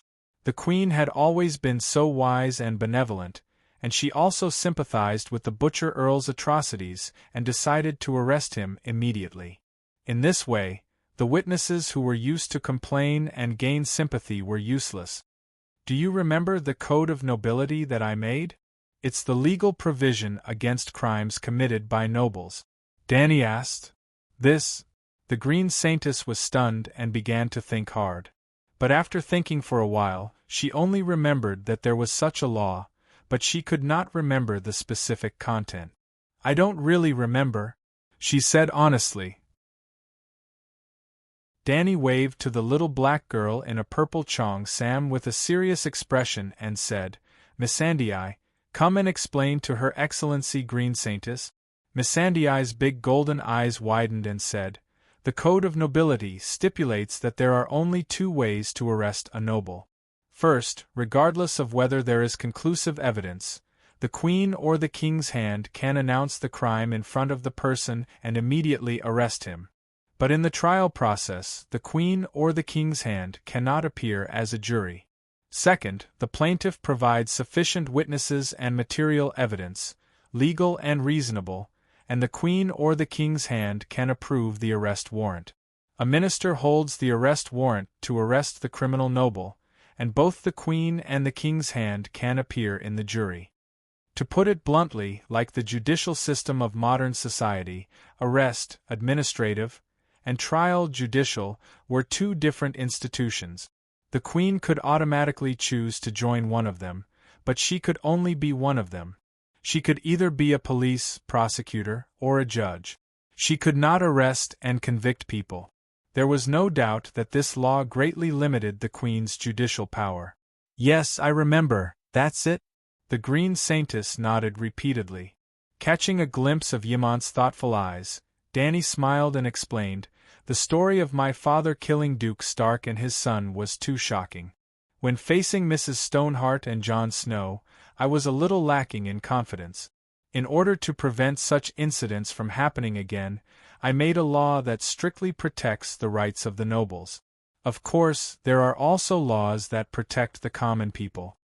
Due to the ancestral mad blood gene of the Long family, Danny did not dare to act arbitrarily like the Emperor of the Great Celestial Empire. Whether it was his descendants crazily slaughtering the innocent, or a certain Targaryen being too crazy and having his entire family wiped out, she did not want to see it. Of course, it was very likely that the Targaryen who had awakened the mad blood would not even care about the Queen Dany's code that Elder Dany had made. At that time, the law in the Code King's speech that abolished the Mad King's throne in favor of another Targaryen would come into effect. With the law to follow, there would be a proper channel to vent the grievances of the people. Her descendants would not end up in a miserable state of extinction. At least the probability would be reduced. What should I do? The Green Saintess asked blankly. Either she let the Dragon Queen use her special power to immediately arrest the Butcher Count, which would save time and put Klein in prison tonight, or she let the Dragon Queen participate in the final trial. She would go through the normal procedure and personally bring people to arrest Klein. That seemed to be very satisfying. However, Meereen and Astapor were 1,000 kilometers apart by sea. If the wind was favorable, it would take 4 to 5 days. In fact, it was not up to the Green Saintess to choose. It was the Dragon Queen's right. Why don't you go back and think about it? Klein can't run away anyway. I will immediately ask Missandei to write a letter to John Bolton and ask him to monitor Klein, Danny said. No need to think about it. I will go to Meereen now and see what face Klein will have to face me. The old Saintess had also come to her senses. Since the Dragon Queen wanted to arrest Klein according to the code, she would definitely judge him according to the code. She did not know how much time would be wasted in the meantime. Since she could not immediately let the Butcher count the criminal code, she might as well arrest him personally and ridicule him in front of his face. Don't be in a hurry. You are the minister of the council. Attend tonight's banquet first. Danny smiled and pulled the green saintess to Yimon. Come, let me introduce you. The party at night was very grand. Other than the officers, the officials of Astapor, and the Free City's big sea merchants, there were also 100 or 200 famous free people in the city. The food was also very sumptuous, and there was an unlimited supply of good wine. Everyone returned home drunk. Danny C., help me do something. At around 10 o'clock, after the guests left, Danny called the little assassin to her bedroom. Well, Danny rejected her suggestion to go to Volantis or New Gisborne as a spy. After freeing Kaiyuan, she kept her by her side as a shadow guard. Danny C., who was wearing a dark gray leather armor, walked out from the shadows and asked expressionlessly, "Are you going to kill the green saintess?" Under the orange oil lamp, Danny, who was writing a letter on the table, froze for a moment and turned back with a wooden face. "What do you think?" The little girl said seriously, "When you were away, the Gisborne people from Myrene went to find the green saintess and gradually formed a small Gisborne group. Missandei thought that after Klein was defeated, the victory would make the Gisborne group expand further, from a group seeking survival to a legitimate political force in Slave Bay. In the future, they will inevitably demand more political power." Did Missandei really say that? Danny was shocked. Yes. Blackie really saw the essence of the old and young of the previous dynasty. If they could not be killed, they would inevitably rise again in some way. After all, the Gisborne also had 200,000 or 300,000 people. If they really recovered and united, even if they did not rebel, they would become part of the power structure of Danny's dynasty. Danny patted her little head and asked with a smile, "Do you understand what I'm saying?" "I don't need to understand."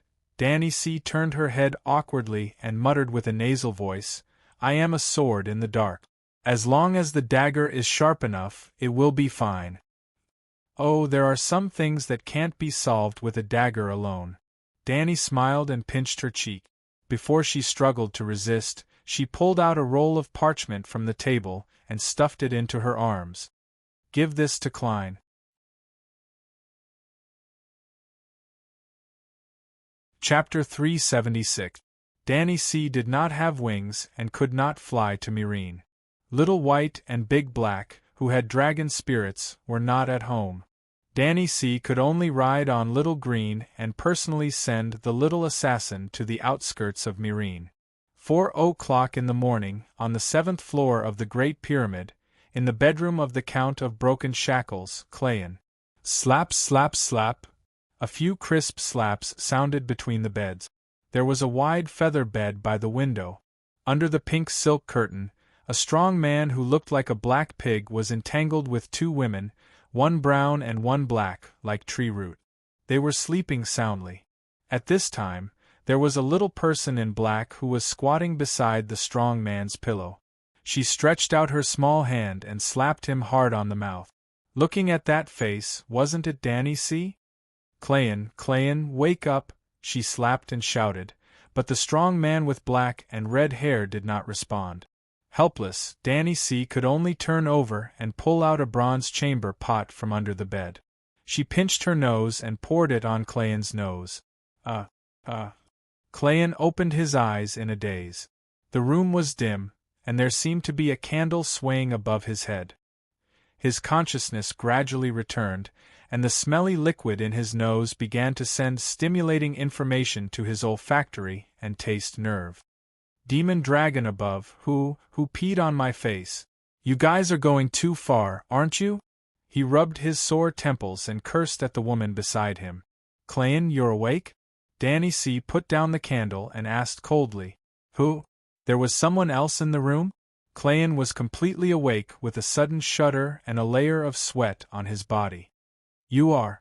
Demon dragon, why are you in my house?"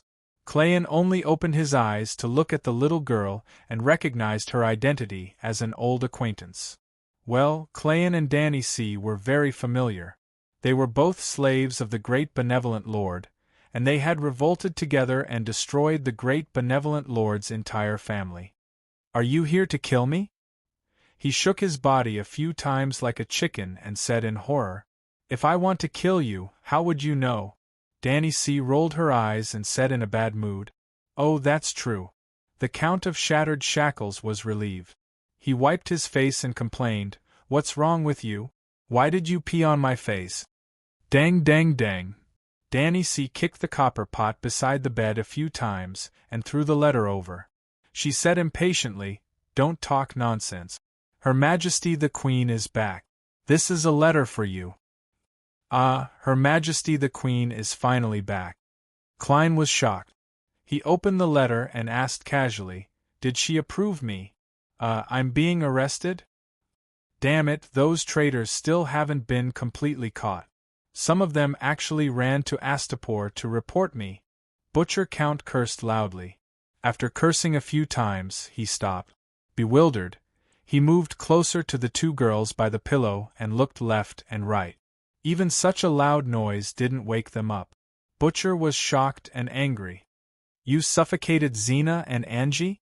Danny C. crossed her arms and stood a few meters away from Butcher. She said indifferently, Knockout drug. Why else would I pour urine on you? Oh. Butcher turned his gaze back to the letter. Under the weak candlelight, one could see that his brows were furrowed deeper and deeper. It seemed that he had encountered a big problem. Are you done reading? After a full quarter of an hour, seeing that Butcher Count was still sitting cross-legged at the head of the bed and staring at the letter with a serious expression, Danny C. was a bit impatient. Butcher suddenly raised his head and sighed. He waved to the little assassin and said, Danny C., come over here and help me. How do you pronounce this word? How stupid.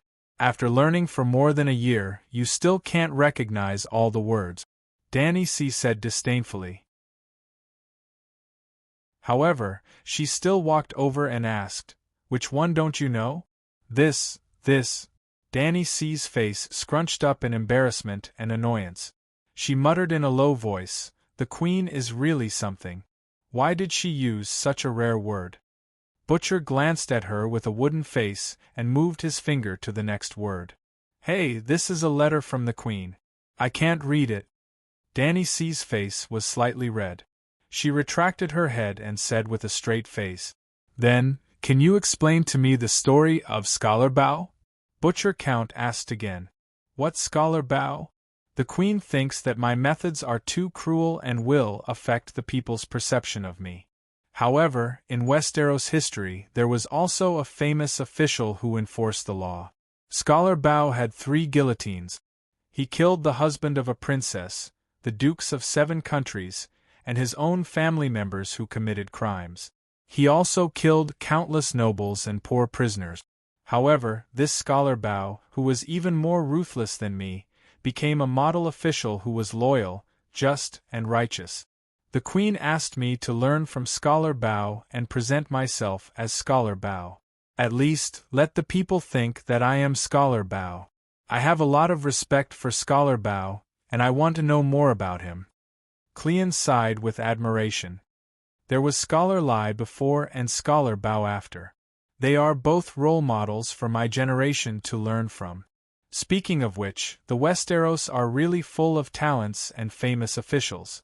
It is really something to look forward to. I have never been to the Westeros, so I don't know much about Scholar Bao.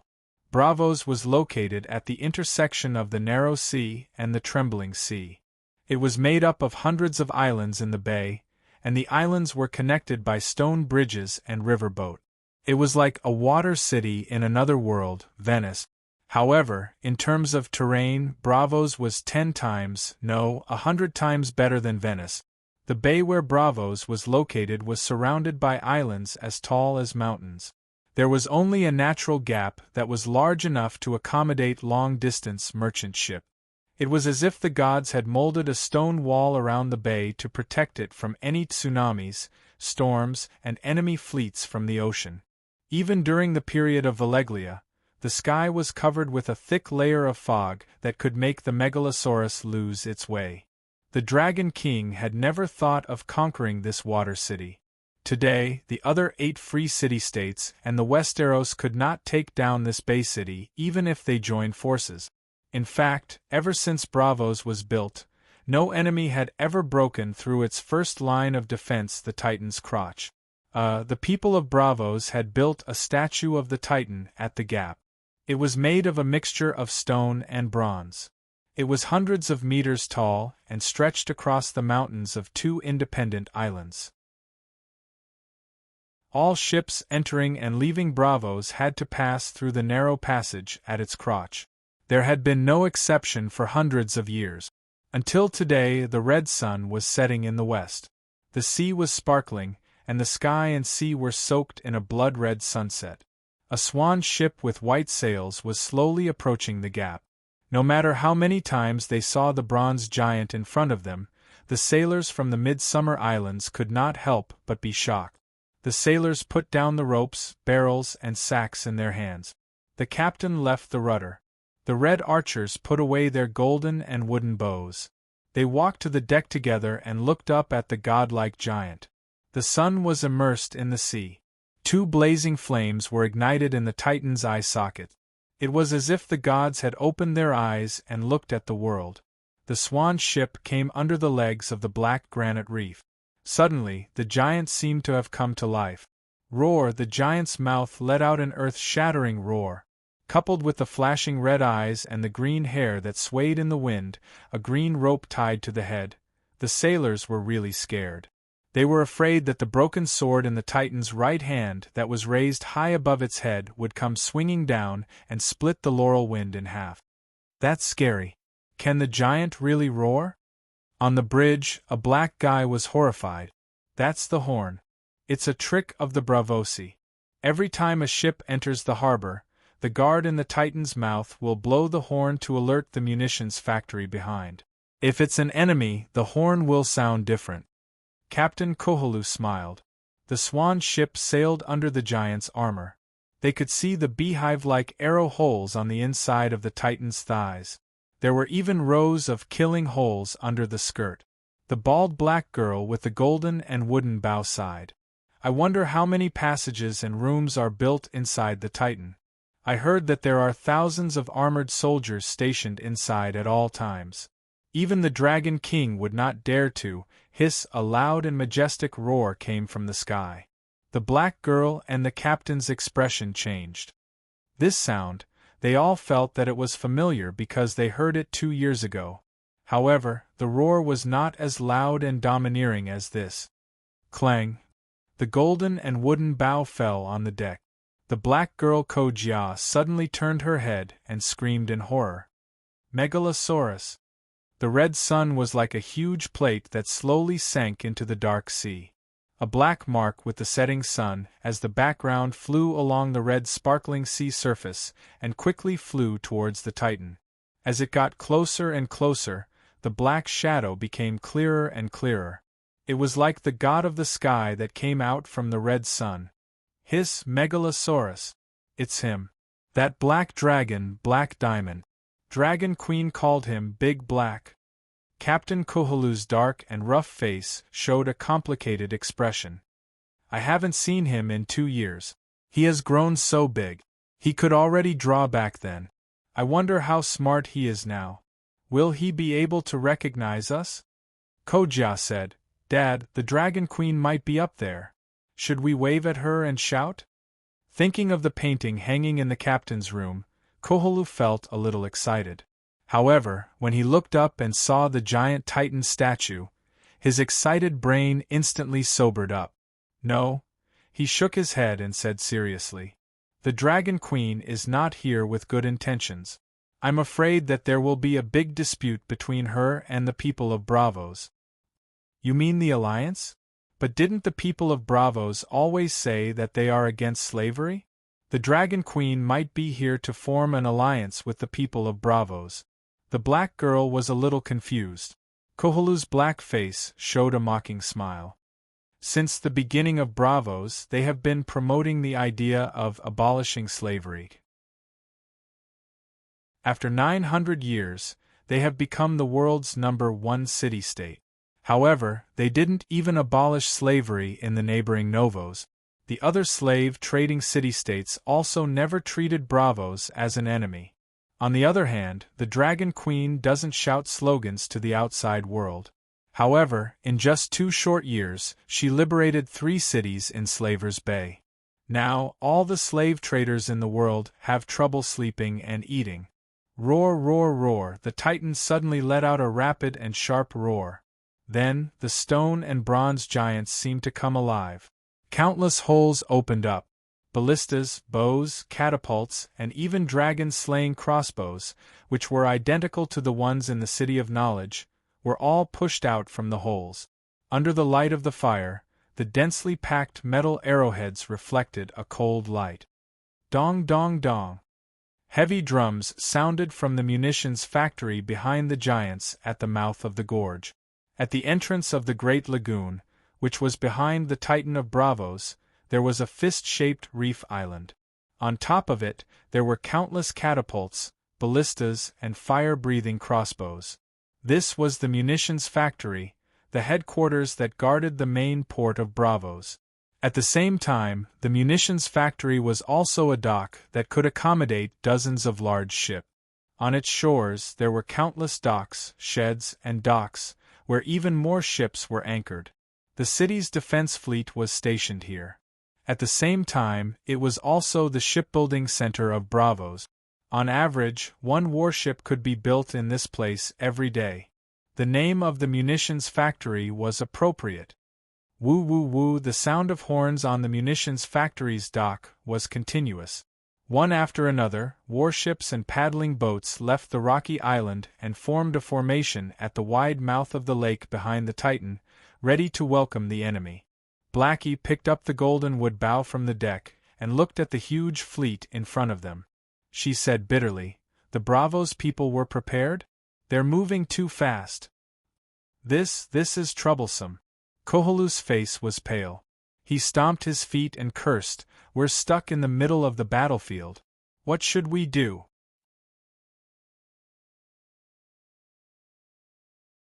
Chapter 377. Hiss, the black dragon flew over the Titan's head calmly, just like how it usually flew over the mountains and rivers on the earth. The Titan's fortress, which could withstand the attacks of all the fleets in the world, had become a rock. At this moment, facing the Megalosaurus, it was no different from a rock. The broken sword in the Titan's hand threatened countless merchants, tourists, and pirates entering Bravos. But despite the Megalosaurus's attitude, the broken sword could not be swung down at the enemy. The calmness of the Megalosaurus only brought endless humiliation and despair to the thousands of guards in the fortress below. The world's #1 sea checkpoint, the Titan, had fallen. Koholu watched in a daze as the Megalosaurus flew over the Titan, and then flew over his head, like a normal person flying over ants. It flew over the fleet with the horns sounding everywhere, and headed straight for the inner city of Bravos. Hee, this is ridiculous. He suddenly laughed. The Bravos fleet that had shocked him, made him respect and made him panic, could only make him laugh. So what if they reacted quickly? So what if they were ready to go? So what if they were filled with arrows? So what if they were numerous? In the face of attacks from humans, the Titan's fortress and the invincible fleet of Bravos were insurmountable and undefeatable. But only one dragon, as if taking a stroll in the park, crossed these obstacles and entered the heart of the city. The demon dragon is attacking. Look, that's the Megalosaurus. The Dragon Queen is attacking Bravos. Panic suddenly descended on the water city like a tsunami, and swept through the entire city like an unstoppable tsunami. From the arsenal to the checkered dock, where the customs registered, and then to the old clothes vendor's dock, where foreign merchant ships stopped. Merchants, citizens, workers, vendors, and fishermen, they all rushed and shouted. Some people waved at the black dragon in the sunset, some hid in fear, some followed others in confusion, some looked serious, and ordered to leave the port immediately. The Megalosaurus entered the inner city, flew over the streets, and came to the square above, looking down at the sweet water canal below. It flew from the civilian district to the noble district. It seemed like it was sightseeing, ignoring the panicking crowd below, and only focused on observing the city on the water. North of Water City, Sea King's Palace. In a tower near the sea, an old man with a sickly look came to the window with the help of a maid. Looking at the black dragon leisurely hovering and gliding above the islands of the gods, a hint of anger flashed in the Sea King's dull old eyes. He panted and cursed, "How dare she? What does she think Bravos is? An amusement park? A tourist attraction? I cough, I should have killed this female dragon back then." "Lord Sea King, please calm down." Chief Swordsman Kue Luo took a step forward and arrived beside the old Sea King like a shadow. He looked at the black dragon with a cold expression and said, "Who would have thought that an infant from 16 years ago would become the Dragon Queen of today? She insulted me, insulted Bravos, I want her dead." The old man's face was ferocious. Blue veins popped out on his bony hand that was holding the maid's right wrist. He tightened his grip as if he was trying to break someone's thin neck. The round-faced blonde maid was in so much pain that tears welled up in her eyes, but she did not dare to make a sound. Swordsman Kue Luo shook his head and said, "We have sworn an oath to the White Knight, Jero Dane, that we will accept the Dragon Queen's visit and treat her as a guest. Similarly, the Dragon Queen has also sworn an oath to accept the host's hospitality as a guest." "I know, a guest's right is sacred and inviolable." The old man smiled bitterly and sighed. "I want to learn from Wade Fry from the neighboring continent, but I don't dare and I can't. I'm only the Sea King, and the Sea King isn't the master of Bravos." Hissed, the black dragon slowly flew towards the west, towards the Sea King's palace. "They're here," Chief Swordsman said. Yes, the Dragon Queen had come to Bravos. At least the officials and people of Slavers Bay, the nobles and top merchants of Bravos all thought that the Dragon Queen would visit Bravos today.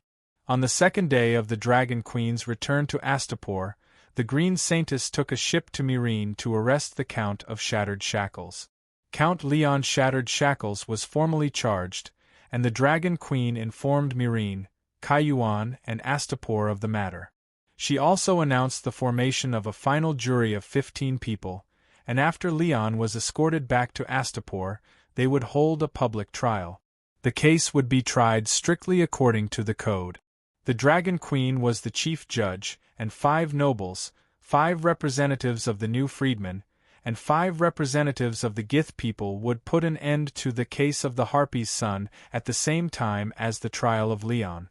Calculating the time to travel to and from Myrene, it would take at least half a month before the official trial began. Therefore, the Dragon Queen had time to negotiate with the people of Bravos. Well, the Dragon Queen did not idle after returning to Slavers Bay for a few days. The next day, she led the cattle, picked up the hoes, and led tens of thousands of farmers to cultivate crops outside the city. In fact, the Dragon Queen's great leap in agricultural production plan had never stopped. In the more than a month since she left Slavers Bay, Astapor had the White Knight Yora, who represented the Queen every now and then to participate in agricultural production. Myrene had the Blood Alliance Guard Argo, and Kaiyuan had the Fat Eunuch Bevos. They were all qualified to exercise authority and perform duties on behalf of the Dragon Queen. However, after Blackie flew back to Astapor from the Great Wall, the Dragon Queen decided to go to Bravos. Because the Dark Star, Geralt, completed the task she gave him, crossed the narrow sea, rushed to Bravos, and met the Sea King in the Sea King's palace. As the representative of the Dragon Queen, Geralt was received by the Sea King of Bravos and a group of nobles, and bravely questioned the Sea King on the throne in the palace. Why did he agree to arrange for the Faceless One to assassinate the Dragon Queen, who was his old friend? Well, he was lucky that the Sea King, Frago Antalion, did not get angry and let the chief swordsman cut off his head. But the Sea King did not admit the relationship between the Faceless One and Bravos. Naturally, there was no involvement in the murder of the Queen.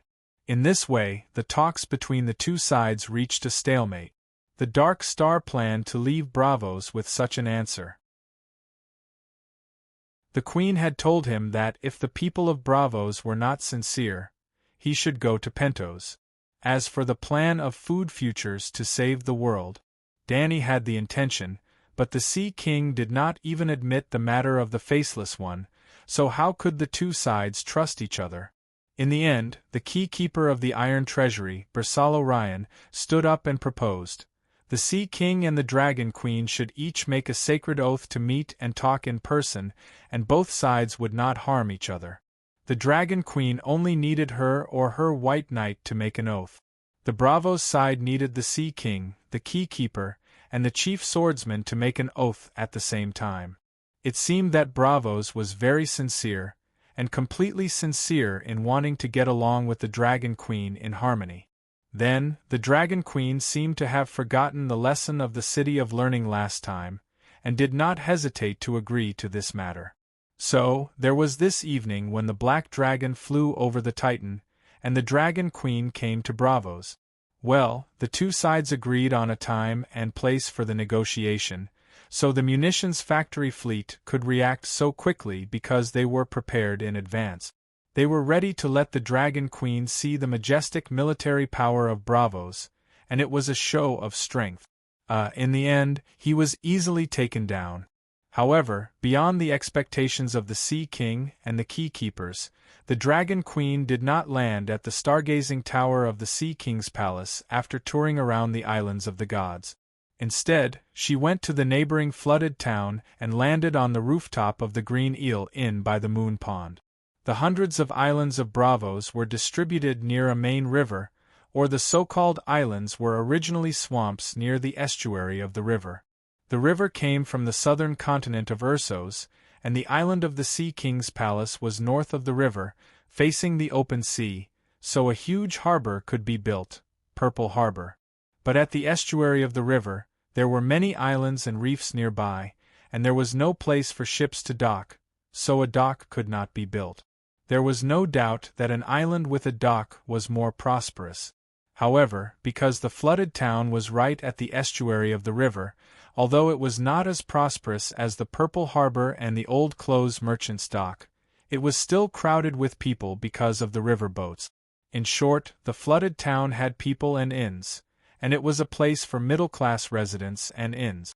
At this time, the Dragon Queen arrived at the flooded town, and the Black Dragon landed on the rooftop of the Green Eel Inn by the Moon Pond amidst the exclamations of the citizens and tourists. Well, because the 4-story Green Eel Inn had an open roof terrace, the Dark Star bought this in 3 days ago. That's right, they bought it. The Megalosaurus is here. The Megalosaurus went to the Green Eel Inn. Dragon Queen, I saw the Dragon Queen. Quick, go to the Green Eel Inn. I want to stay in the same inn as the Dragon Queen. Seeing that the Megalosaurus did not burn the city, the citizens regained their composure and no longer ran in a panic to hide. Instead, they surrounded the Green Eel Inn. Why is the inn door closed? When they arrived at the Green Eel Inn, they were surprised to find that the inn did not seem to be open for business. The fat boss of the black ship worker inn next door suddenly said, "I remember now, the inn was bought by an outsider. He calls himself a Dornish and plans to settle down in Braavos. He even hired a team of craftsmen at the dock. I heard that he wants to renovate the inn in the Dornish style." Creak. As the crowd was talking, the inn door opened on both sides, and a dozen assassins in gorgeous silk robes walked out. Their faces were filled with excitement, and their cheeks were flushed red, as if a huge pie had fallen from the sky and landed on their heads. They were dizzy, and their steps were light as a feather.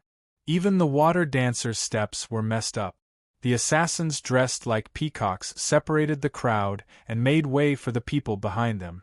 Then, they saw a hook-nosed knight in a white robe, escorting a tall silver-haired lady out.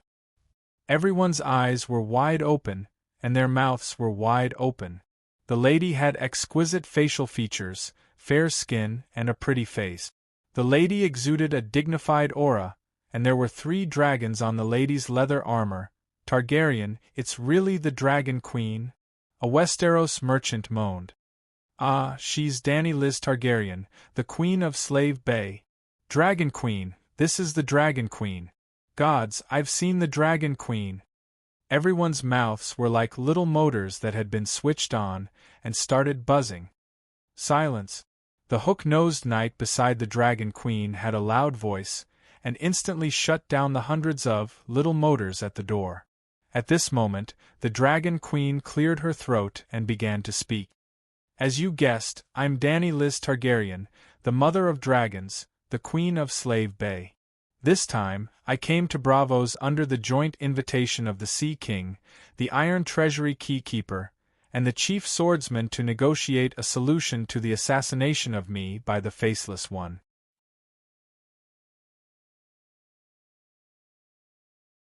Chapter 378. The Faceless One of Braavos tried to assassinate me, so I came here this time. I will discuss this matter with the Sea King. Boom. The Dragon Queen threw a nuclear bomb into the crowd. No, the word Faceless One was more terrifying than a nuclear bomb. Hundreds of small eyes that were blinking fervently were extinguished all of a sudden, like stars covered by dark clouds. In unison, whether it was the citizens of Braavos or the foreign merchants and tourists, they all took a step back, then another step back, and another step back. The doorway suddenly became open and quiet. Fear was clearly written on their wide-open eyes, pale cheeks, and mouths that were chattering up and down but could not utter a complete word. Such a uniform reaction of fear made the Dragon Queen stunned. The Faceless One was actually so terrifying. Of course, if Dany knew the details of Arya's experience in Braavos, she would not be so puzzled at this moment. When Arya found the ship to Braavos in Saltpan Town, the captain refused to let her board the ship even if she was willing to work as a laborer and pay the rest of the fare. Then Arya took out the iron coin that Jaqen gave her and said, "All mortals have to die. From the sailor to the captain, from the gangplank to the deck, to the cabin, it was like pressing the pause button." Silence, and their movements were stiff. After that, Arya was treated as a guest of honor. But no one dared to talk to her. On the way from Saltpan Town to Braavos, everyone was in awe and alienation with her. In the end, the captain even personally rowed her from the dock to the Black and White House on the Isle of Gods. And the captain had nothing to do with the Black and White House. He was just an ordinary Braavos sea merchant. Just like what Jaqen said before he left Arya, he threw the iron coin in a very pretentious way. "Take it, find any Braavos person, and say, 'All mortals have to die.' He will take you to that place." He was not pretentious, the Faceless One was really awesome. At this moment, the Dragon Queen also experienced it. Cough cough, yes, Faceless tried to assassinate me, but she disguised herself as my maid. Unfortunately, my Wonkai found out. "Oh, you don't know who Wonkai is? Sigh, it's just a mutt, a yellow-skinned puppy from Astapor," Dragon Queen said as she waved her hand carelessly. Crack crack. The sound of jaws dislocating could be heard from the crowd. In short, I escaped the assassination of Faceless One without any danger. But I don't understand. Braavos has always been preaching against slavery because the ancestors who built this city were all slaves. But why were the descendants of the slaves hired by the slave owners to assassinate a liberator of the slaves? Could it be for the gold royals? Then I came. I sent the White Knight, Sir Jarrow, to Braavos to ask the Sea King about this matter. Speaking of which, I'm acquainted with His Majesty the Sea King, Frego Antalion. I grew up in Braavos before I was 5 years old, but, unfortunately, originally I didn't dare to come here, because before this, in the old town of Westeros, in the City of Knowledge, a sensational and cursed thing happened. When the scholar invited me as a guest, he violated the guest's rights and poisoned me to assassinate me, arranged for a knife and axe man to kill me, and hundreds of crossbowmen to kill me. Sigh, the degeneration of humanity, the distortion of morality, the wrath of the god. Boom! One atomic bomb after another blew up the melon-eating crowd, causing a collective climax, and the climax continued. The melon was too big, it was too big. The nearby citizens and tourists were frightened and excited. The Dragon Queen's melon was more frightening than the dragon flame, but it also stimulated their faces to turn red. They were afraid and wanted to hear it, but they couldn't stop. It was too difficult for them.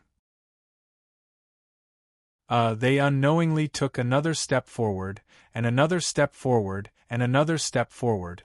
They were closer to the threshold than before they heard the words, "Faceless One." Not only were they closer, but more and more people were gathering around. Assassins, tourists, mercenaries, citizens, shop assistants, dock workers, vendors. The news of Dragon Queen's arrival at the Green Eel Inn spread like the wind in all directions. People who were idle and busy stepped on the last ray of light of dusk and rushed to the moon pond. After explaining how the City of Knowledge violated the guests' rights, the Dragon Queen looked up at the sky. It was a cobalt blue, and there wasn't much time left. The Sea King and his people should be here soon. In view of this, the Sea King, the Keykeeper, and the Chief Swordsman made a joint oath that we would never hurt each other during the negotiation period, nor would we violate the guests' rights. Now I'm here, for world peace, for the happiness of the world's people, for the thousands of slaves who are worse than death. I need to talk to the Sea King. The matter of Faceless One, you must give me an explanation. It must be solved, or else.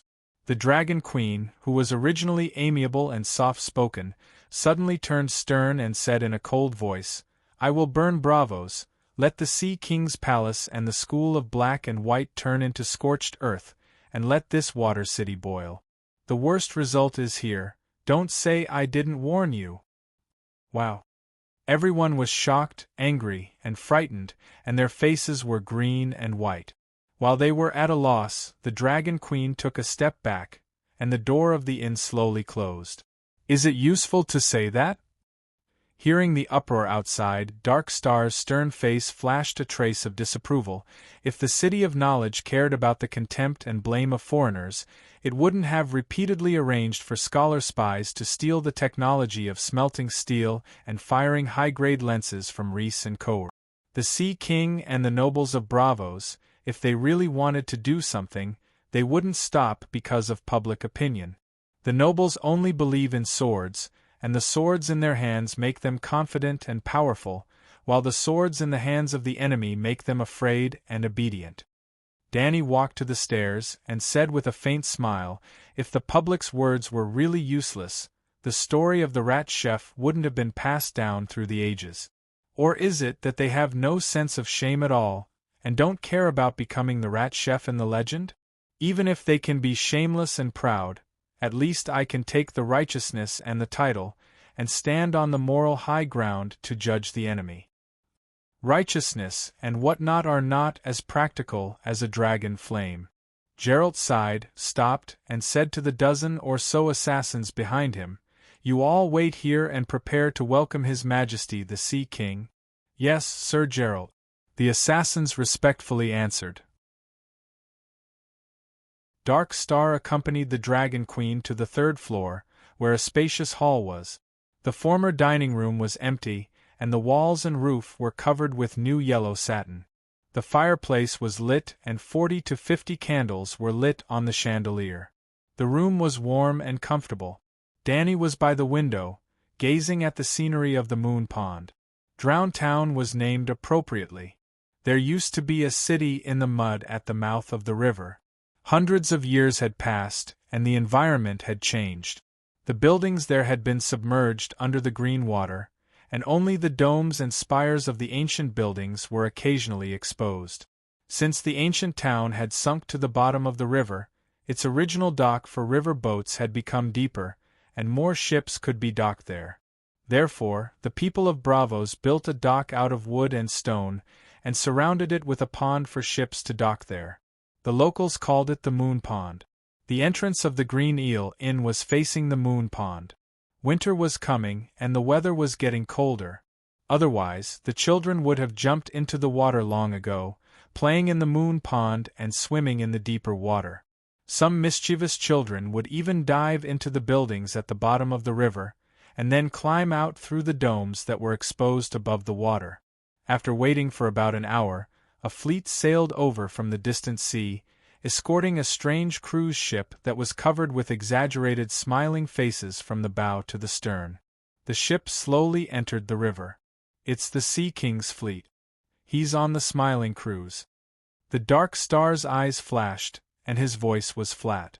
Danny turned to look at the cruise ship and asked, "Is everything ready?" The White Knight in reserve raised his strong chin toward the wall by the river and said in a low voice, "Everything is ready." Arya had also seen the dragon. Oh no. She was no longer Arya Stark. The person who saw the dragon flying over her head was the cat by the canal. The instructor of the Faceless, the kind man, had told Arya on the first day she entered the school of Black and White that the Faceless would give up their previous memories, feelings, identities, and asset. Even the sewing needle that John had given her, which represented Arya's identity, had to be thrown into the river. She couldn't bear to part with it, so she hid it. But while she could hide the needle, she couldn't hide her name, surname, personality, habits, and feelings. The kind man wouldn't allow her to hide them. Every day since she came here, she had to play a game of mutual lying with the street children. She had to fabricate her name, background, today's experience, personality, and feelings so that the other party would judge whether it was true or not. Gradually, the lie slipped out of her mouth seamlessly because she had learned a skill to make herself believe that this is the truth at the last minute. Telling a lie that even she believed was only the first step. Arya was then given various identities and adapted to various lives. The little girl who sold oysters, the beggar girl in the Purple Harbor, the thief near the Palace of Truth, the waiter in the hotel, the street cleaner now, she was the maid of Brusco, the fishmonger at the drowning town dock, the cat by the canal. Now she was a nameless person. The Faceless, the believer of the God of 1,000 faces, had 1,000 faces, 1,000 personalities, and 1,000 lives. Just like how the kind man had done to countless Aryas, the traces of Arya gradually disappeared, until one day, the cat by the canal dreamed of a wolf, and then she became a wolf. She saw the world with the eyes of a wolf, used the teeth of a wolf to bite her prey, and used the body of a wolf to feel the passion that did not lose out to her age. Gradually, she dreamed of a girl named Arya Stark. She was freed from the brainwashing, and she found herself. During the day, when she was awake, she was a nameless person. At night, when she was asleep, she was a happy and unrestrained she-wolf. She knew that she was Arya Stark. Therefore, she could not help but pay attention to the news of the mystic dragon and the Dragon Queen. Because the Dragon Queen's surname was Targaryen, and her surname was Stark. The cat chased the mystic dragon to the Green Eel Inn, and ate a few melons in the crowd. The Faceless assassinated the Dragon Queen? The Faceless was discovered by the dogs? The City of Knowledge violated the rights of the guests?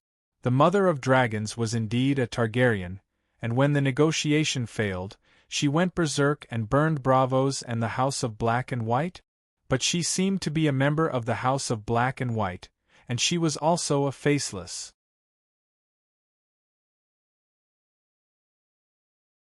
Chapter 379. At the mouth of the canal, on the third floor of the Smiling Face cruise ship. These are the words that the Dragon Queen said to the crowd. They are complete, without missing a single word. A water dancer in a flowery robe knelt before the wooden throne and repeated the Dragon Queen's words. Well, according to the custom of Braavos, the water dancer assassins were used to wearing colorful silk garments that were very eye-catching. If you met them on the street, you could tell their identity at a glance. The nobles and merchants of Braavos, regardless of their gender, preferred dark and solemn clothes. This was the exact opposite of the Westeros. An obscure light flashed in the eyes of the key-keeper Basalo, and he asked nonchalantly, "Are you sure it's the Dragon Queen herself? We're not even sure about the details of the negotiation. How could she arrange for a substitute to come over? Besides, she and I are old acquaintances, Who can fool the other? The Sea King brother Frere sneered. It's true, silver hair, purple eyes, and a handsome face that surpasses the average person. Especially the temperament, dignified, amiable, and domineering, it can be changed freely with the tone, harmonious as one. Ordinary people can't do that. The water dancer below said seriously. That's good, the key-keeper murmured. Have you investigated the matter of the Green Eel Inn? The chief swordsman standing beside the throne asked. Well, about a week ago, Jarrow Dane came to Bravos as Dorn Arthur and spent a huge sum of 2,000 gold royals to buy the Green Eel Inn and the 3 warehouses behind it. After that, he drove away all the tourists in the name of renovating the inn, and the inn's business was also suspended. The staff and chefs were all on paid leave.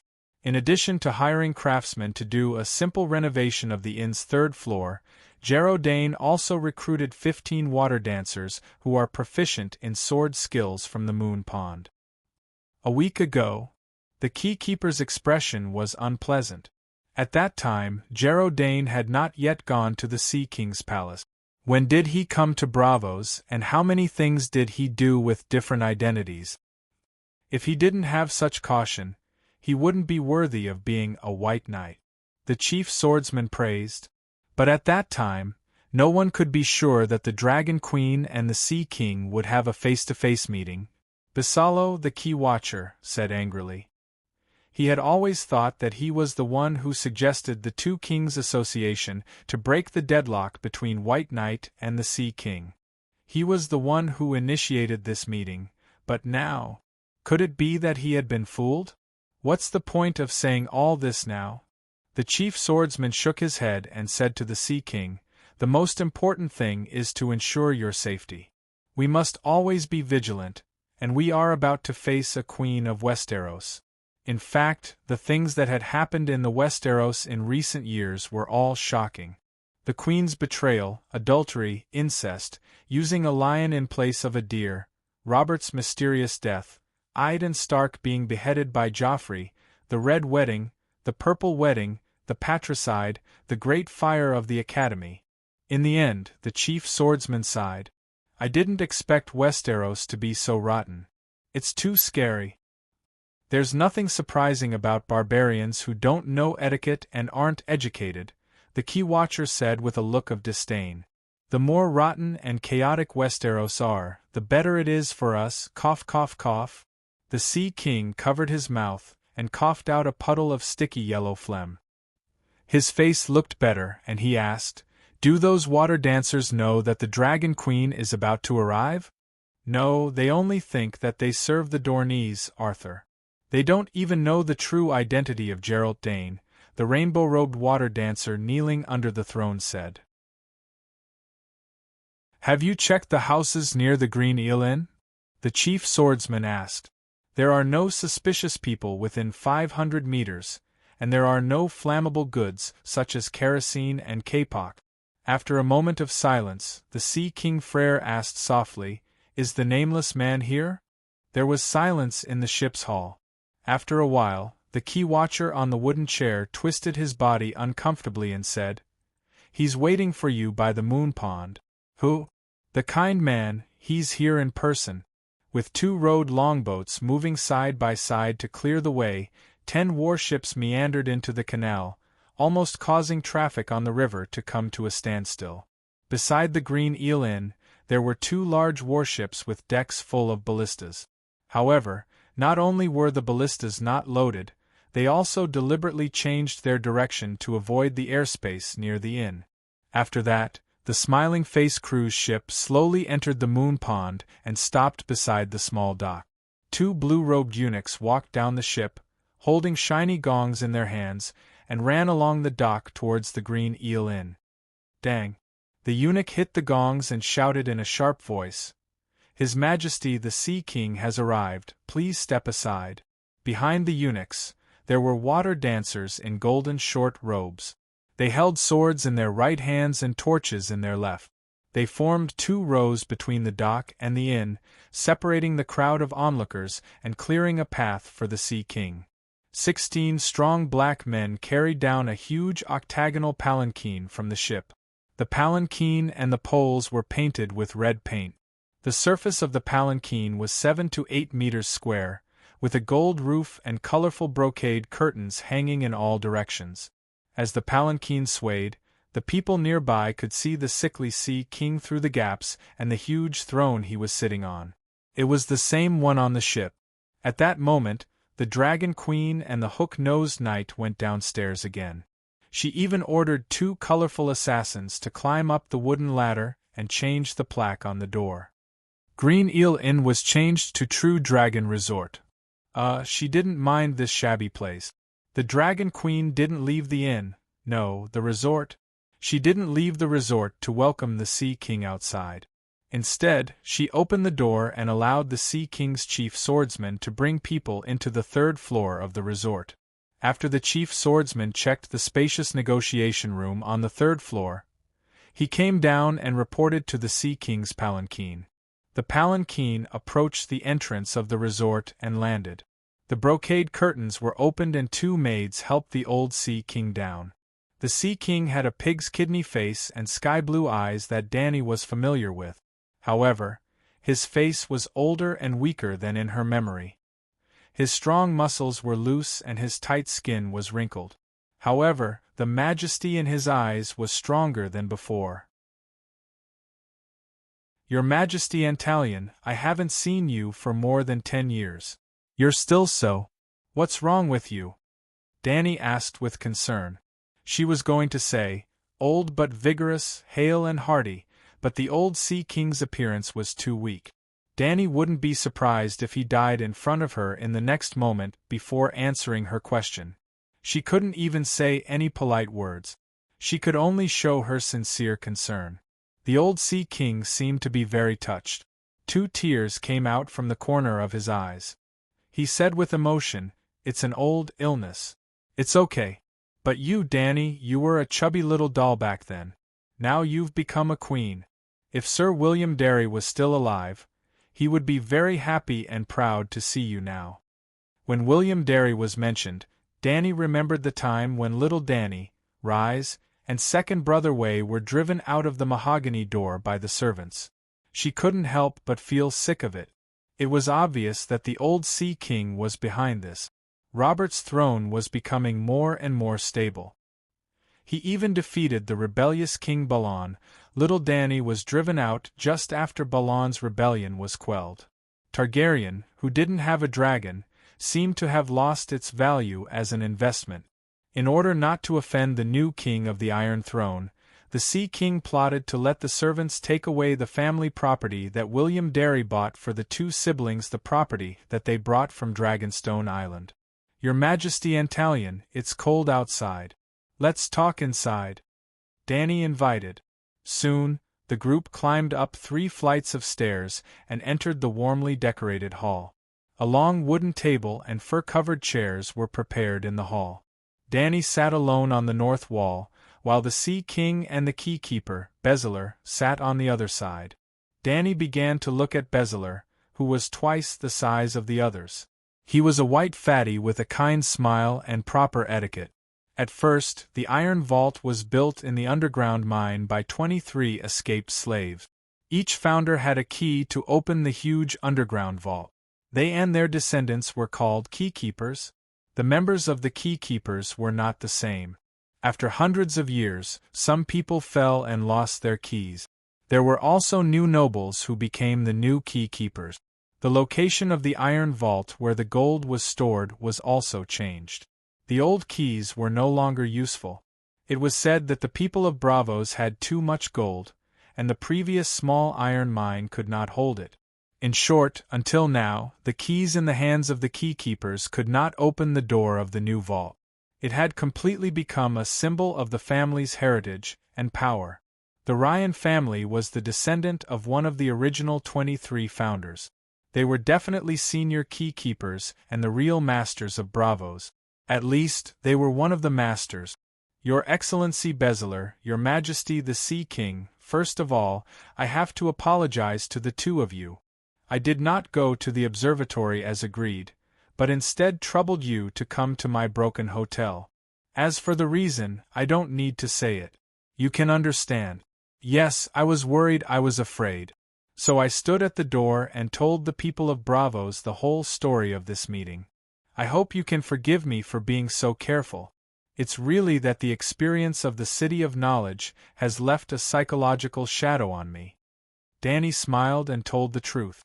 We understand, Your Majesty the Queen is also cautious. We all understand. The fat keykeeper laughed. It's already very brave of you to come to Bravos in person. The Sea King also smiled and skimmed over the matter. Then, shall we officially begin? Danny raised her eyebrows and asked. Yes? The Sea King nodded, put away his smile, and said seriously, Since Your Majesty is sitting opposite me, I won't say anything more. Yes, Faceless has accepted the mission to assassinate you. But like all the religious groups on the Islands of Gods, the Black and White House is an independent organization. The Sea King and the government of Bravos have no right to interfere. In fact, I went to the Black and White House to find out about the bounty on you after Sir Gero's visit a few days ago. In the end, he looked at Danny with a sincere face and asked, How about I call the person in charge of the Black and White House to discuss this matter with you personally? Danny resisted the urge to slap the old man and nodded. That's fine too? Clap, clap, clap. The old Sea King clapped his hands and shouted in the direction of the stairs, Your Excellency Priestess, please come up. Dong, dong, dong. Heavy and slow footsteps came from the wooden stairs. It was a person's footsteps. From the frequency of the footsteps and the heavy landing sound, it could be judged that it was an old man. But there were 3 people coming up. 2 thin and shriveled little girls were supporting an old man in a hooded robe. The other 2 people did not surprise Danny, but the horse-faced brown-haired girl was exactly the same as the soul she saw in the direwolf last time. Area! You're tuning in to the Phoenix Knights YouTube channel. Don't forget to subscribe and join us on this journey to catch the most captivating stories.